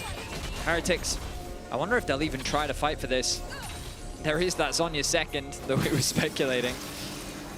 Definitely hurts your curve, I would say, but provides a little bit more stability. What it also does is it just puts a bigger target on Flacket's head. Because I tell you right now, Olyoya's ulti is not going to be going anywhere near Camilo. It's still got decent AP, right? What is it, 100 as well? I think so. I know you got a mouse, just to remind me. 105. 105, what a random number. Yeah, I swear it was 120 for a while. I think it was. And then they brought it down to 100, and then they nerfed the cost. Arakan going to be started off, and Camilo's top lane does have TP, but the Skarner's also top lane. So, yeah, there's not much Heretics can really do about this. Voracious going to be locked down. And I'm going to be honest, for fans at home, I'm sorry, you know, we had some good moments from Heretics, even in this game again with the Flacket shutdown. But then we just get to mid-game, and one fight blows it all out. Yeah, a single fight really is all Koi is needed in both games. That has given him full control. I hate Carl for my takes. He's gone between the turrets. Yeah, okay, I'll talk about that in a second, because you're right, it's a sandwich. Jojo snaps him in. Would you like more salami with that? I think you would, because there's a lot more meat to go. Double kill already picked up, and Koi, it's going to happen just like last game. It's a Monday, isn't it? No one really likes him, and especially Team Heretics after this. Shadow's just in no man's land in mid. Knock up, knock back into the rocks. Be with your family, because after all, Scorpions and rocks, they have to be related, don't they? Camilo running for his life, and you know, what can he do? Baron's now up. That's free for Koi. Should be an easy objective secure for Koi. And I love that Koi are just executing flawlessly on their game plan. Flacket will always be the target. The dive is being done perfectly, time and time again. The chain CC prevents Flacket from ever being able to move. And again, it comes back to what we were talking about in the draft. Sure, in lane, the idea behind the Draven is cool. But in the context of the comp, he has a very difficult time being able to execute. And as a result, Koi now find themselves with a 7k gold lead, a Baron secured. And we look back at this, and again, he's spotted on a ward. The Vials into the Alistair, into the knockback from Talia, and it is just a clean kill. What we can come away with today is that Jojo's had a good day. One mishap last game, but Jojo has, you know, improved, and his individual laning was his biggest criticism. I think it was, you know, shout out to Molecule, our stats legend, but he was saying today, like, oh yeah, the stats don't really support Jojo, because we obviously as casters want to help build stories for you, and one of them was that Jojo's improvement this split so far has been there. The stats don't really support it, but I think after today we'll have a lot more information. You'll definitely have some nice stats. We'll have some stats for you guys next week, you know? Like, we'll also give a big shout out to Miu, and I think his Rumble was just fantastic in and game his Aurora one. is fantastic And as well. yeah, the blind pick Aurora, the Cassante, definitely not the answer, as Miu has just dominated in the 1v1. And I felt it in Winter after he'd come back from Worlds, that Miu was just playing individually so much better than he already was. And he's proven to me to be like a very reliable laner that is very dependable. So I think Koi is building a really strong foundation with strong laners. And again, they had a difficult week one with the opposition that they went up against with both G2 and Koi. And the expectations were that they'd be favorites coming into this matchup. And what we wanted to see from them was a clean transition from having a lead into closing out a game. And again, there was a small blip in game one, but by and large, they have demonstrated that they're capable of doing it. Hang on, finally and as they failed. Say that. Mewin, he's burning down, but will he die? No, it's not a burn build, but there is a shutdown from Flacket. Nice snipe. And they needed that. He's on 3 items, but he definitely needed a bit of ramp. So these blunders still happen from time to time, but Camilo now very deep in the lane. Big blunder, isn't it?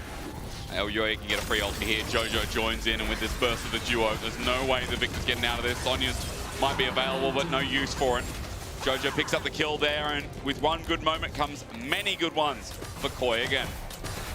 They have enough minions to secure this bot lane tower, I suspect.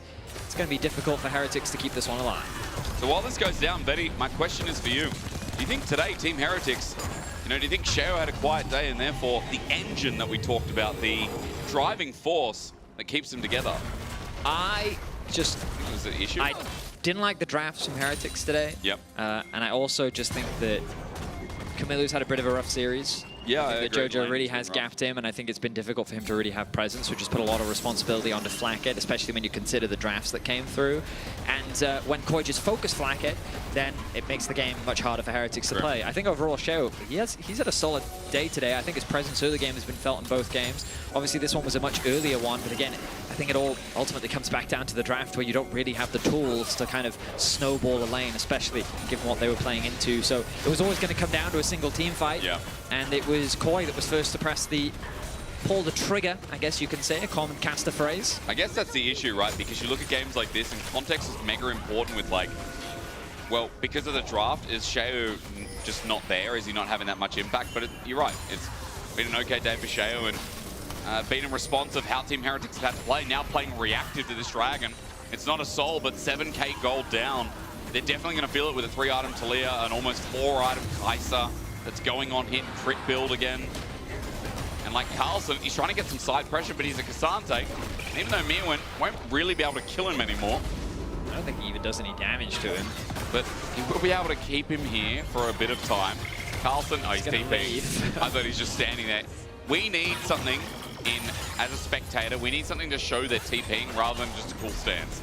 You know, because they do the Dominion right click on a thing, you know? What do you mean? No, but you see it on the minimap, but there's no like thing above them that says teleporting, you know? We should have a thing that says teleporting. Okay. Thanks for the feedback. No worries. I'll write that down. Can you send that to someone? Can I? Yeah. Yeah, no, I know a guy. No worries. Does Freak handle this stuff, or is he just... Yeah, no, he does, actually. Does he? You should DM him, yeah. Or if Freak, if you're listening. I don't think he is. But he might be. But if you might be, because it's like morning in America, isn't it? I mean, America's a big place. What side I mean, I believe so, yes. The west side of America is LA, right? You've gone down quite the tangent. How about we just agree I don't know America. You can reach out to Freak, and I'm sure he'll get right on that. Can someone pass that on to Freak for me? That would be great. I would also ask for an Elder that doubles up the Elder after what we saw so today. now this is just a feedback for him? This is just... I see, right. If chat has any feedback, please pass it on. But we need double Elder. We need one that ramps even more. Ramping my word of the day, by the way, Betty. I see. Write that down. Okay, written. Okay, noted. Good. 55 seconds till Baron. Are you ready? Because there needs to be a miracle from Heretics. Otherwise, this series is done and dusted. Super. Working with his team to get control. We'll bring up the minimap quickly just to highlight how much vision control they do have. Vision towards the bot side. Speckles on the entrances of the jungle as they largely look to set up for what will be this Baron. Why is this still here? We've still got this here. Why is this still here?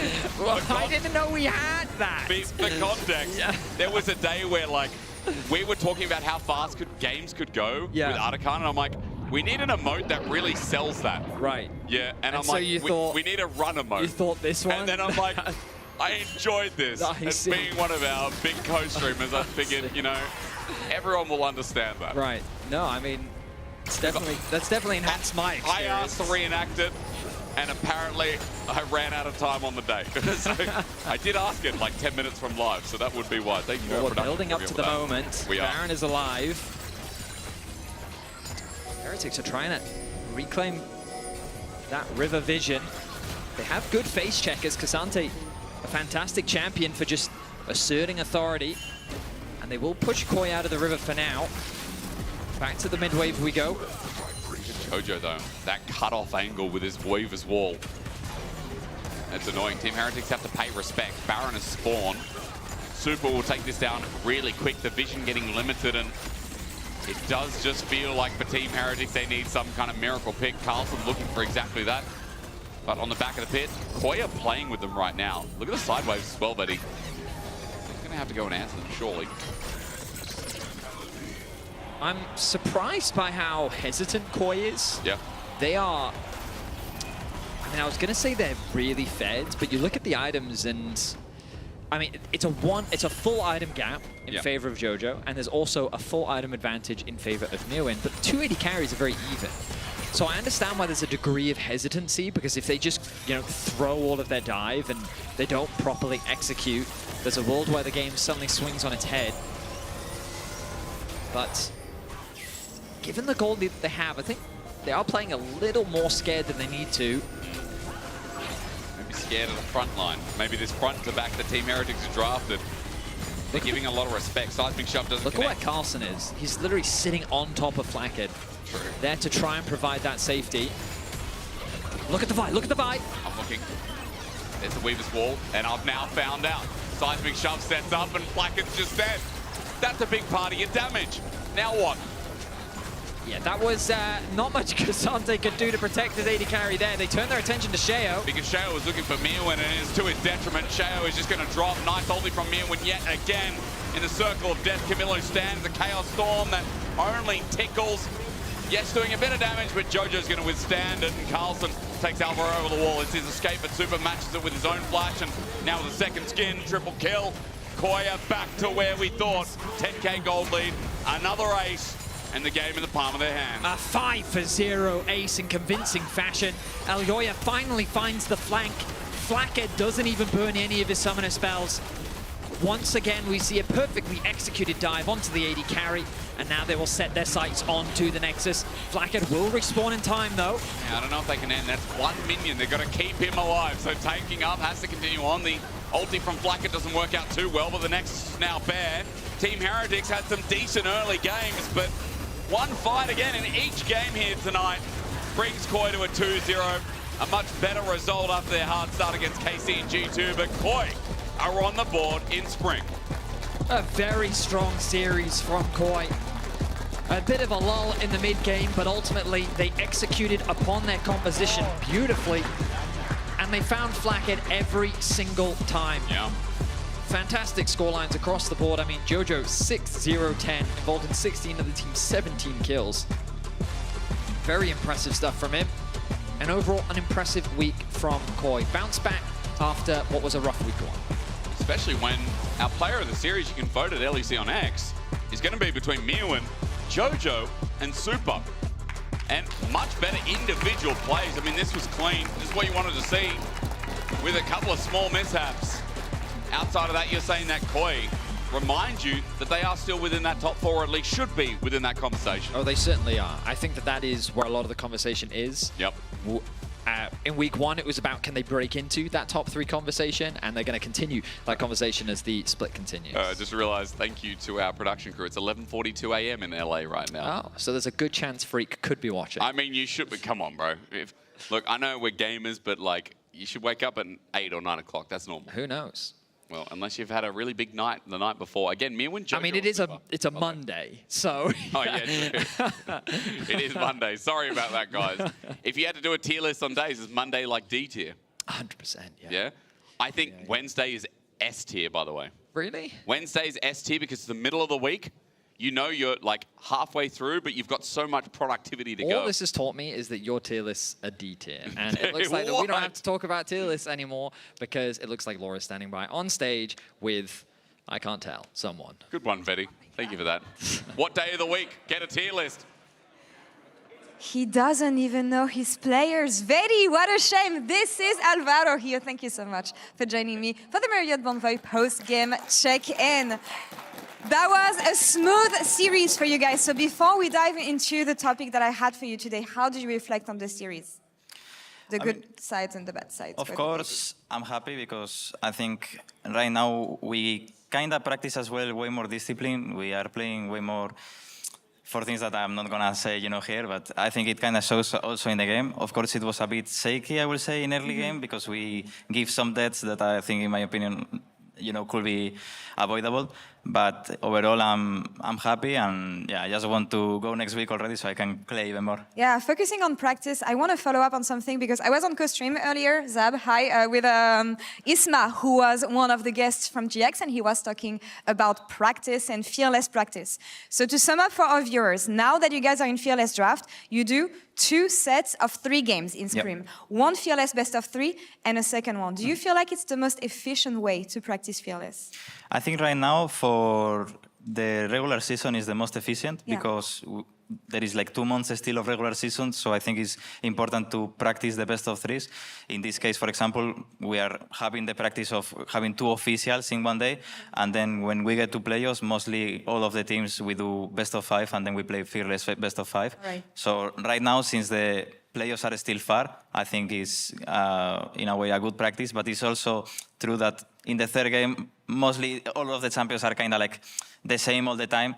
So yeah, right now I don't think the Fearless forces you that much to see insane picks. And I feel like sometimes you want to practice a specific jungle mid combo or maybe a bot lane combo or see how the support is going to interact with the jungler. I don't feel like you can do this with this format. So do you feel like sometimes you end up, without revealing too much of course, sometimes you end up being on stage and you're like, oh, maybe it's good, maybe it's not, but this is not something we practice. Is that a feeling you have on stage? I think it depends on the mentality that you have in training. Like you can, of course, always practice new things. I think you always have the room to try it out. But in this case, for example, since most of the series are only 2 or 3 games, you don't really need to go that far. But there is also teams, and I include us as well. I think we are practicing other things, and I can see it in other teams, especially on bot lanes or, as you said, jungle mid. But right now, since you are not that forced to, I don't think people will show it that much. It's more or less the champions that are in the meta, and you just trade. But I think for sure, when we get to playoffs, we will. All right. Well, thank you for these insights. And you were telling me about you guys being more disciplined in practice. How does that manifest? I mean, right now we have set up 3 objectives, and basically every single time that we finish the games, we value from 1 to 5 how well we did it. So that kind of shows the effort that we're putting into it and how well we do it. So it kind of reminds us always that we need to follow this progress. And even if we won the game or we lost, but the score is showing something else. If we have a 1 in everything, then we are doing something wrong. So yeah, and right now, for example, we were even doing jokes after the first game, trying to put notes. Yeah. So I don't remember what notes we put, but yeah, and it's about different topics about the game. So just keep reminding that in the game, and yeah, I think kind of having a plan makes everyone play on the same page. I want to investigate on that checklist that you have. That's a topic for later. And for the next interview, we have Jojo in PGL waiting with Shox. Do you have a message for him? Or a question for him, maybe? Your mid laner. I will play to him today. You All know, right. he played well. I hope he has a good interview. Yeah, and I hope you have a good time, Jojo and Shox and Finn as well. Alvaro, thank you so much for the interview. Over to you guys. Thank you so much as well. Wonderful stage interview, Laura. Really insane questions and great answers. So I'll try to kind of parlay this into PGL as well. But Jojo, we'll start on a great note because you are our Kia player of the series. Let's go. I appreciate it. Let's go. Congratulations. So how do you reflect on your performance then? I want to say contrasting to the first week that you had. Yeah, I mean, I think this week we played really well in scrims, honestly. I think we're improving a lot, and I think I'm learning how to play much better, especially with my team and building that synergy. So honestly, I wasn't surprised the results from today because our scrims have been the best it's ever been. So we just got to keep this momentum and keep on improving. That's great. Alvaro did talk about it a little bit as well, but he was a little bit tight-lipped, so I don't know how much you want to say. But we asked the question because Elyoya was very clear about this last week. He said in an interview with me, like, our practice has not been good. I don't think we were prepared. So is there anything you can reveal that for you felt better? Yeah, I think a lot of times our mistakes is pretty obvious to see on stage. We just do such undisciplined plays a lot of times, especially when we're so ahead. We threw so many games, like the Casey game 3, we should have won for sure, right? And then we just threw it. So I think we like to get too much too often. And I think that's what Yoya meant from not being disciplined in scrims. We just want to always get so much. We're not happy with the small wins. So I think we showed that pretty well today, to be honest. I think it's a good improvement. Yeah, in NA, Walter told me, don't go for the whole chicken, take the drumstick. That was kind of... That was just a tangent. But yeah, I was going to say, because when you came into this team, it was kind of exciting because we had this Alvaro-Elyoya duo, like this tandem, and then we kind of were excited for you because you're going to fit into this. How does it feel now in your second split? How do you feel like it's working with these two kind of on the map and outside of the game as well? Yeah, I mean, obviously, first split was a big disappointment. I think I didn't show my form at all. I think today was pretty good with my form, but I still should have done a lot better. But I think this split will definitely be a difference because everyone just seems much more...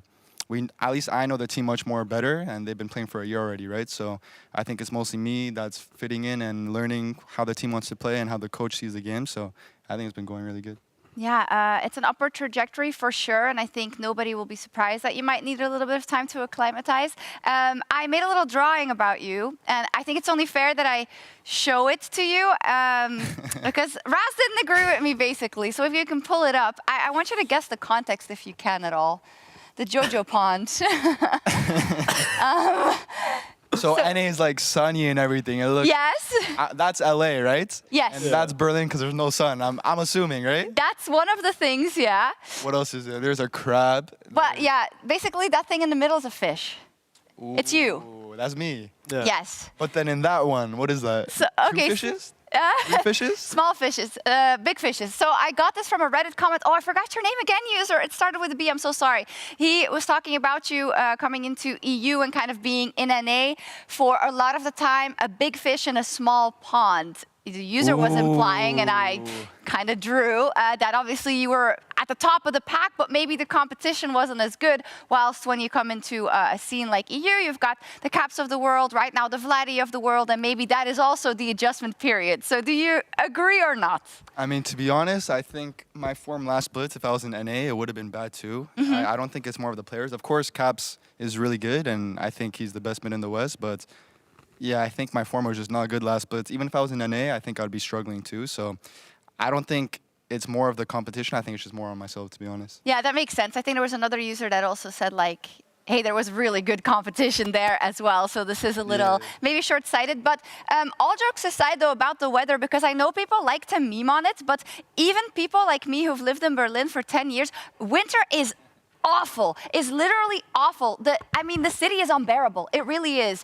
So I do take that really seriously. Do you feel like it is getting a bit better now that everything's looking up and the sun's come to play? I mean, to be honest, everyone asked me, like, how does it feel going from LA to Berlin? Because the winter Berlin, you know? But I was born in Canada, Toronto. Oh, it's true. And I'm kind of used to this. So, like, I come to Berlin in winter, it's snowing, it's cold, but it's like, I'm used to it, you know? But if you guys are from more hotter countries, then it makes sense. Because yeah, compared to LA, obviously the weather sucks. But right now it's getting pretty, I wouldn't say great, but it's like sunny, you know? But Toronto is like a nice city, I hear. Toronto's pretty nice. I mean, Toronto's for sure, I think, the best city in the world. I'm a Berlin hater, so anyways, go ahead. I was the opposite, because I'm from Sweden, which is also like Canada. So when I went to LA, I was like, wait, there's too much sun in a way. Yeah. Every day. It's like I was living the same day on repeat, because every day I would wake up, go outside, and there's sun. And it would be the same. There's like there's no seasons there. So I actually really like the Berlin weather. I'm going to defend it. Okay. Yeah. Okay, I like it. I would say I'm in the middle, you know? Like, I like the Berlin weather, but at the same time, it's not that LA sunny weather, at least for now. True. Yeah, we'll check in when it's the middle of summer and there's no AC anywhere. We'll check in then.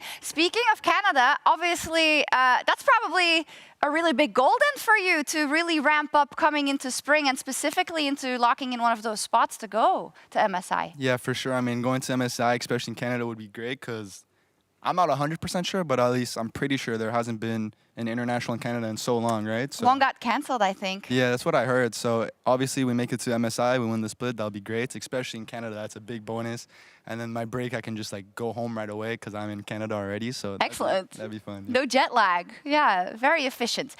We talked about the redemption arc of MKOI. After what you saw today, we do have to take the competition into regards as well, right? But do you agree with Jojo about kind of the building blocks that are there and what they can achieve? I mean, I was always a Koi believer. Even in winter, I was really praising. I was kind of disappointed, which I think you are as well.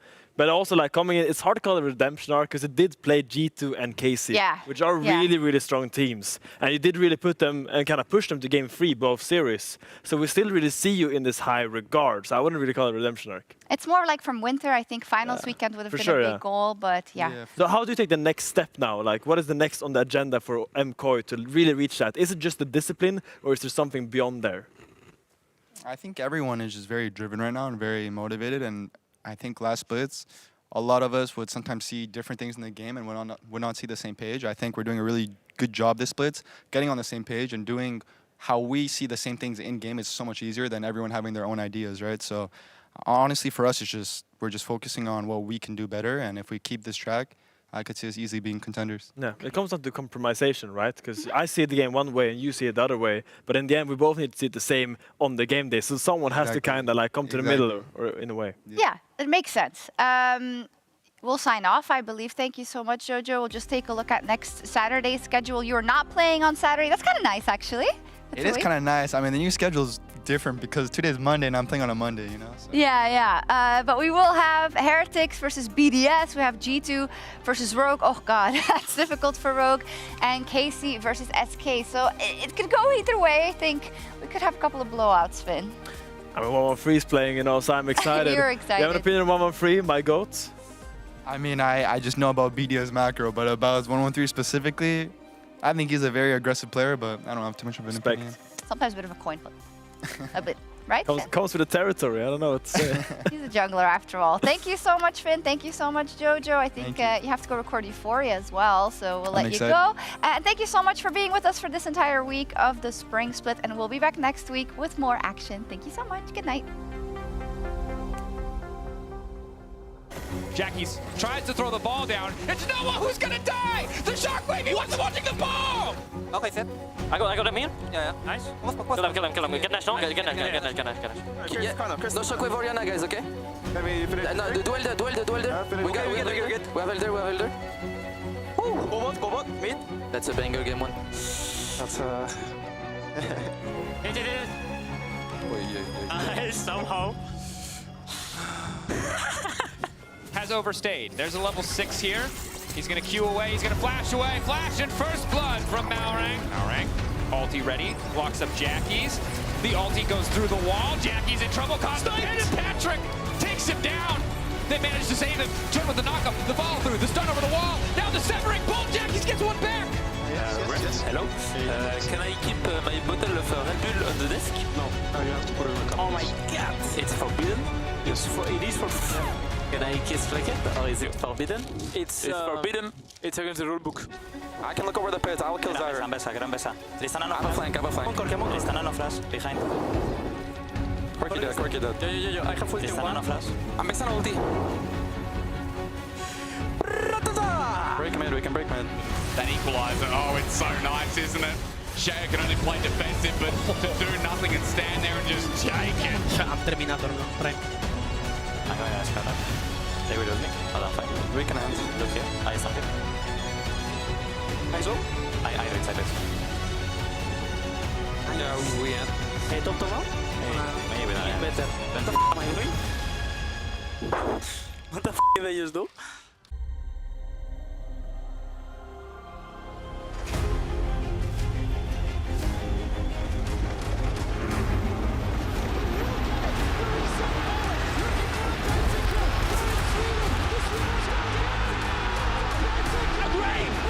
G2, the perfect teammate! They take it all! Here comes the Crow's storm! It's not back, it's Dakota, but what is people? Oh my god! Claps! Everybody, you know the story, you know the legend!